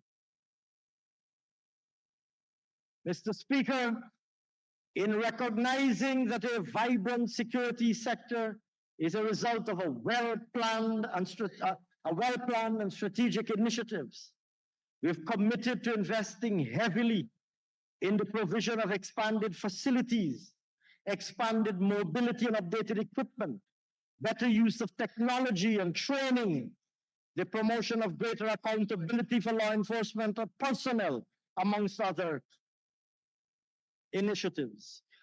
Mr. Speaker, in 2023, a sum of $72.6 billion was expended by the sector.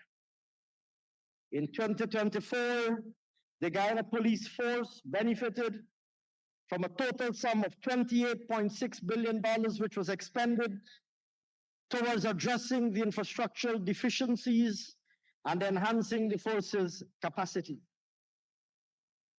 Mr. Speaker, we expended a sum of, in 2023, a sum of $2.9 billion to upgrade and expand infrastructure at locations countrywide, including Baramita, Denamsel, Etringbang, Imbaimadai, Karasabay, Rose Hall, Tushan. We established command centers in regions 2, 3, 5, and 6, and 10. We commenced and works are continuing on police stations at Anai, Ikiriku, Letem, Maka, Monkey Mountain, and others.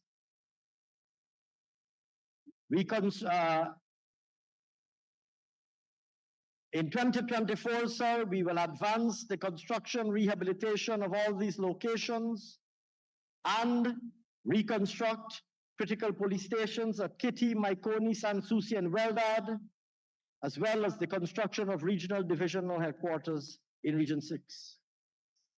Mr. Speaker, notably, the force's infrastructure will be transformed as we commence the construction of the state-of-the-art 12-story brick dam police station. To this end, sir, $5.4 billion is earmarked to advance infrastructural works in 2024. Transport fleet, to further complement the transport fleet, we have budgeted $1 billion to expand the force's land and water fleet with the purchase of additional vehicles, boats, and engines to augment those that were purchased last year. We have budgeted $152.1 million for community policing. We are rolling out the use of technology, including, sir, a budgetary allocation of $2 billion to further roll out the Safe Country initiative to improve national courage, particularly in the heavily populated areas on our coast. Training, sir. We plan, sir, to further improve the forensic and investigative capabilities by conducting training both locally and regionally, with an amount of $250 million budgeted for police training. We will also partner with strategic institutions like the New York Police Department and the RCMP of Canada in advancing major training reform initiatives. Mr. Speaker, a total of $30.3 billion has been allocated to the Guyana Police Force in 2024. The Guyana Prison Service, in pursuit of its strategic plan, is moving to consolidate its correctional facility at Lusiknan with satellite facilities at New Amsterdam, Mazaruni, and possibly Timeri.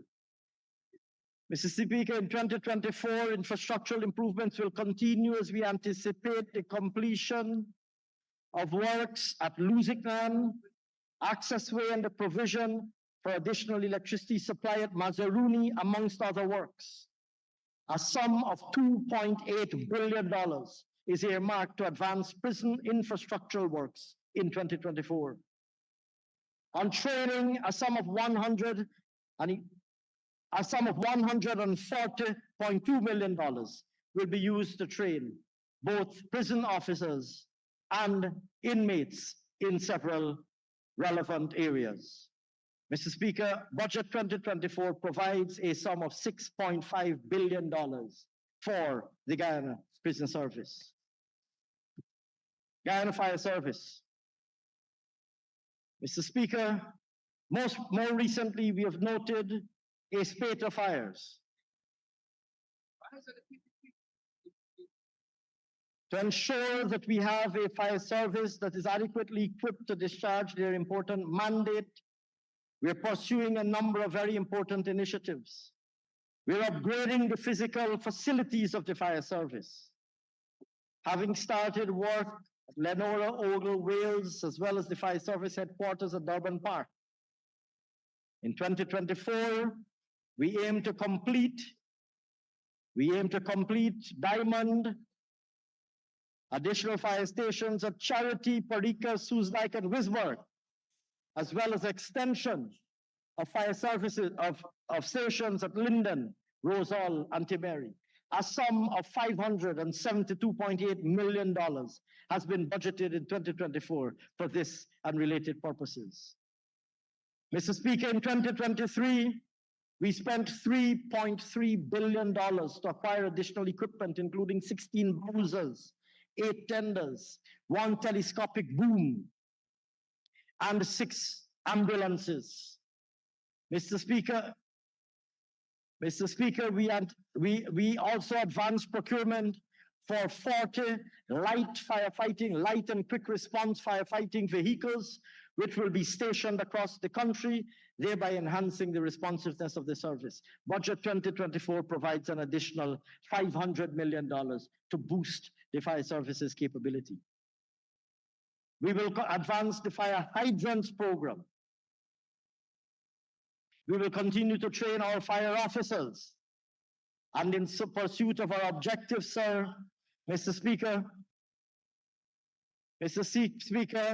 for the security sector as a whole, we have allocated a total of $90.6 billion in budget 2024.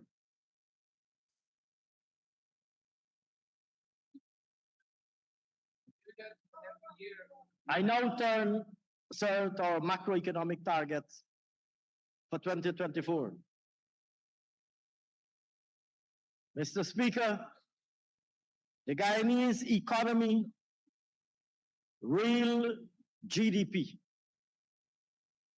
The Guyanese economy is set to expand at an even faster pace in 2024. And the real economy is projected to expand at a rate of 34.3%. Once realized, this will represent the 5th consecutive year in which our economy will be growing at more than 20%. And it will result in Guyana growing at an annual average of 38.8% over that 5-year period.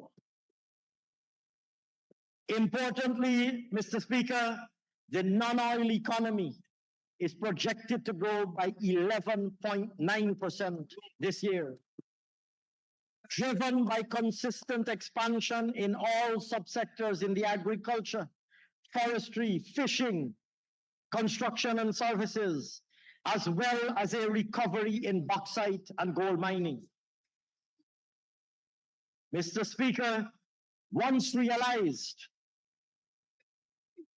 the non-oil economy will have recorded 4 years of consecutive growth at an average growth rate of 9.9% annually since its 7.3% contraction in 2020. Agriculture, forestry, and fishing.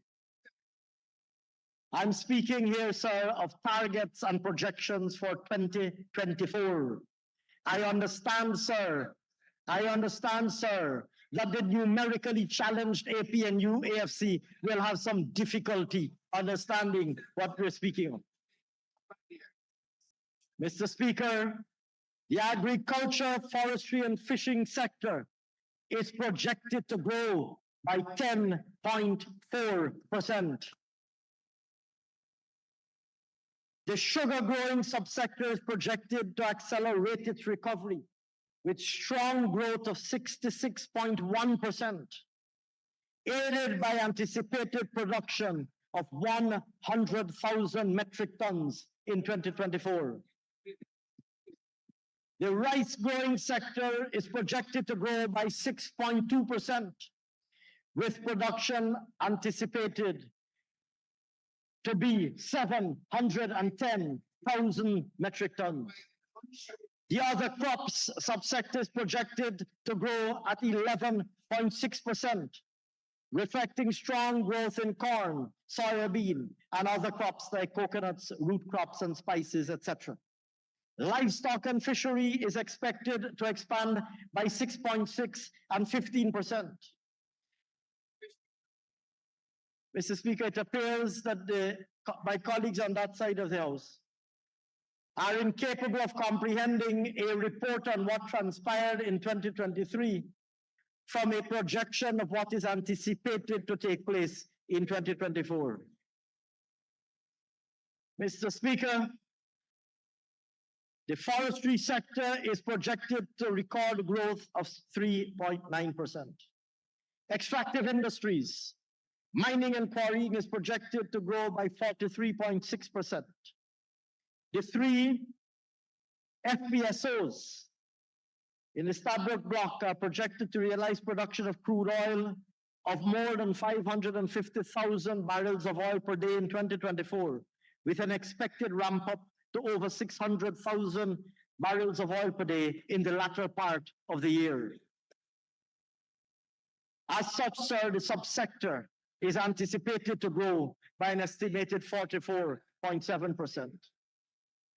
The other mining and quarrying subsector, comprising sand, stone, diamonds, and manganese, is anticipated to continue its momentum in 2024 with projected growth of 19.3%. Mr. Speaker, the gold and bauxite mining subsectors are expected to reverse their contractions in 2023 and grow by 15.7% and 57.2% respectively. Gold is anticipated to recover, supported by higher declarations from the large operators as well as the small and medium scale operators. While bauxite is expected to record higher production from both operators, particularly given the investments made in the sector, and in particular in Linden in connection with the MAS project to which I referred earlier. The manufacturing sector is projected to grow by 16%. Construction is projected to grow by 23.4%. The services sector is projected to grow by 6.9%, with notable expansions on the wholesale and retail trade, administrative and support services, information and communications, and transport and storage. Monetary policy and inflation. Mr. Speaker, monetary policy in 2024 will remain focused on containing prices and maintaining stable exchange rates. This will be done in an environment that encourages continued and sustained growth in private sector credit and economic activity. Inflation is projected to accelerate slightly to 2.5%, reflecting mostly global developments as domestic production is ramped up to meet the growing demand pressures. On the balance of payments, sir, the overall balance of payments is expected to record a surplus of $120 million in 2024, largely attributed to an anticipated expansion of the current account surplus. The current account is anticipated to register a higher surplus of $7.853 billion. Mr. Speaker, the capital account is forecasted to record a higher deficit of $7.7 billion, largely due to an anticipated moderation of FDI inflows, given that we do not expect a new FPSO to be deployed in 2024, as one was deployed in 2023, hence the comparison between the 2024 and 2023 numbers. Targets for the non-financial public sector. Central government operations. Mr. Speaker, the current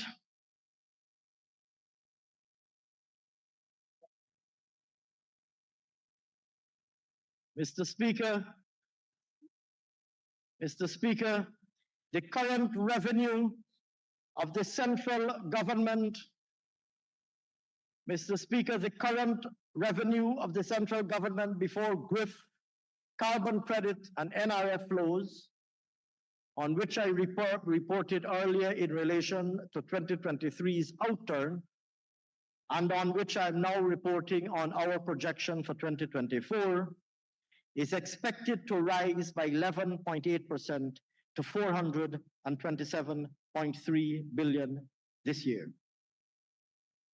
Tax revenues will make up $408.5 billion, or 95.6% of this total. Internal revenue collection is anticipated to grow to $258.1 billion, or 33.1% above the level last year. Mr. Speaker, central government overall spending is projected to increase by 39.4% in 2024. This is largely as a result of continued expansion of the PSIP, supporting government's accelerated development agenda in and across all of the sectors to which I would have alluded earlier. As discussed, major PSIP investments include projects in the health, education, infrastructure, security, and other sectors. Mr. Speaker, the PSIP is projected to grow by 57.9% this year to $666.2 billion, while non-interest current expenditure is expected to grow by 17.5% to reach $434.8 billion. Mr. Speaker, against this background, the overall deficit after grants to the central government is projected at $395.9 billion, or 8.5% of GDP.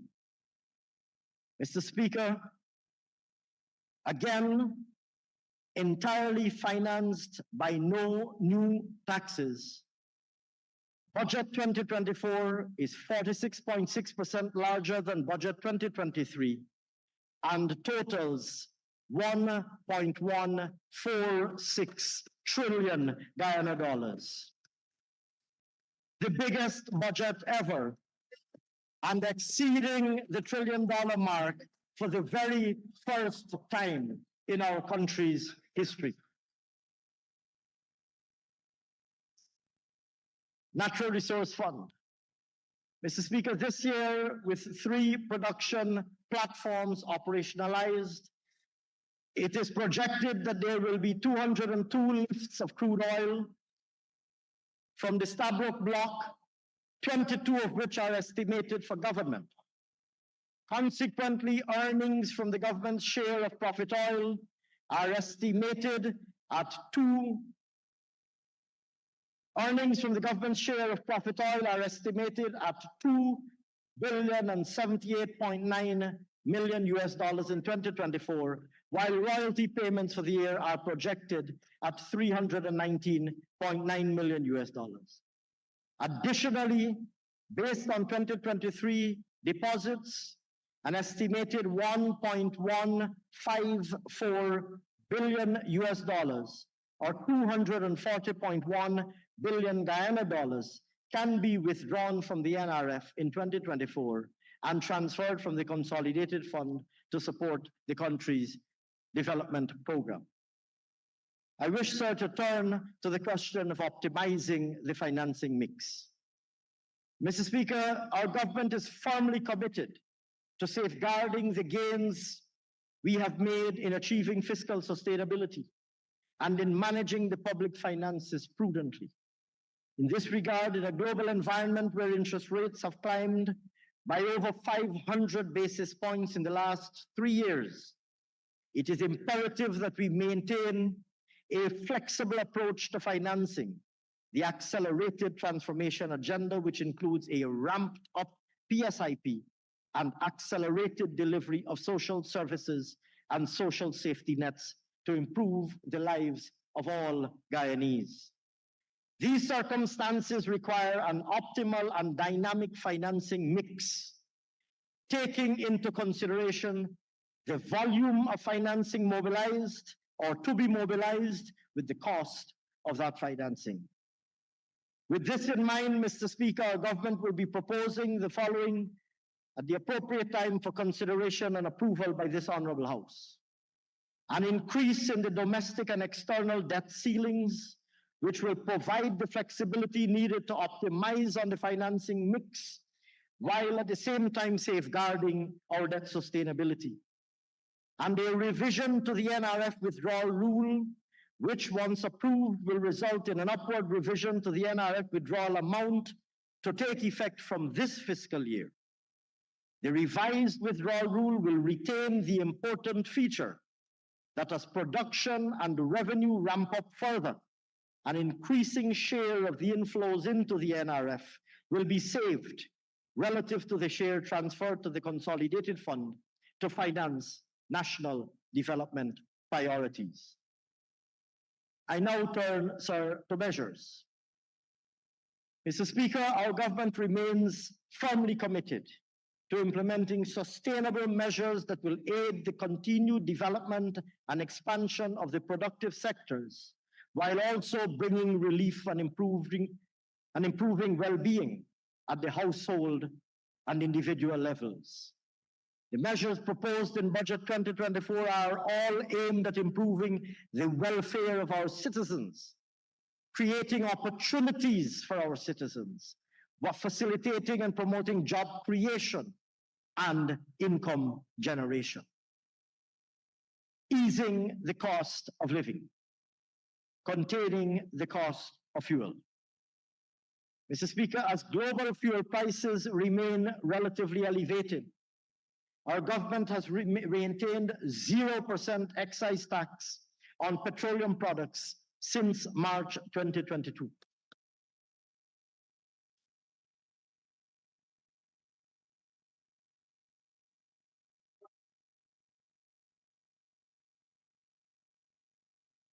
As world market fuel prices remain volatile, we remain responsive to absorbing the impact of elevated fuel prices as a means of mitigating the transfer of higher fuel costs to the Guyanese people and to the Guyanese productive